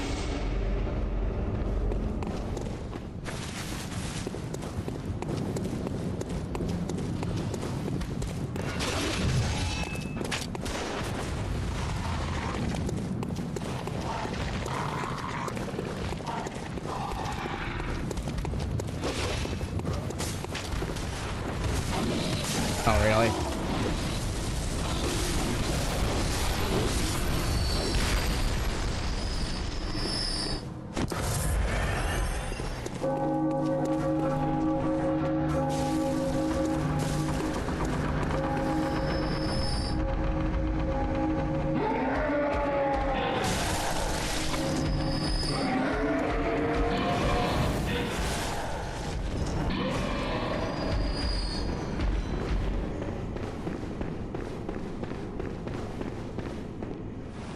Just so you know, I did end some streaks this past weekend.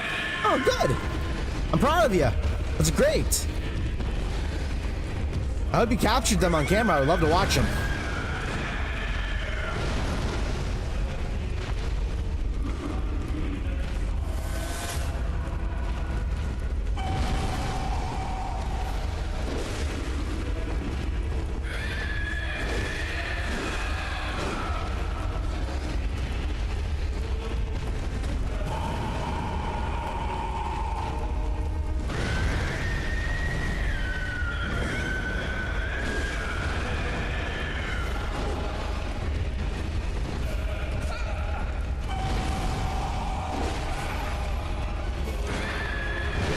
Oh shit, that was my own damn fault there. That was my own damn fault there because I fucking tried to crit hit him at close range like that, and that was a mistake. Wanted to experiment and see if that worked out. Alright. I've been stuck on this guy for a good while now.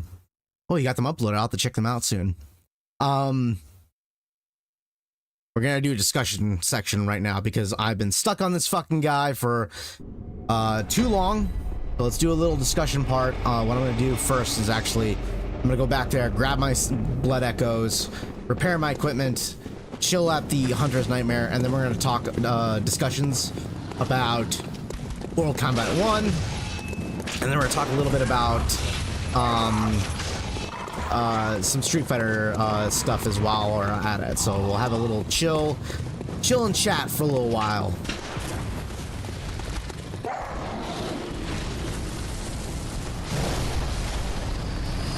Up y'all.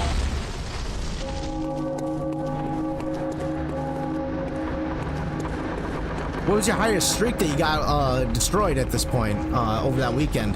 Who's your highest streak ender?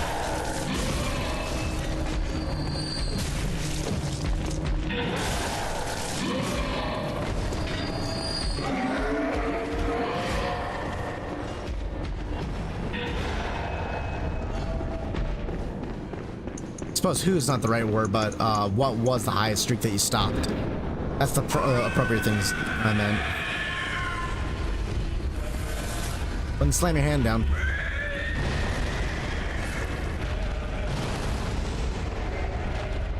Okay.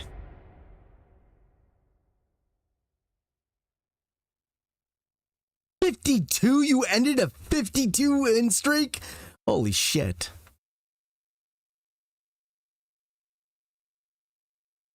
What character was he using to get to 52?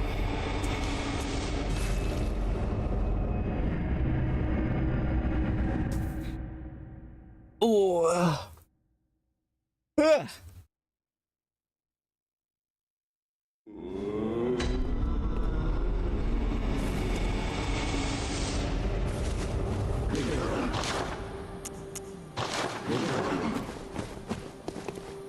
Go repair first, repair equipment, then buy material.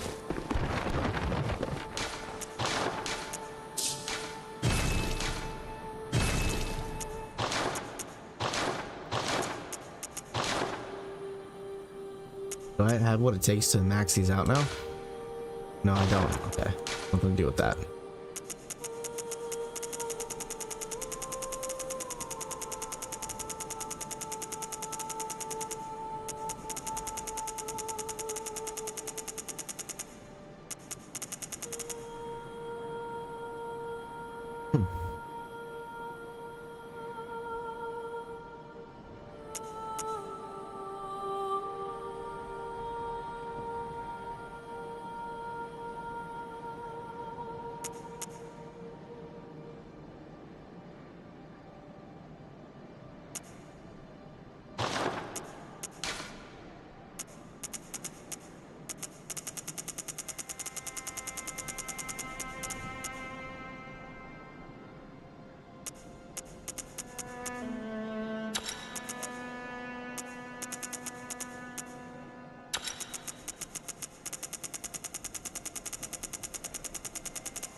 Ken, obviously, lol. I'm not too fond of people racking up easy wins on new players.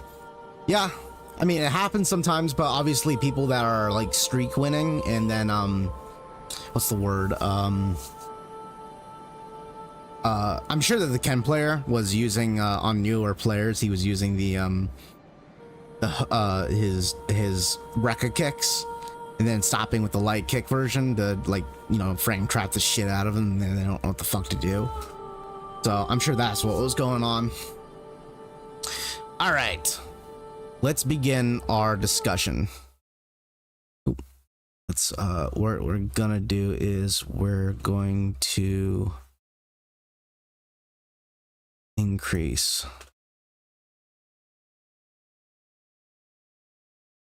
keep this in.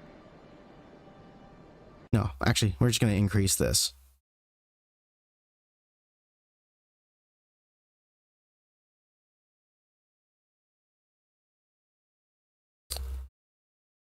All right.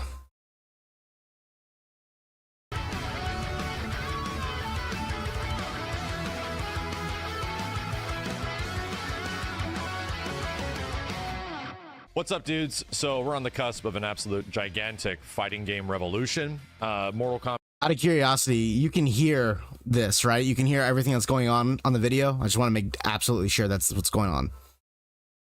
Kombat 1 teaser just came out, and with that, I feel like there's a lot of hopes. The teaser didn't do as much as I wanted it to personally, because I'm really hankering for gameplay stuff, and I wanted to reach out to somebody that is essentially a part of my YouTube brethren that has been making fighting game content forever and has put a ridiculous amount of work into NetherRealm games and is probably, I think, if not the biggest NRS content creator, one of the biggest fighting game channels out there. Super, how are you doing, dude? What's up, Max? Hey, what's up, lady? And I actually watch quite a bit of Super's content. He makes great NetherRealm content. A lot of it's like, you know, chasing challenges of like rage quit challenges or chasing down brutality challenges, but he's pretty good. He's fun to watch. And a lot of my experience with NetherRealm games really go through his channel and watching his stuff. He's fun to watch. I mean, he just puts out gameplay footages. That's all he really does, but it's fun watching it happen. And a lot of it just comes down to excitement. So, but it is going to be interesting to hear that perspective. Now, we also do gotta keep in mind, it is a teaser. It is an announcement trailer. So seeing gameplay on an announcement trailer is pretty unusual, and we wouldn't probably see it, so it makes sense.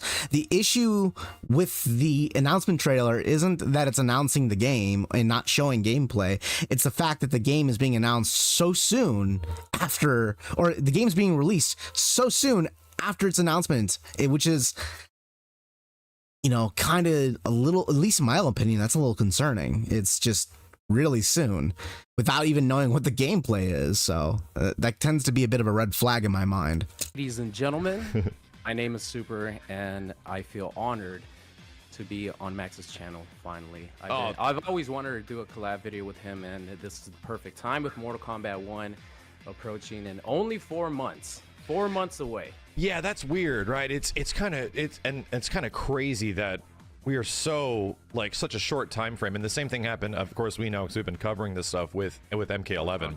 Yes, sir. And that turnaround was wild. So I think the big thing that I wanted to chat about is the teaser came out, and a lot of us were hoping from the teaser that we'd get like an MKX/MK11 situation.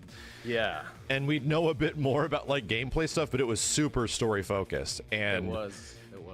It puts us in this moment now where we just have to like wish for things outside of things like cameo fighters, which inherently sound pretty interesting. About the cameo fighters front, what has you the most excited about that part of MK1? So for those of you that don't know what the cameo fighter system is, that's their new striker or assist system that they're implementing into MK1. So they're using a buddy system where you can call in a friend in the middle of combat that will either do like a special move, a combo extender, whatever it is, to assist you in combat. Typically we see these in tag games, but they've existed in other mediums before, like King of Fighters 99 implemented a striker system. You still have 1v1 matches, you know, you'd still have your 3v3, but it's in the format of 1v1. You spent a resource and you get a assist on the field. And that's as far as that goes. You don't tag anyone in and out. It just goes through the typical match system. So that sounds like what they're doing with the cameo fighter system. The cameo fighters, I feel, is going to bring an interesting dynamic to the game that we haven't seen with a core gameplay with NetherRealm Studios before, because they have this formula that works for them. Going back from MK9, MKX, MK11, even in the Injustice games, excluding a couple features like the run mechanic and the different way the dashes work, their gameplay most of the time is, you know, pretty straightforward. You know that it's another NetherRealm Studios game, so including something like cameo fighters that's completely different to add to not only help you out with your offensive gameplay combo extensions, but also for the defensive players, sort of having these assists that kind of keep you away and help you keep you away. It's going to add another like dimension to the gameplay. Like the mind games are going to change up, because you're going to have to counter someone else's cameo fighter, and then if you counter their cameo fighters, they might switch it up. Yeah, people might just have their main, like literally they could just focus on one character to learn, and then depending on how cameo fighters are balanced and how they change, yeah, that's all they could change up to change up their gameplay depending on matchups. So it's yeah, really interesting. You're getting to the stuff that I was kind of thinking about, where cameo fighters are obviously going to be used for like combo extensions. That's like a given, and you kind of see that in the stuff that we were checking out in Aftermath, where you can literally use items like to that. bring out cameo characters. Like, no kidding. You call in a character and they do a special move. This is in Mortal Kombat 11. What you're seeing here, this is not MK1 gameplay. This is Mortal Kombat 11, and this mechanic already exists, but only in like in challenge towers. And what basically you do is you use the right analog stick, and you'll have 4 different options. You'll call in your teammate. They all have cooldowns, but when you call in a teammate, they'll have 4 different options that they can do to extend your combos. So you're asking, Lou, is it like a Tekken Tag Tournament? Not quite. In Tekken Tag Tournament, when you use the right stick to call in a teammate, you basically will do that to further extend your combos, but they don't really actually extend your combos. It's more like you tag them in, and then you create your own combo extender by using it within a allotted amount of time to do your own moves. So instead of like, you know, when you call in a teammate, you would do your own custom combo for a very short amount of time, for as long as they're available on the field. While in MK11, what you do is that you just flick the right stick to the right, and they'll just do an ice ball or a bicycle kick, in which you can combo extend off of those. So they're pre-built-in moves that you can access off of a single input that just further extends it. We call like in like boomer fighters, like people that are a little bit older that play like King of Fighters 99, they call this the striker system. You burn a resource and that character gets called in, and then they do a move that extends your move set. Or it can be used defensively depending on the resource that you're burning. Typically, when you burn a resource in order to call in your striker, you're either invulnerable, or you can do it during a specific kind of combo extension. So it can be interesting depending on how it's implemented. Typically, I'm not the biggest fan of assists if it's not a tag game. And the reason why is because in tag games, it's built into the structure of like, you know, combo extensions and long combos are built into tag style games. But in 1v1s, there's usually limitations to how many combos you can pull off. And that can be kind of nice to a certain degree. I don't think that the assist system or the cameo fighter system is a bad thing. I think it's going to be interesting to see how they implement it. It's definitely, I always like the idea of developers challenging themselves and breaking the mold. So I think it's definitely a good idea that they're doing this, but we'll have to see where it goes, and we have to see how it's implemented into the game. How extensive is the combo extension system? How extensive is the assist button? You know, is it just a single fireball and special move that just extends the combo, or is it a whole new dynamic thing where it actually like does something different in gameplay? We've yet to see something that really changes up the formula when it comes to assist-based combat. So, you know, I would say it's more similar to Dragon Ball Fighter Z, where you do an assist button and you call in one of your tag mates to do just a special move, just do one of a few special moves. While on Tekken, you actually get to custom combo it for an extended period of time. So it's a little different than Tekken Tag, but I would say it's more in line with like Marvel vs. Capcom, Dragon Ball Fighter Z. That's more of an assist-based system. Yeah, and I'm hoping like that stuff is going to function that way and have those elements, but I'm hoping there's like going to be more, right? I'm hoping like how dynamic they are. Are they going to be used for breakers? Are they going to be used offensively and defensively? Like all those kind of things that aren't just combo extensions, because that's the most like, yeah, of course they're going to be, we're going to get bigger combos. Was that one of the bigger concerns, I think, in general, was the overall, like, because they eventually added a lot more combos to MK11, right? Is that one of the things that you want to see change? See, like, the most, that is pretty cool. MK11, right? Is overall, if we look at this is a really like, dope ass combo. So you do like, you know, a combo extension, but she can only do so much of it, and then you call in a combo extender, which allows you to further extend it. And it's all it is, just one extra fireball. That's all it is. That one extra fireball allows you to further extend your combo. Hopefully they go further with it. Lou, you're mentioning, damn, that's a great explanation. Maybe you should upload a short of you explaining that. I appreciate that, but yes, that's the best way I can put it. Or is it other stuff from MK11 to MK1 that you really want to see different? I think compared to MK11, I really want it to be focused more on creativity, and creativity could come in different ways. It doesn't only have to be combo extensions.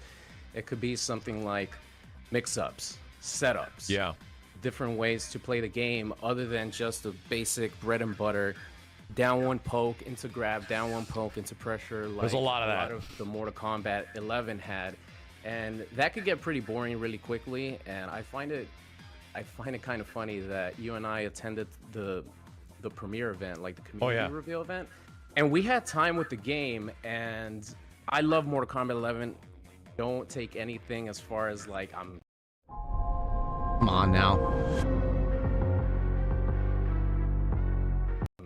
Bad talking the game, but I remember I had an hour to record a gameplay, and I was like the last person, so they gave me a little bit extra time. But after an hour, I was like, I think I'm done, you know, recording my gameplay.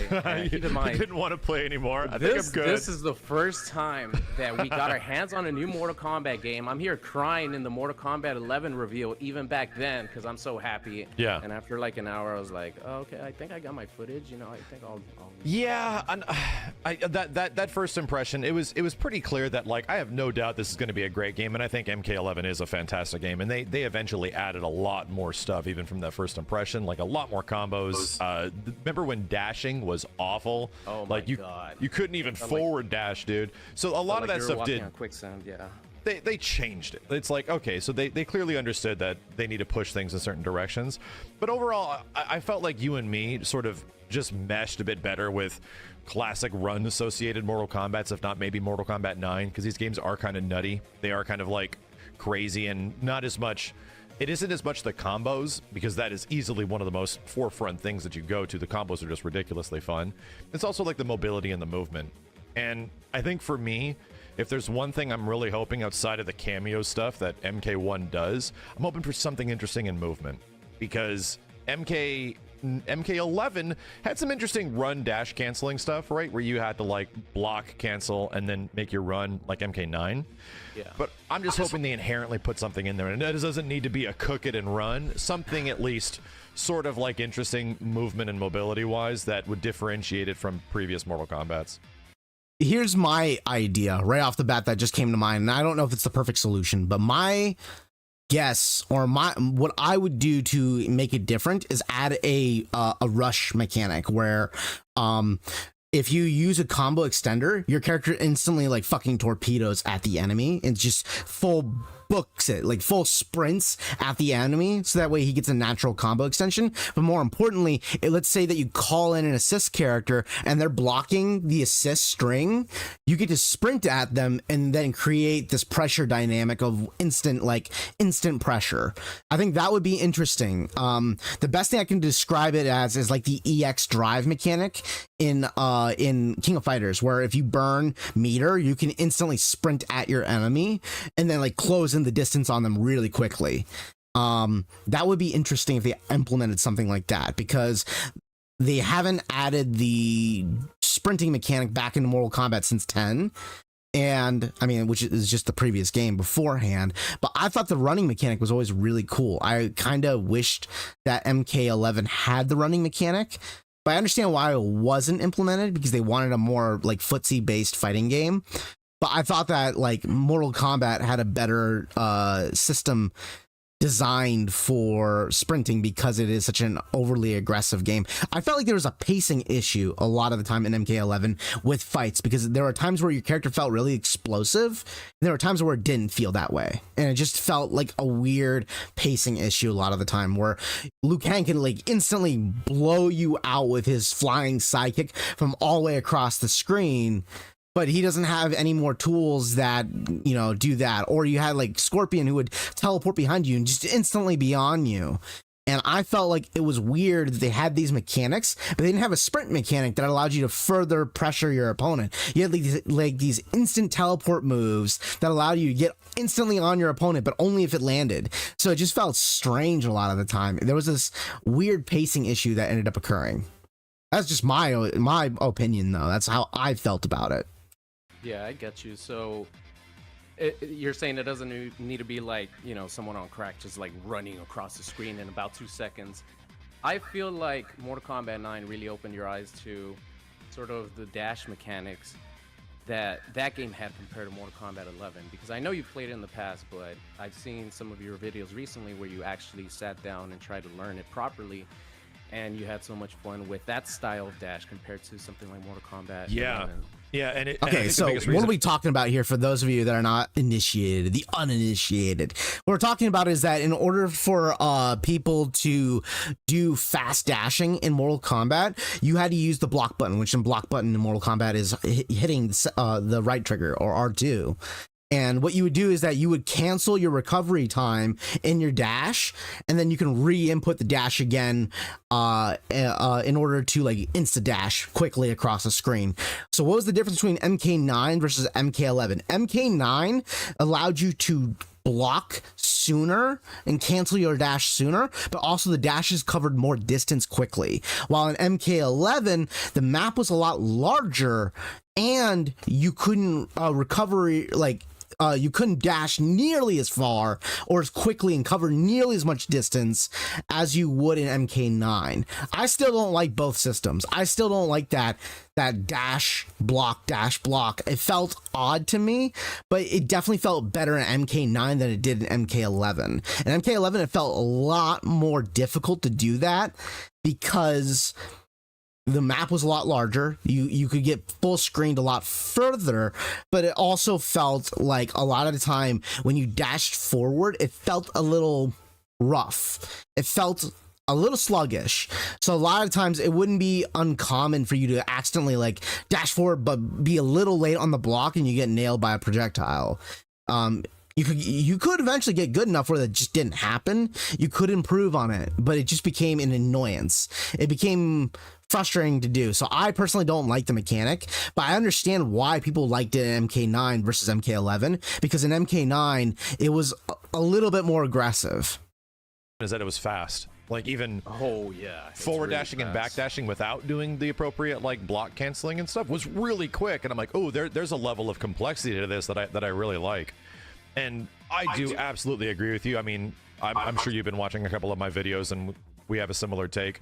where the creativity in a lot of fighting games over the past like few years, or especially going back to like the mid 2010s, started to go away. Like after the Street Fighter V era, and it was like, oh man, I wish that we would get some individuality, like a player-to-player individuality. Yeah. That's the stuff that I'm really hoping shows up in MK1. I keep saying Creative MK12, combo but it ain't routes. MK12 anymore. It's I don't really care if we do have creative combo routes one way or another, but I do care about movement. Movement is the most critical component of a fighting game. Started realizing that, all right, we kind of simplified our games a little bit too much, because even with Street Fighter V, that game kind of got real crazy towards the end, where I was like very surprised at how much things you could do with each individual character.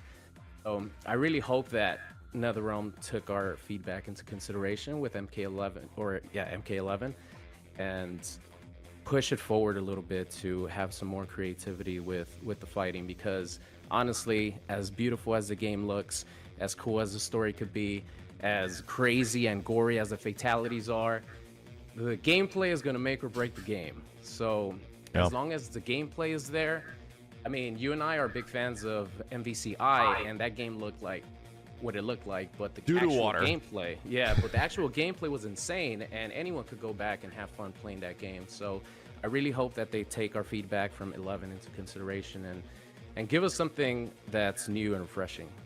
Yeah, and especially the comparison, I use this a bit now when trying to describe to people, where it's like a fighting game will come out and us as content creators will check it out just because people want to see your impressions of a game, much less do I want to get people to play any fighting game. Like I don't really care which one you play. Just play something, because it gives you the bridge to play others, right? It's like it's an addiction at that point. You want to try other stuff. Yeah. But what I personally want is I want fighting games that I'm going to play for the next 10 years, maybe 20 years. Yes. I want a game that is like, oh, we can always go back and play, for example, MKX. MKX. There is always room. That game to this day, yeah. As a matter of fact, MKX, I love watching Super's matches on Mortal Kombat X more than Mortal Kombat 11. This is so much fun. And I never even played MKX. I don't even play the game. But I love watching this game being played, even at the casual level, because this game is so fun to watch. It's not the combo variety that makes it interesting. It's the aggressiveness. To kind of fall in love with gameplay wise, and it just never really happened. So that's kind of my biggest personal hope, is that I want NRS to make a game that makes me just absolutely fall in love with it, between its roster, its characters. I mean, combo variety helps. It does. And usually, but honestly, it's the moment to moment decision making that you're thinking about. That makes it fun. Everything about this is so sick, and the way you play it, and like all this stuff is so cool. And hopefully, there's not enough bad caveats like netcode and things like that to really get in the way. Because what can end up feeling about a lot of MK11 is it can feel formulaic. You know that when someone uses Liu Kang or Sub-Zero or Scorpion, you know what their game plan is. You know that they're not really, you don't feel like that person's Scorpion feels any different from that person's Scorpion, because you know that the way that the character is played is designed in such a specific way that it's so formulaic. And that's where I think that Street Fighter 6 really does well. Not everyone's Ryu feels the same. Everyone handles Ryu very differently. Just that one character alone feels distinctly different. Yeah, there are mechanics that are designed in a way that have very distinct properties. There's nothing wrong with that.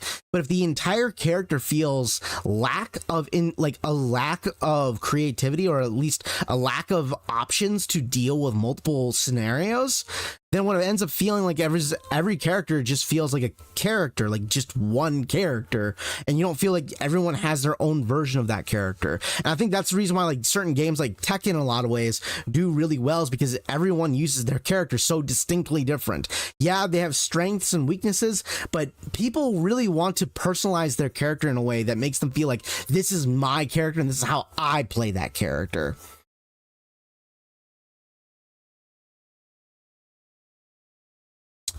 Lou, you're mentioning, yeah, I heard about 3 different fighting styles for each character in MKX.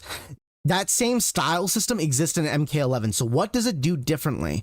In MKX, every character had 3 different variations. And basically, the 3 variations were so distinctly different that they didn't feel the same. They had some overlap, but they had so many more overlaps. So what did MKX MK11 do wrong that MKX did right. What MK11 did is that it unified more of the similarities. So basically, there was only like 3 moves, and like in MKX, there was like 6 moves, maybe, I think, that were there.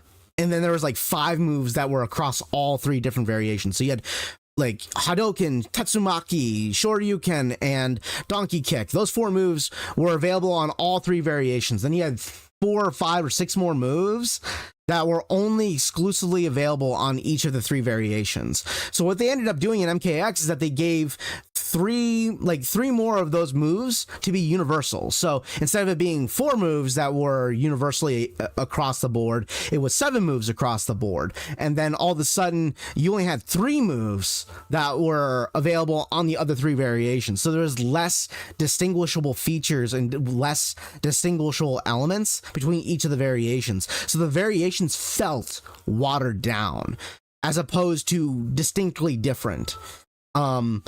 You had to change up your game plan, but the game plan was not that much changed up. And even they did eventually expand that, where you can customize your own variation in later in later updates for MK11.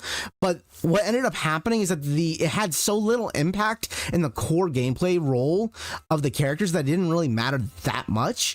And more importantly, what it really did is that all the characters felt watered down compared to their MKX versions. I can tell the difference between an MKX version versus MK11 due to the fact that the characters just didn't feel nearly as aggressive.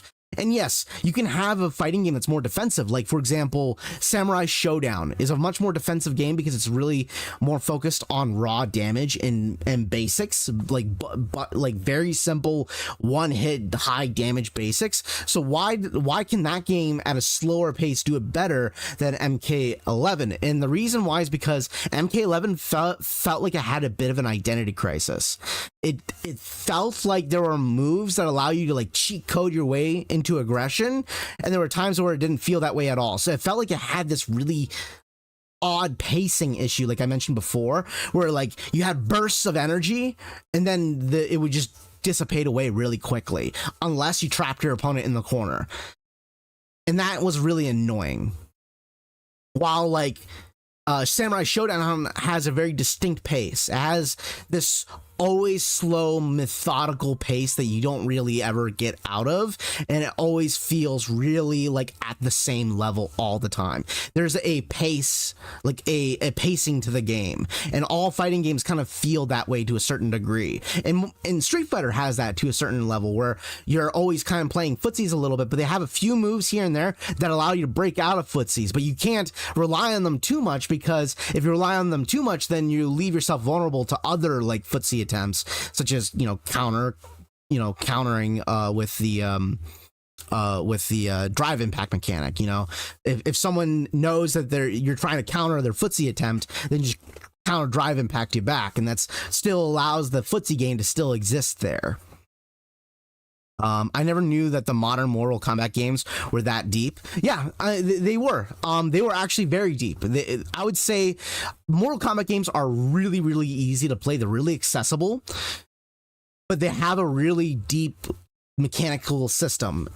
For all the things that it simplifies, it adds other more complex mechanics instead. It's still an easy game to play, but a game where there's a reason why professional players really blew up their careers in it, because there's a lot of depth to the game. I didn't love MK9's mechanics that much. I've found them to be a little too not basic is not the right word. A little frustrating to use, because my biggest gripe with more NetherRealm style games is that there's this kind of lagginess in the game. It got better in MK11 substantially, but it's still a little bit there. But I just don't like the way it feels, and I felt like MK9 had the worst one by far. But I got pretty comfortable with it in MK11, where I didn't even feel it anymore after 15-20 games. But I would say that the games do offer a lot of mechanics. There's a reason why some of the world's best fighting game players came out of MK11 or MK10 or MK9. I wanted to mention from you, are kind of like in the line of characters. So if there's like one cameo character, a character that you think would fit perfectly in a cameo position, and a character that would be like a great mainline character, non-cameo, who would you probably choose? Well, Yes, I am pooping in your living room. And I am not the only one. That antiquated, run-of-the-mill litter box is nasty and just begging for you to clean it. Meet Litter Robot, the best answer to your Great timing nasty for an litter box ad. problems. You never. I'm gonna keep it biased here, and I'm gonna keep That's it good. with ninjas because you and I are similar in many ways in the Mortal Kombat universe because we love the ninjas, we love the robots, and if we had a fighting game with just all the ninjas and all the robots, I think you and I would be very, very happy. So the main character that I'm looking at to be in the game is Ermac, because Ermac is just one of the coolest looking Mortal Kombat characters of all time. He has so many ways to play his fighting style. Mortal Kombat X, he had 3 variations that were all pretty unique. Mystic Ermac was a little bit boring, but you had the flight mechanic with Spectra Ermac, where you could just do air combos and pressure people into the dust in the corner. You pretty much made them pay rent because they just stayed there. They weren't leaving unless they meter burn an attack to get you out of the corner, and you could read that, counter it.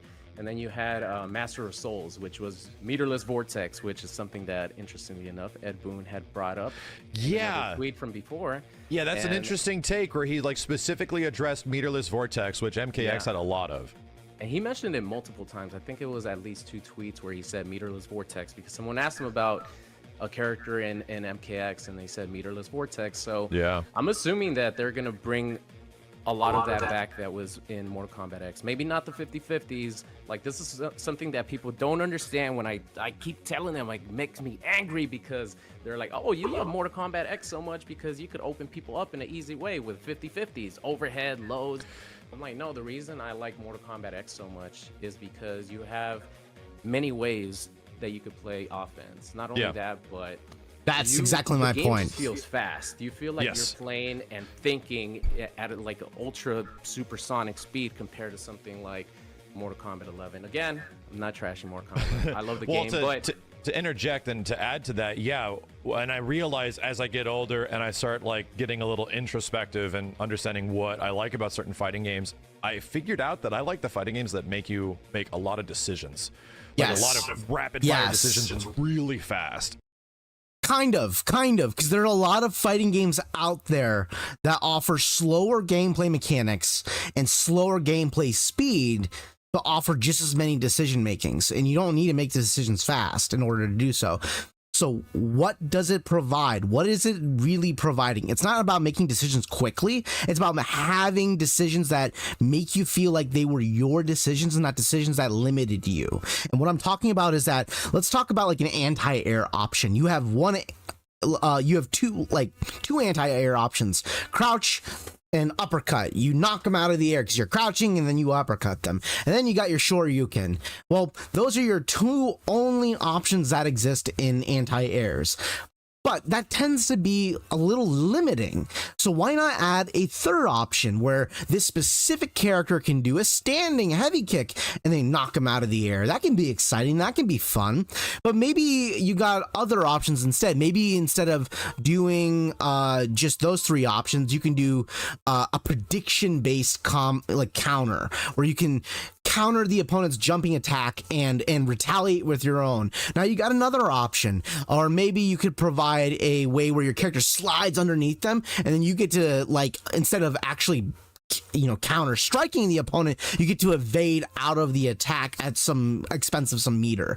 All of these things need to be considered as ways for you to counter options, so that way when the opponent is jumping in and attacking you, you have ways, or you have to think more steps ahead of them and predict what they're going to do. And this creates a push and pull dynamic between offense and defense. Now, it's not just because people like MKX, and not just me as a viewer that enjoys watching MKX because people get blown out quick and, you know, they have to play aggressively. It's not just about that. You know, there was problems with MKX. I could see that, where, you know, there are times where whoever's on offense is immediately on offense, and whoever's on defense can't break out of it because the offense is so overwhelming, so you have to keep waiting. Like, that's my biggest gripe with Dragon Ball Fighter Z, is that when someone's blocking, they're blocking for fucking ever. They're just stuck in block stun. So that can limit options of defense. So how do you deal with that? You expand and add new defensive mechanics so that way they have newer ways to deal with problems. And this creates a decision tree where when people branch off and to think of other decisions, the other person has to anticipate those branching moments, which creates hype moments, because you know that when that person made that decision and they made that other opponent made that other decision to anticipate it and catch them in that moment for that to make that decision in the first place, there was mind reading going on. It wasn't just like a simple read of like one simple hard read. There was multiple reads they had to do to catch them in that instance. Everyone likes a good one hard read, but what's more impressive is when a person anticipates them to make so many decisions and they still catch them anyways. That's when it's exciting. That's when it's really fucking exciting, because what you realize as a viewer and as a player, that they were playing 3D chess with you. And that's when games get exciting and they get fun. It's why, like, some of the simplest games like Smash Brothers can be so fun to watch at the professional level, is because you know that when the attacks in the game are not very complex, whether there's combos or not, they're not the most complex moves, but you know that when that person made that decision to cut off that very specific spot on the ledge, they weren't just covering that ledge alone. They were waffling on many other options at the same time. They were anticipating them to do something else while making sure that that option was taken away. And this is the dynamic of being able to pull on each other and having decision making. So the speed of the game helps, but it really isn't the speed of the game that determines it. It's the decision making options. In Mortal Kombat 11, the decisions are very limited. If you want to counter a throw, you have two options. A, you duck it without blocking, or B, you counterattack the throw. And that's as far as that goes. If you want to close in the distance on your opponent, you got to use a full screen move, but at risk. Or you just got to slowly work your way up towards them. This limits options, and this is why I like the drive rush mechanic, and this is why I like the burnout mechanic, because what the drive rush mechanic does is allows you to have other options and other ways of playing. But guess what? You know, a geef may have, you know, a drive rush and may SPD you, but some other geef may like, I'm not going to use that meter. I'm going to save that meter and just walk you down to the corner. That's two very distinct ways of playing. But then you'll have suddenly that guy just suddenly switches gears and just changes it up by burning meter. All of a sudden, this creates so many different ways the game can be played, and it allows for creativity. Because if you can only play one way for an extended period of time, it gets boring after a while, and then you get frustrated, and then you get annoyed, which is one of the things that I didn't like about MK11, is that the game felt restrictive, but it also felt frustrating in a lot of ways, because characters can do bullshit that allows them to like get all the way across the screen, and then, you know, it just felt like there's a pacing issue a lot of the time, and there's an identity crisis a lot of the time. And I understand that they were trying to like replicate a Mortal Kombat 3 era where it's more footsie based and they have like a couple like crazy moments, but what the thing about like those older Mortal Kombat games is that they eventually introduced sprinting into the game. And sprinting itself doesn't need to be in the game. They can still have dashes, but what they do need is other ways to be aggressive and other ways to be defensive. The Mortal Kombat 11 had plenty of defensive tools like perfect block, which allowed you to burn meter and counterattack, and then it does exactly what the parry mechanic does in Street Fighter 6. So it had other defensive tools. Same thing with games like Guilty Gear Strive. Guilty Gear Strive has a lot of defensive tools despite how aggressive the game is. And because of that, the game is exciting to watch. So I think that this is something that Mortal Kombat X and Mortal Kombat 11 distinctly are different about. There were multiple ways. I still think that MKX still had some problems from what I can watch as a viewer, because there were times where offense got way too oppressive, especially when Alien came out as a DLC character. But there are moments in which I could see there was a lot more decision making going on in that game than there was in MKX. There's a lot more, or MK11, because in MK11 there's a lot more knowledge gapping, where you know what the strings are going to do, so you're just anticipating to wait for the string to end or intercept that string, or you're just playing footsies most of the fucking time. And if you play a game where it's just all footsies all the time, the game can get really boring. Unless you have like oh shit moments where there's a plethora of decision making, and that's kind of what you need. And the speed of the game usually complements that, where if the game's faster, there's naturally a decision making process that goes a bit quicker along with it. And MKX requires you to kind of like make the most split-second decisions of any Mortal Kombat game out there. Sometimes that's true. You don't even think about it either. You just, your fingers, so they just you're on like know a flow state, like a Tetris effect thing. Yeah. But that also makes it more interesting. That flow, when a person goes into the flow, they feel really good about themselves. But guess what? That also can be a tell to the opponent that I know what you're going to do because you've done this before and you've shown me a pattern, and your instinct is going to kick in faster than your thinking process. So you're going to do the same combo over and over again. This time I can anticipate it, and this creates that decision-making process because the game forces you to make that decision as quickly as possible, but more importantly, it has that element of decision making. While in MK11, it's a lot slower. You're waiting for someone to open up so that way you can footsie them into oblivion, and it can get very slow at times. Some matches can feel long and annoying, especially when you're fighting against Garrus. I remember that Garrus has like some of the longest fucking grabs in the game. It feels like the match is twice as long with him compared to other ones. A lot of times I just got annoyed fighting him because it just takes so long, which is the reason why I don't like Jamie in Street Fighter 6 very much, because the matches feel like they drag on with how much he knocks you down and just annoys me. Instinct action where you're not thinking about what you're gonna do, your fingers just do it, and then at the end of the game you're like, oh, I actually did that, you know, that actually worked out. Yeah, I'm a genius, you know. You kind of feed your ego that way. But no, I totally understand what you're saying, because you sometimes you don't even have time to think about it. You just react. Yeah. And that's the most fun part about it. Ermac is the main character that I want on the base roster. Cameo character, like we were talking, I literally just saw your video with the Yo Video Games crew talking about the teaser and the fact that it wasn't really a trailer, it was a teaser. Yeah. And then you guys mentioned Motaro as a cameo character, because I really don't think that they could, well, I don't want to say that because, you know, they're NetherRealm Studios, you know, they could work magic, but it would be really hard to make a character like Motaro fit with. For those of you that don't know, Motaro is a sub-boss character in Mortal Kombat trilogy games. He's a boss character that's obscenely annoying. It's just something bizarre and crazy. And every hit knocks you down, and he does a shit ton of damage. He did eventually get added as a playable character, but he isn't. Yeah. You know, he's a shadow of what he normally is associated with. Whatever the hell. Just a couple of things, you know. Yeah, I'm with you. I think they can pull it off. They can make him a very simple character, a 1-2 hitter. That's it. Sub-Zero and Scorpion everywhere when a Mortal Kombat comes out. People complain about a Ryu or a Ken all the way when a Street Fighter comes out.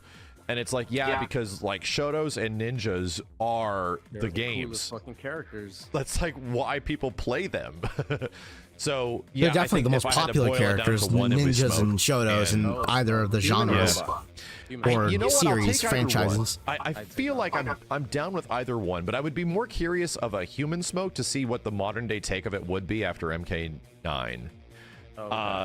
And especially the other ninjas, dude. Like after seeing Ermac land on a spike with his really cool costume. Oh my god. In MK11, and also watching MK9 Ermac have one of the dopest alternate costumes I have ever seen. Sith Lord Ermac. Dude, Sith Lord Ermac. Like I hope we get, you know, new takes on the reptile. And if the game immediately launches with a roster of like most of the playable ninjas right at the start, I think it's a very good standard to sort of set, and then they permeate the roster with a bunch of like other characters that, Yeah, you that know, would be a combat great kids start and for sure. whatnot. So let me ask you this, Max, because a lot of we got a taste of what the designs are going to look like. Let's pause it there real quick. So, Lou, you mentioned Jamie's not too bad, lol. Playing as Jamie just requires you to do what you have to do in order to win. That's what I don't like fighting about him. That's what I'm talking about specifically. I don't think that he's broken. I don't think there's anything wrong with Jamie as a character and his structure, his design, his moves. What I don't like is that when you play against him, the fight feels like you have to do these things. It's not that I can't do them or it's impossible to do. Anyone can do them. What I don't like is that in order for you to fight him, you have to kind of play by these rules that are restrictive and annoying. And what makes it feel restrictive? It's the knockdown. It's the constant knockdown. The fact that the pacing feels sluggish when you fight against him. I don't mind there being knockdowns for characters, but when every move is a knockdown, what ends up happening is that the match feels like it gets longer and there is more time where you feel like the game just irritates you. It's not that he's too strong of a character. I don't care if the character is really strong. They have to be really egregious if the character is really strong. What I don't like is when a character is not fun to fight against, because with whatever move that they do or that they're doing actually disrupts the flow and disrupts the feel of the game. That's when I get irritated. That's when I get annoyed. Characters that do moves that knock you down, because every character has a knockdown move in some way or another, but it's pretty rare when a character is built like a crap ton of their moves are built in to knock you down. Of course, this can't be avoided with the way that Jamie plays, because Jamie has to get his drinks, so he needs to knock you down, hard knock down, and he has to make those choices: either do more damage to get closer to victory, or do less damage and get free drinks. And I can respect that, but what it does do is it neglects the opposing player. What it does is that the opposing player has to put up with getting knocked down and waiting for 2 more seconds, as opposed to being able to play the game. And at first it's like, okay, you get knocked down 3 times, you know, you get that's 6 seconds. That's in theory, you lose 6 seconds of gameplay time, but let's extend that to 3 rounds. That's like 25 seconds of not being able to play the game, and just gets annoying at a certain point. It just is one of those things where it becomes the game feels longer than it should, and it feels like decision making gets slowed down. It gets to a slog, and that's where I would point out that the game flow needs to be uninterrupted. Lou, you're mentioning I learned very fast in the higher ranks, the knockdowns are always going to happen, whether it's Jamie or someone else. The FGC players will continually do this. Yes, it is, and it does happen more frequently. The difference between it happening more frequently with one character or another is whether or not it happens all the time, like consistently. Like, you can't avoid not getting knocked down. That happens sometimes, and you need breaks in matches, obviously. But what I don't like is that it feels like the match gets longer and sluggish, and it feels like it breaks rhythm at a certain point with a character like Jamie. Because he has so many knockdowns, so many of his moves knocked down. So if it was me, if I were to change things, what would I change? Well, it's pretty hard when you have a drinking mechanic built in, but if I were to do it, I would have the drinking mechanic built into some of his moves where he just automatically takes a drink.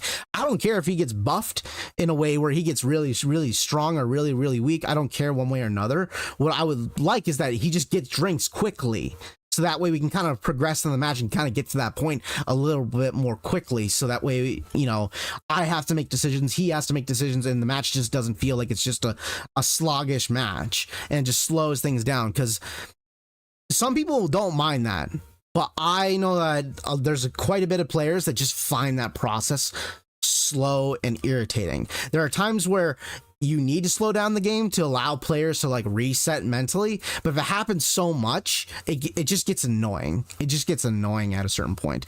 That's why I don't think that Jamie's a problem in any capacity. I don't think that he's a problem character. I just don't enjoy fighting him because the fights feel annoying.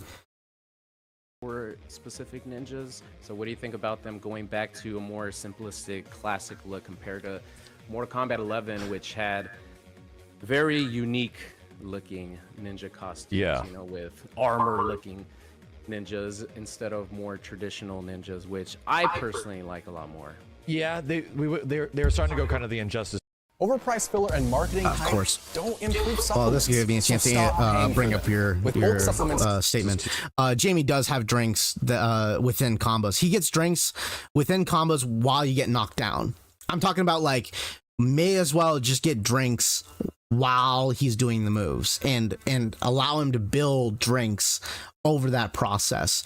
If not, I would say reduce the amount of knockdown time and just speed up the drinking. Like just really speed up the drinking. Make it like really fucking quick. He just takes a quick swig as opposed to it doing a knockdown and then he takes a swig. I would say like just have built-in swigs that are really, really quick, like just really quickly. So that way the pace of the match just moves a little quicker.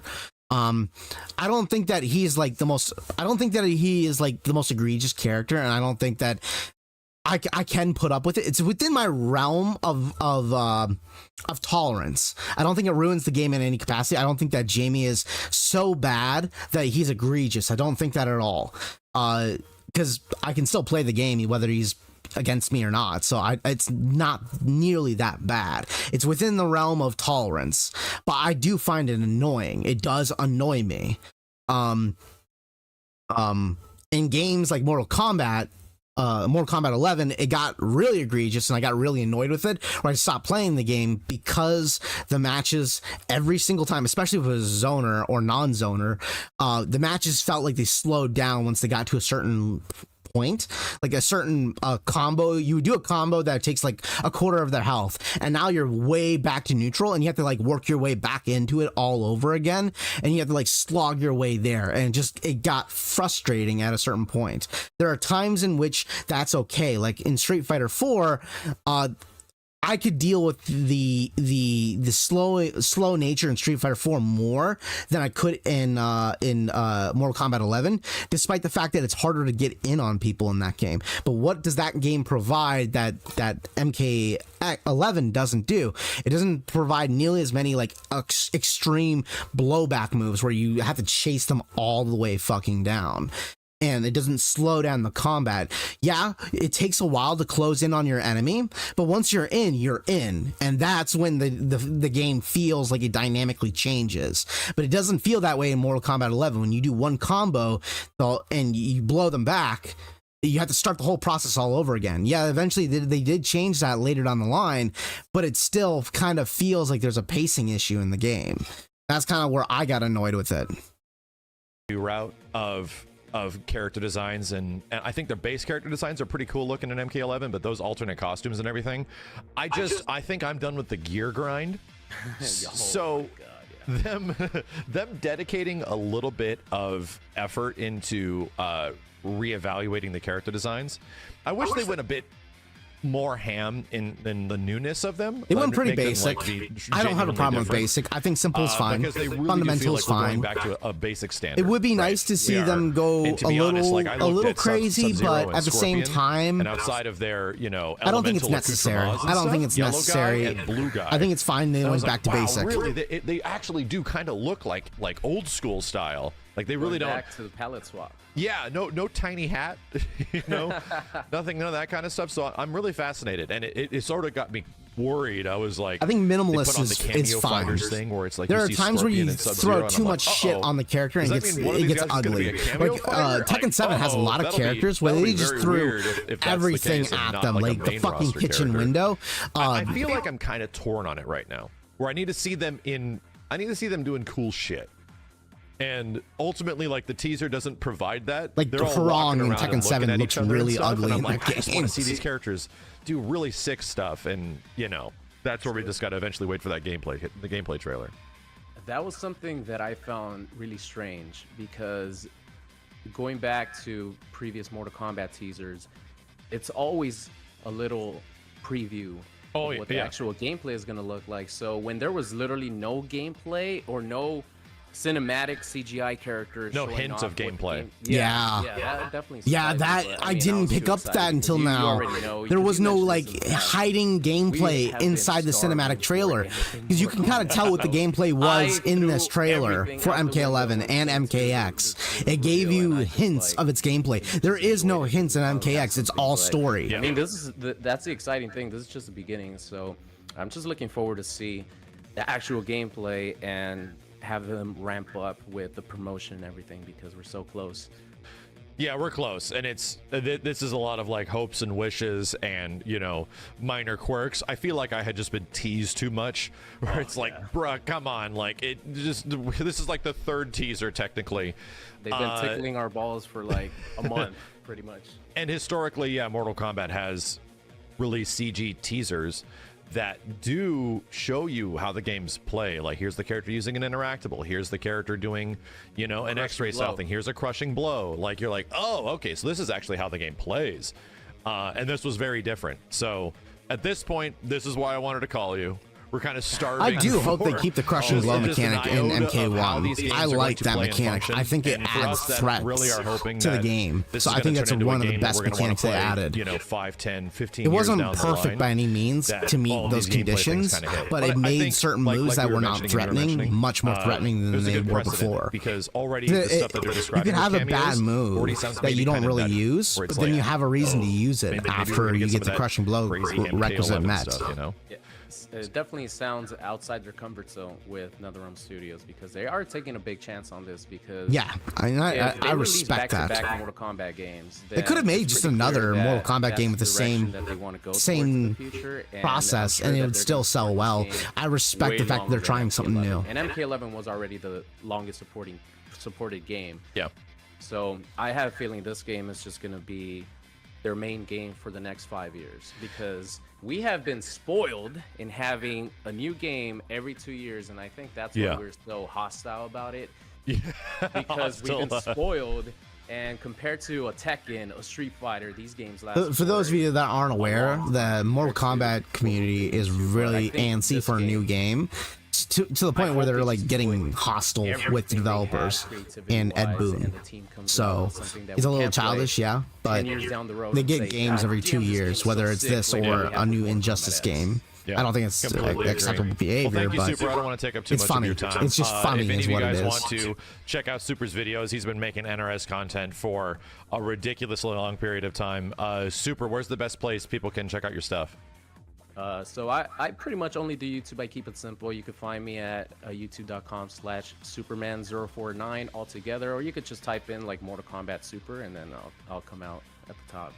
Dope. And we'll definitely get together again, either to play MKX or to jump on to MK1 beta whenever that comes out. That should be a lot of fun. Thanks again, man. I'll be happy to play Mortal Kombat X with you anytime. Hell yes. Hell yes. There you go. I'll get messed up by your Predator combos. That'll be good.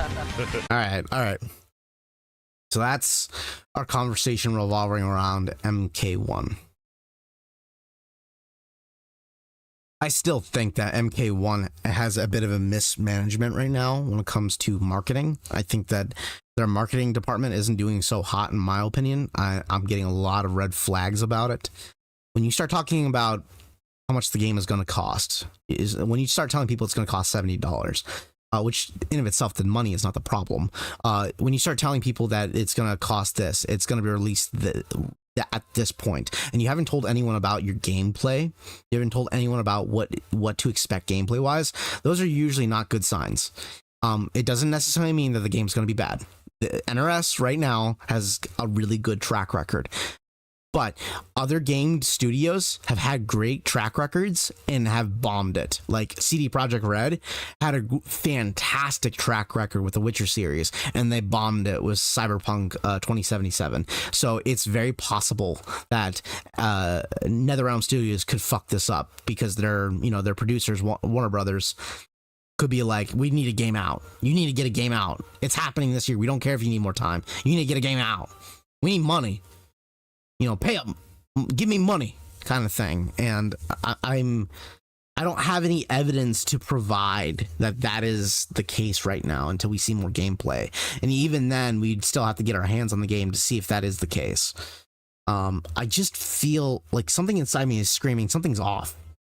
The fact that they didn't reveal any gameplay footage and they announced a date is odd. Is very odd to me. So time will tell. Time will tell, but I'm a little hesitant about that. And I'm surprised that they addressed it, but I'm surprised that I'm the only one that seems to be feeling like something's off about this. But maybe I'm just paranoid. You know, I've grown more skeptical about game publishers and developers lately because of, you know, I don't know. I mean, a lot of modern gaming right now is a lot of like scamming.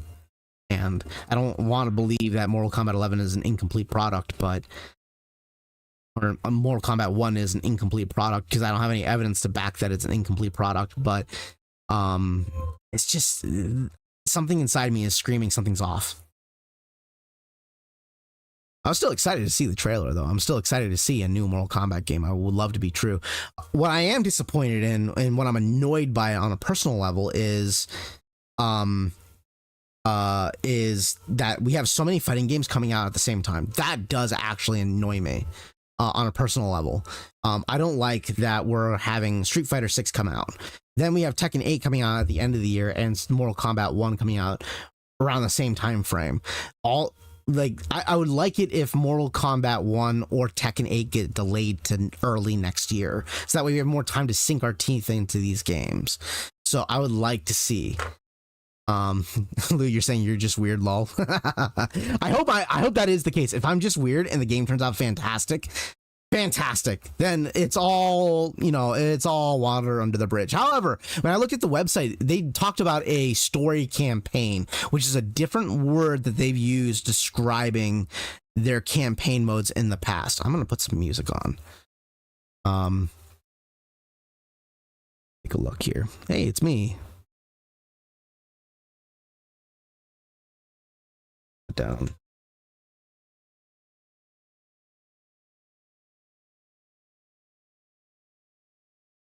There we go.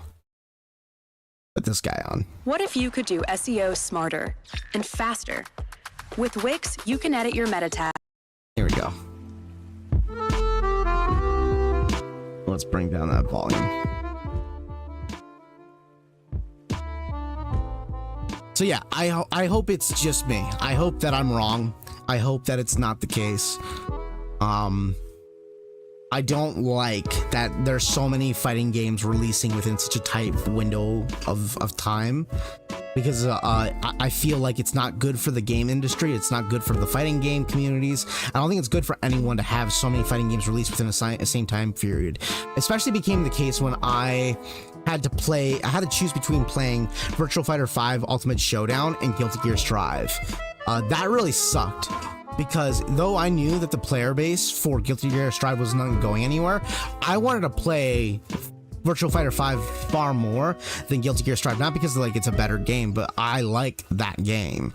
So I didn't like having to pick between the two because I liked both games, but I liked one more than the other. So it kind of just sucked after a period of time. So whenever I like had to grind out Guilty Gear Strive, I felt like I was not doing all the time what I wanted to do, and just got annoying.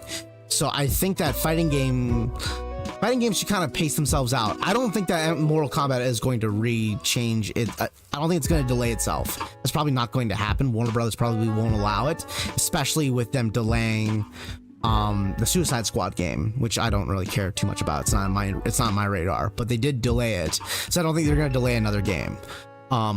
But I think that Tekken should consider moving off to early next year. They could use that time well. One of the big things that I'm wondering is whether or not the campaign story in Mortal Kombat 11 is more like a action adventure game where you go out and action adventure your way through the story. That would be pretty fucking cool. But we'll see. Like, and I'm thinking like it's like an on the rails action adventure game as opposed to like a story mode where it's all cinematic and you just watch the cinematic play out. I would like to see something that's a little bit more involved. I like the cinematic story, and Mortal Kombat does it best. but it would be interesting to see them implement something that is a little bit more involved and a little bit more nuanced. Evolved is the better word to use. Evolve their story mode a little bit more, kind of like something that's more like a like an action, like Devil May Cry-ish a little bit, but not to that extent. Something similar. It would be interesting to see that.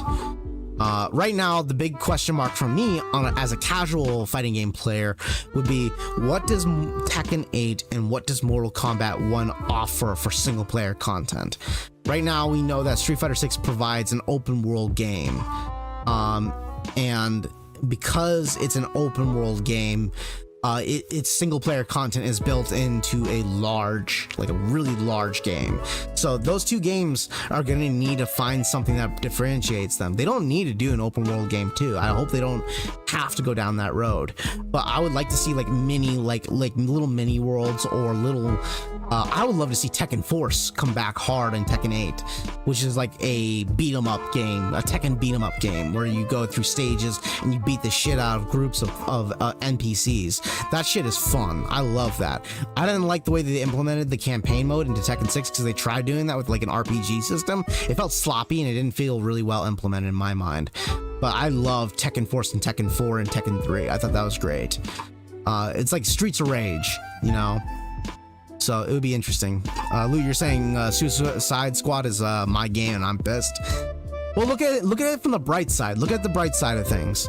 I'm always happy to see a game delayed, for me personally. And the reason why is because I know that game's going to come out a better product with those delays. I know that the game is going to be more of a fully fleshed out game and more clean and less buggy and less controversial when it has more time to develop, because I think of games like Halo Infinite. I think of games like Red Dawn. I think of games like, what were other like really buggy games that came out? Cyberpunk 2077, where if those games had just had more time, they wouldn't have drummed up as much controversy as they did if they just had more time to bake in the oven. And or Street Fighter 5 for that matter, if they had more time to bake in the oven, add more content, add more stuff and more things to do. So I'm always happy to see a game get delayed. Yeah, does it suck to wait for the game longer? I wouldn't have a problem with waiting for Street Fighter 6 if it got delayed. I would say, okay, fine. Hopefully it's a better product. Yeah, does it suck a little bit? Yeah, but at least I know that the game's gonna have a better chance of being a better product than a broken game. Now, I don't think they should do that with Street Fighter 6 because I've played the demo and I've played the betas. The game is ready, so there's no reason to delay it. But still, I always look at it as a more positive thing when games get delayed than I look at it as a negative thing. Red flags to me is if they delay it 1 month.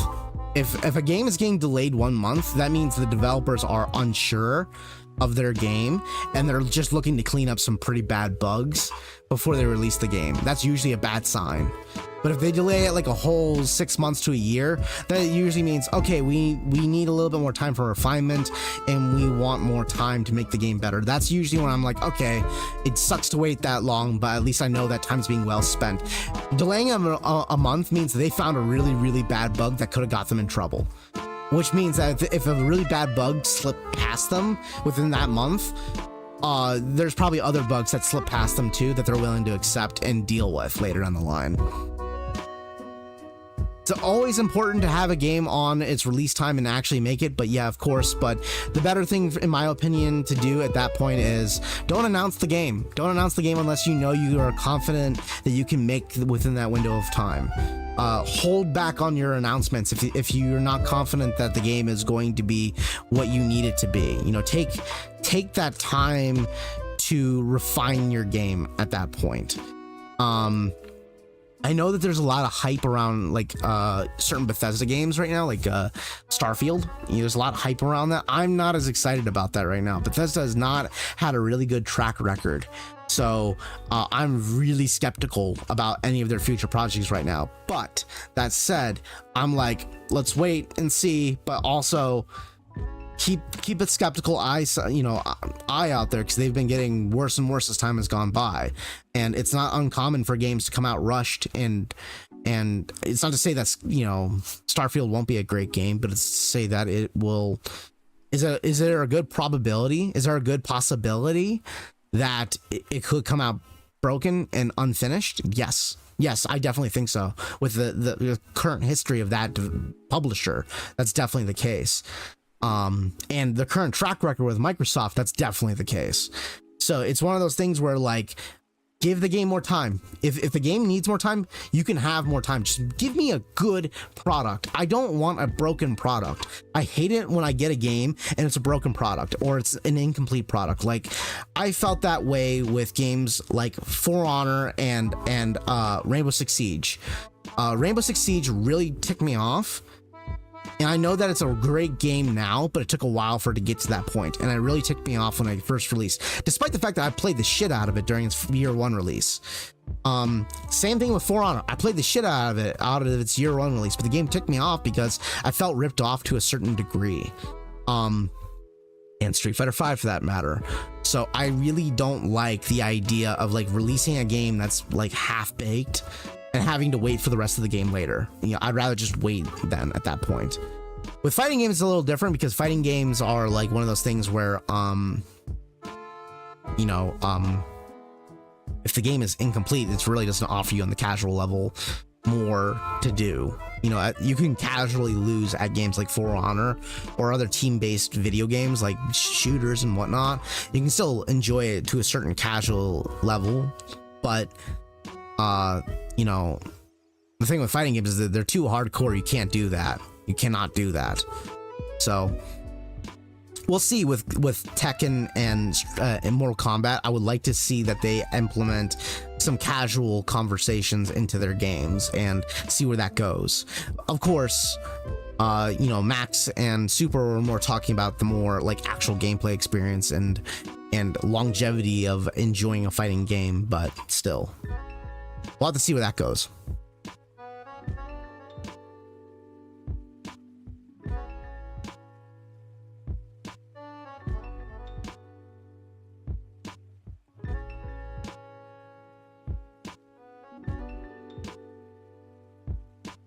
Well, I haven't finished Bloodborne yet, but I know I'm near the fucking end of the game.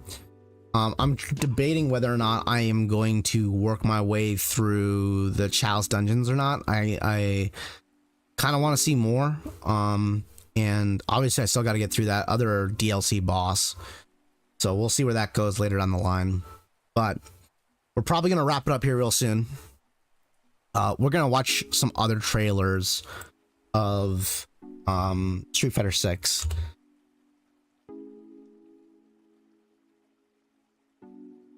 Are they like introduction trailers? If they're introduction trailers, then I've probably seen them.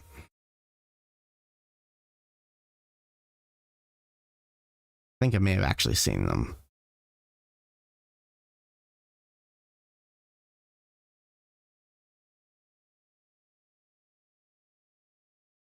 I thought you had it tonight. I really did have it going. I mean, I did beat the Orphan of Kos after like 3 tries. And then I got through a couple of the bosses that I was really struggling with. But this new boss is really throwing me off. I got close, though. I'm close to the end.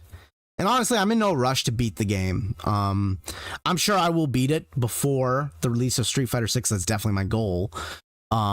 Which should be easily attainable now that I know I'm at the very end of the game. But at that point, I'll try to figure out other single-player games that I will be moving on to at that point.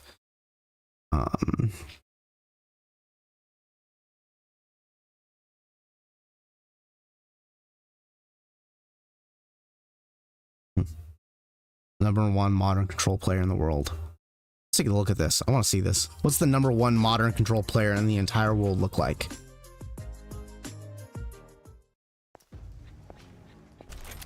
Yeah. These ads.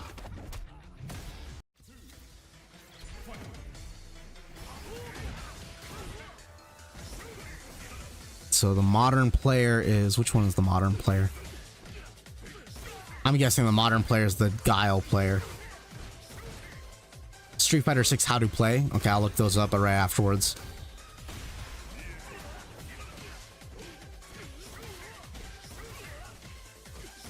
Jesus. This is what I'm talking about, Guile being able to pull off aggressive shit. Crazy.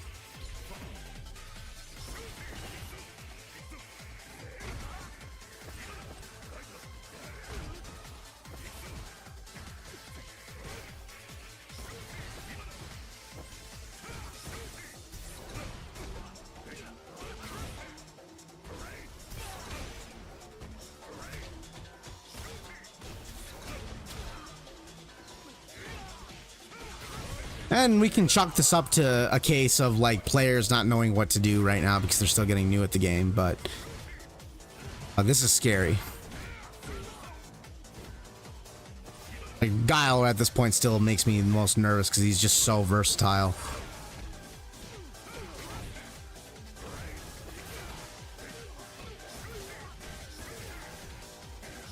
Jesus. Yeah, here we go with the combo extender right here. Yep. Oh my god, that was fast.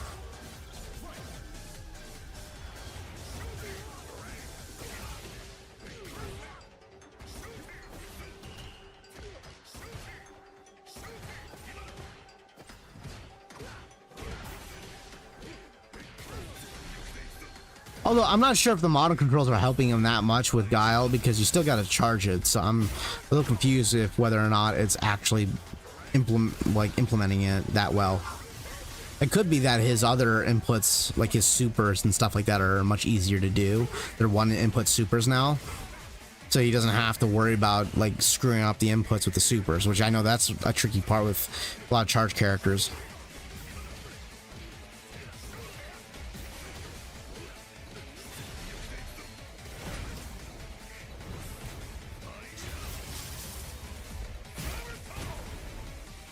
It's those pokes of Guiles that are just so fucking scary. He has such long-reaching pokes that can just drive rush into so many things.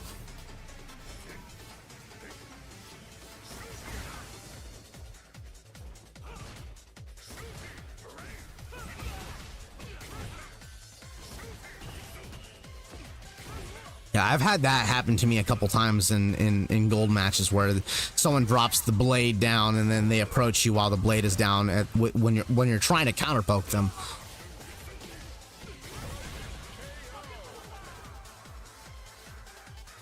I don't see this guy all getting annoyed by Jamie. I'm just saying, lol. Yeah. There's some truth to that. There's no doubt about that.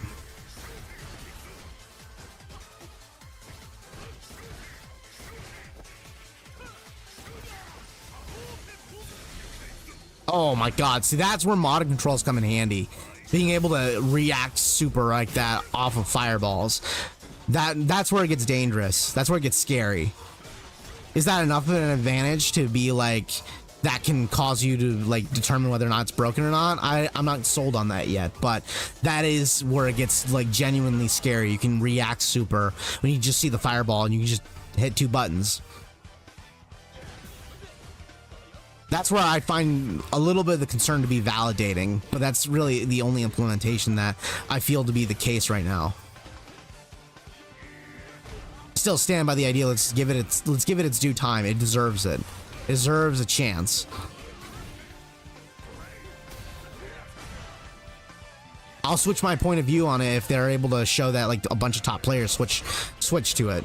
And it's like prominently over, like just because like one or two or even like let's say like 20% of top players suddenly use modern controls now, I still don't think that's valid reason for why it should be banned or it should be nerfed or whatever. I don't think it's a valid enough reason. It has to be like a really extreme case for that to be the case, because then you still got 80% that's using the classic controls. That's not a very normal amount.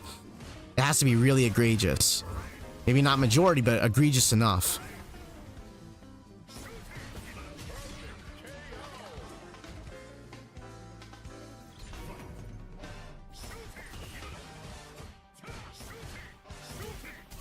So Jack D, huh?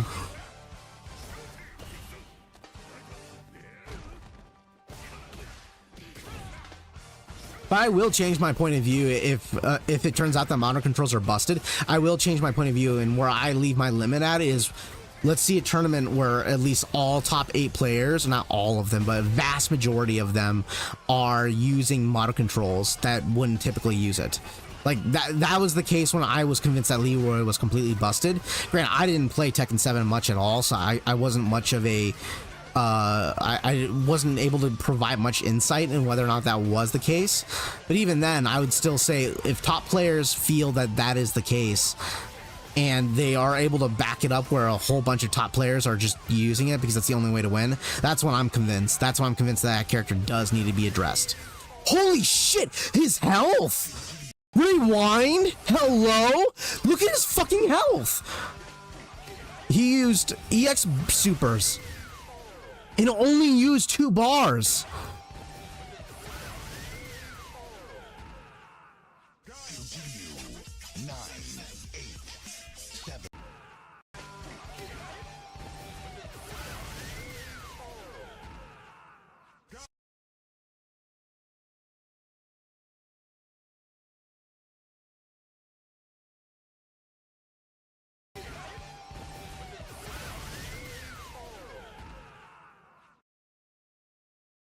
I get that it's a level 2 super, and it's basically using his level 2 super, but he's already buffed from it. It's a fucking install super, so he's already buffed. So why is his damage so fucking crazy high? Like, there's no damage scaling at all once that lands. It just all stacks. And if there is damage scaling, it's so fucking little that you barely... Like, that's 3 sonic booms. I know it says 6 hits, but it's 3 sonic booms. Each hit from the sonic boom is a fucking 2 hit. You can see his arms. 1, 2, 3. There it is. Holy shit, that's crazy. Definitely interesting to see, though. We'll have to see where that goes. How to play.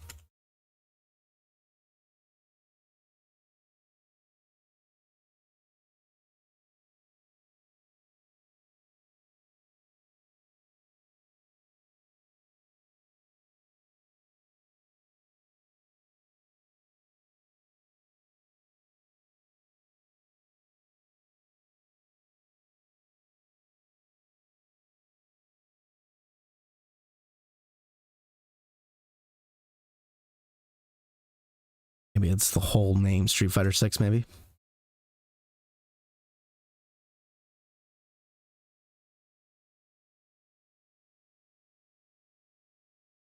Capcom channel. Here we go. So you know what? I think it is. Yeah, I suppose, whatever.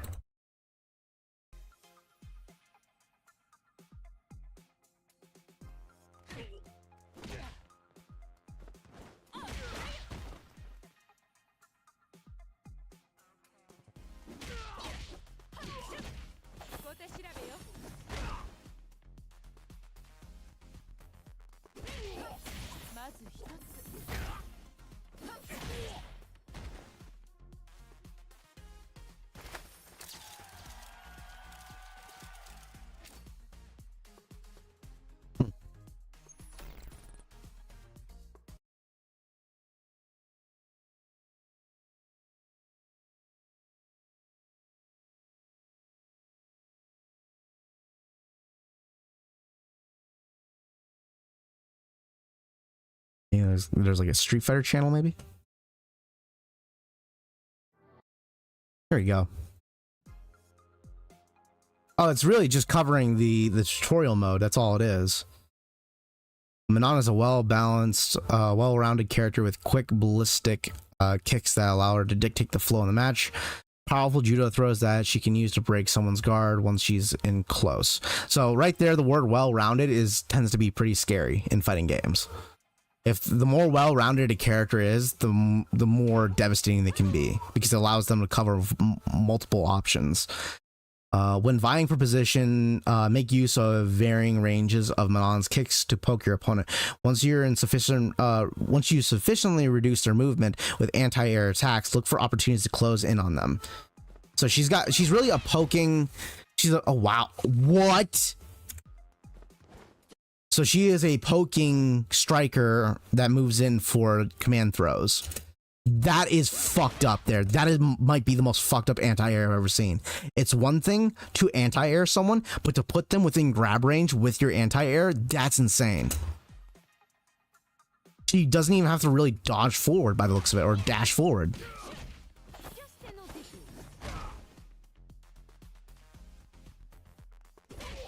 So once you gain some ground, use combination attacks to draw your opponent in and then throw them so you can deal great damage, raise your metal level, and keep your pressure going. This does scare me, but I'm not the most scared. That terrifies me, because that forces you to it forces you to read in a way where it's actually ambiguous. It's really ambiguous.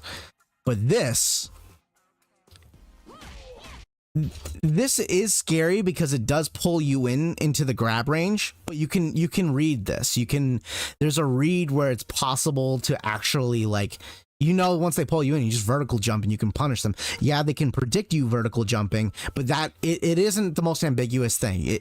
You can figure it out to a certain degree. It's a hard read, but it is possible to read. This right here, anti-airing, being able to anti-air grab somebody like that is insane, because what you see there is that as she pulls them out of the sky, right here.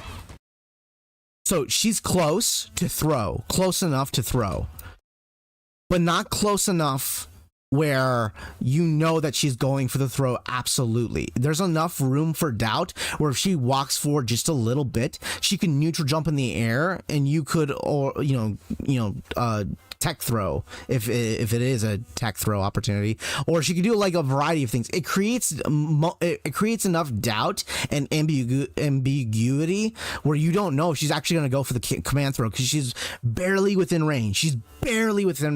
So all she has to do is slightly scoot into you, and then if she suspects that you're going to try to counter poke her or try to do something about it, she can just stuff you with a normal, which makes it more threatening.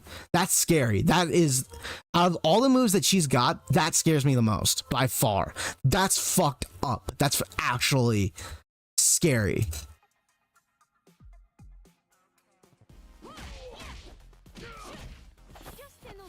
Because yeah, you have to guess between those two things, but you can guess. At the very least, what you can do is, like, you can at least take the damage, so that way you can selectively take certain options that will be less damaging. Like if you watch like Daigo in Street Fighter V, you'll notice that sometimes he just takes the raw throw. This is because the strike throw game in Street Fighter V is really, really strong. So he's like, if I get hit by a combo, it's gonna hurt way more than taking the throw. So I'm better off just taking the raw throw. Even if they throw me 3 or 4 times in a row, my odds of getting my chances of losing from just repeated raw throws are a lot less. So I'm really just better off just taking the raw damage if I don't feel confident that they're going to just raw throw me. So you're in Manon's case, you're better off just taking the raw damage from the command hit and just take the chance and jumping in the air, unless she's got a really strong anti-air option that allows her to do a shit ton of damage. But I would say that that's probably what you're going to end up having to do. But that anti-air strike that brings you into her throw range, that's ambiguous. That's really, really ambiguous. Because if you jump in the air and she does it again, you're back into the same mix all over again, and then you're forced to reread. So that's scary. Let's see, DJ. With an array of moves, including projectiles, charge attacks, and anti-airs, DJ is a well-rounded character. Well-rounded is usually a big word. Who can string combos together to dictate the pace of his strikes.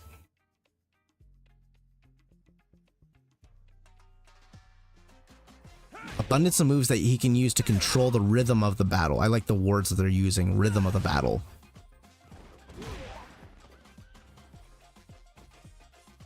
With a variety of feints at your disposal, you can adopt a style that keeps your opponent unsure of what comes next. Use feints to keep your movement unpredictable, and you mix them in a close range way that disrupts an opponent's defense.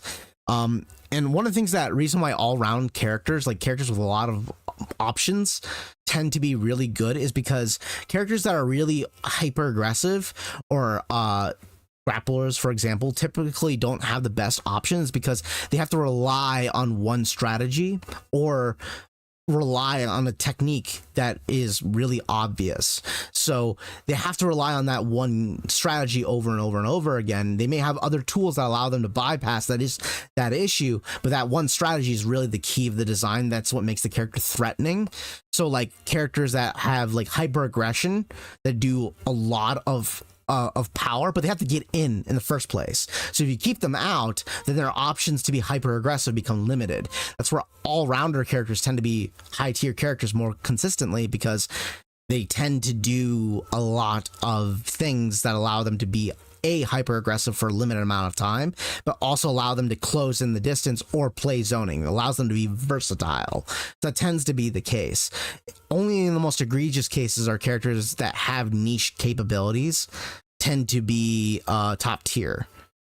Like one of the biggest reasons why like Akuma has always been top tier in a lot of games is because he has so many moves. He has so many options. He has so many ways to deal with issues. Even when his health has been nerfed, he has so many ways of approaching options.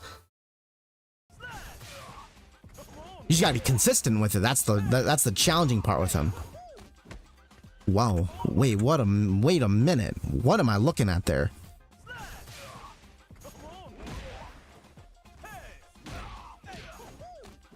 Damn, that one in particular. Okay, so I was really skeptical to a certain degree whether or not DJ's feints were actually going to be really good. Fireball feints are always been known in fighting games to be incredibly good because it all depends on the speed of the fireball. DJ has a pretty fast fireball by the looks of it. Not super fast, but pretty good speed. So the fact that it charges up like that and you can even see the color shine, that actually tricks your eyes, and it's really late into the animation. So that is a reliable fake out. And then you can react. That one is not as good to me in my mind. I could react to that. But what makes it good is it's a vertical drop. The fact that he drops straight on top of them, really? The fact that he drops straight on top of their head makes it a good pressure tool. So what it can do is that it can set you up for oaky pressure and instantly get on top of them. Although the problem is that you got, moves like parry, drive parry that allow you to deal with these options. So it may not be nearly as strong as some other tools may be. But it is very powerful. It is very dangerous if used correctly. But I don't think that option that DJ's got is that scary to me. But that's frightening. That's really frightening. It is super fast. That's unreactable. You can't react to that. Yeah, that's insane. That's good. That's very good. One of the best feints I've ever seen in a video game. Those dodges are they're within the realm of, like, not reactable, they're within the realm of, like, you can see them. You can't interrupt them necessarily, but they're within that range. So DJ's just cool. Hops backwards and has a variety of moves that he can perform from it, making it effective in applying pressure in combos and more. Yeah, it looks good.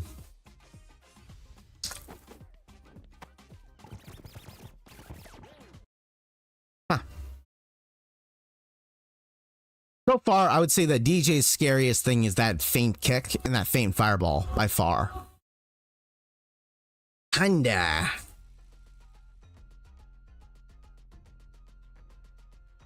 Actually, Honda is a hard-hitting character who uses sumo power strikes. Charging moves to put pressure on the opponent. Yeah, deal with that. Charging strikes push pressure on the opponent's, followed up by unpredictable strikes and throws. So like Honda is typically a scrub killer in history, and the reason why he's always been a scrub killer is because there's a knowledge gap in the character, and you have to know frame data in order to deal with him appropriately in previous games. So, but typically he's not usually a top tier character that is up there all the time, because you have to rely on that strategy all the time. So you need more options. Now, it's not to say that he couldn't be top tier in this game or super buff, super strong, and he was definitely a good character to use in previous entries, but he was never usually the top character selection. But boy, he's got some great normals. Does powerful slaps and clutch kicks, establish control of the ground. Yeah, he's got great normals. Surprise opponents by mixing in unpredictable moving attacks. That's what I'm talking about. It's that unpredictability, that lack of knowledge tends to make him really good. Getting close by applying multi-hit strikes, creating pressures to make your opponent afraid to move, then take them to a ride of their life. That's scary. Sumo Dash is versatile enough to encroach on an opponent's territory. A pressure tool on offense and damaging options on your opponent. It's a pretty cool outro. That's probably the move I'm going to be most scared of, is that Sumo Dash, because the big thing about Honda in previous games is that you had to get in order for him to really optimize what he can do. You have to get in. It's not that he can't get in, you just have to get in, and that's the tricky part. DL Sim. Yoga Master stretches limbs, irregular projectiles, sneaky attacks, outwit opponents. Yep. Keeps opponents at bay, normal range. Yep. Intercept them with wide range of anti-air options.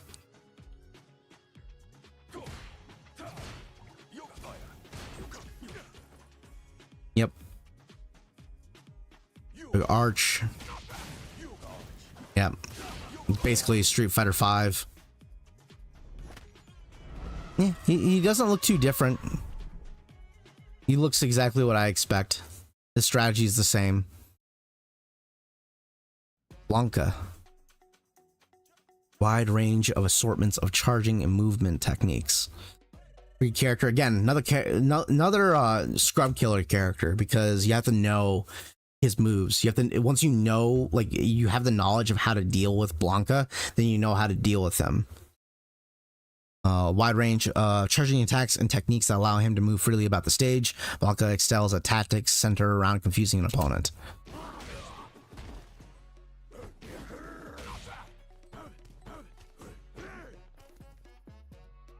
He's looking pretty Street Fighter 5-ish. Long range, mid-range attacks, movement techniques to quickly mount an assault on an opponent and break their guard. Yep. These all look really familiar. His rolling attack has him charge forward with both options for a surprise attack and a good way to approach opponents. Yeah, and that's when you know you got a good Blanca player, is when they actually know how to stop their range, to stop just short in front of the enemy, and then you have to read what they're going to do, because the recovery times are quick enough to intercept you. So that's when you know you're up against good Blanca players, when they know how to actually stop right in front of you using their attacks. That's when they're really good. Lou, you're mentioning parry timing is going to be a little different with Dalsum. Yeah, I definitely think so. I think, honestly, it's not the parry timing that I would be worried about when it comes to a Dalsum. Intercepting his attacks looks pretty easy, because his attack frames stay out there pretty long, so you could probably just straight up just whiff punish him. I mean, you can always do it in older games, but in this game, it looks like it's way easier to whiff punish than it's ever been before with certain attacks. So I think it'd be easy just to stuff out Dalsum. Parry in this game is good, but I don't think it's a real game changer, because of how little damage you do output. And with a character like Dalsum, you need to output a lot of damage. And I'm not riding on parry not being that good. I don't think it's going to be that good against Dalsim specifically, because you like the thing about Dalsum is that he has low health. So So what you really are better off doing is that instead of parrying his damage, you're better off just whiff punishing him instead. So that way you optimize damage against him and you're hurting him. And more importantly, you're taking away his drive meter at the same time.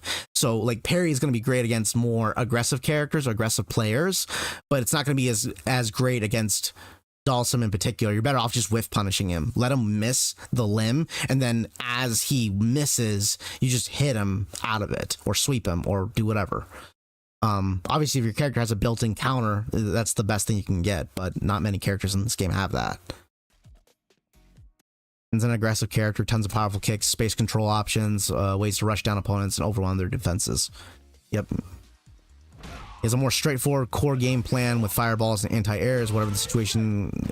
Ken is equipped with it. Close, Ken has a few more ways to break down the opponent's defense with blistering rushdown game. Junride kicks is associated and can be used for combos and break through opponent's guards. One of the biggest things about the Junride kicks is always block up. Don't block low. You're always better off just blocking up. Because if he lands that overhead kick on you, he gets a free combo. One of the things I figured out in the last beta.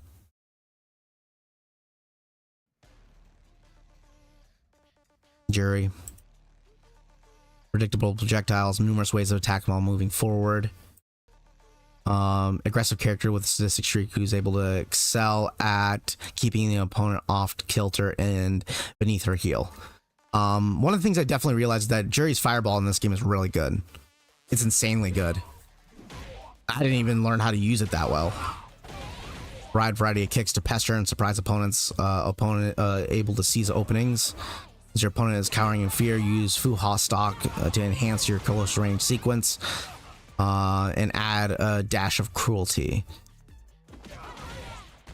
Versatile move. Yep, I figured that one out after a while. Oh, you're saying the parry timing is going to be a little different. Yeah, it will be, but again, like I said before, you're better off just not parrying him. Just whiff punish him. He's just better off doing. You're better off doing that. Style. You already know these characters. Also, easy way moves to use to counter anything. No nonsense game plan for both offense and defense. See, this is why I am scared of Guile, because he can play offense and defense at the same time.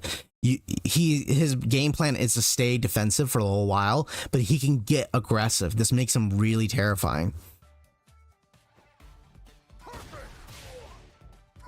Like it's not his Sonic Boom game. Like a lot of people think that his Sonic Boom game is what makes Guile so strong. It's not. It's part of his repertoire. What makes him so strong is that he can switch from defensive play to offensive play so quickly, and he's really good at it. And they made him that way since Street Fighter V. They did nerf him over a period of time, but he was very threatening in Street Fighter V because of that.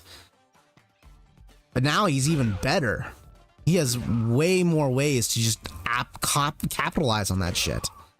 And his pokes just lead into drive rush, which means that he can output even more damage. It's not his defensive tools that I'm worried about. It's his ability to switch between the two. His ability to immediately move from defense to offense makes him terrifying. And it makes him really versatile. Jamie, I just don't like fighting him. Drunken boxing, breakdancing. Herbal concoction, enhance abilities, gain access to new ones.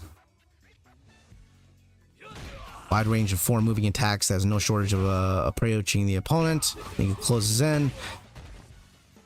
Relentless offense. Because that was one of the things that I was really surprised about. I thought Jamie was going to be a hyper aggressive character. I thought he was going to be very aggressive, but he's actually really just neutral based. You're really just waiting on your opponent. He's really just really conservative. He's more like Ryu in a lot of ways, like older Ryu, where you just kind of wait for your opponent to do things, and that just tends to be like annoying and just it slows down the game. If an opponent sizes you up, sees the opportunity to take a swig from your gourd, increase your drink level, grants you new access ones, and powering up ones that you already have. Yeah.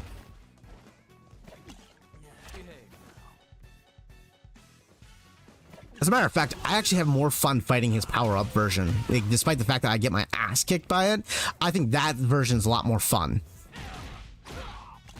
Because then that you know that your opponent's actually coming at you.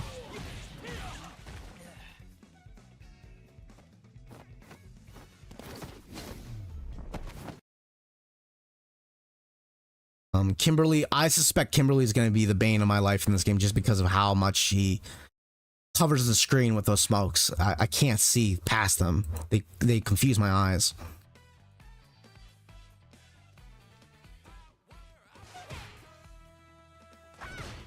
Like, I can deal with a lot of her movement options, especially now that I've learned what they are, but that smoke screen really throws my eyes off. I can't keep track of her movement because my eyes are so like locked in on the smoke screen. That's just hard for me to see. That's why like Ibuki really stressed me out in Street Fighter V.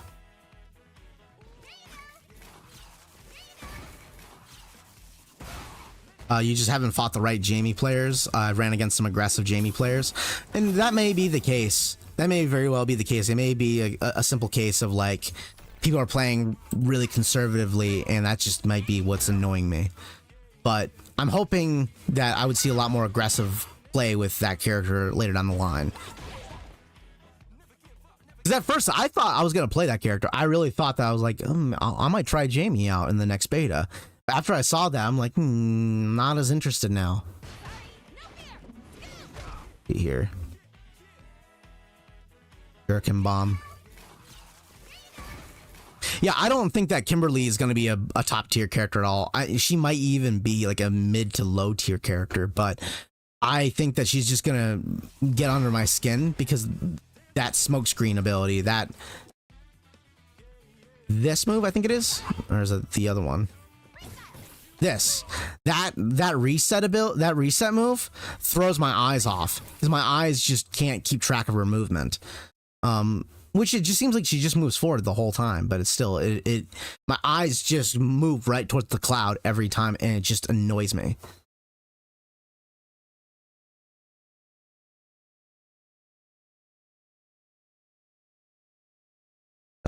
I think I've seen these ones. Yeah, I recall these ones. Limitless way to attack. I fought against 3 really, really incredible Chun-Li players in Street Fighter 6. There's a very good probability that Chun-Li might be top tier just because of her pressure game. She has plus frames off of light attacks. That's insane. She's very good. She's very, very good. She's just hard to use, I'd imagine, with her moves. I don't think that she's going to be top 1 or 2, but she could be top 3, top 4 maybe. Definitely on the possibility of being a really, really strong character. She doesn't output a lot of damage, but she is scary. Always remember that Timberly's smokescreen will teleport to you. Yeah, and that's something that I'll probably learn over a period of time as I play against her more and more. But my eyes always have a hard time catching it. That's why the character that always drove me the worst like experience by far, aside from Akuma, was Ibuki, because of her grenades. Her grenade blast will cover up so much of the screen you can't actually see her character model. She disappears, and that frustrated me. I hated that. And that's also kind of the reason why I don't enjoy Guilty Gear Strive as much as I would, because there's so much shit on the screen.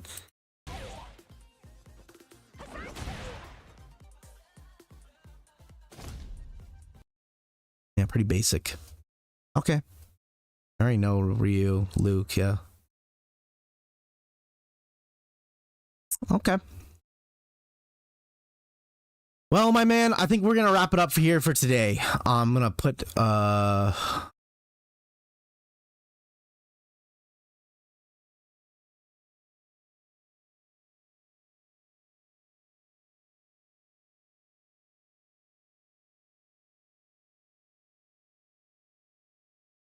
here we go. Back to this. Okay, guys. Hi. So Fuck you, ads. I don't need you in my life. Whenever I shop with Google, I know I can.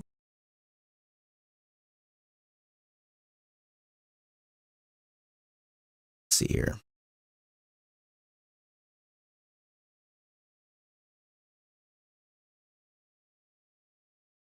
There we go.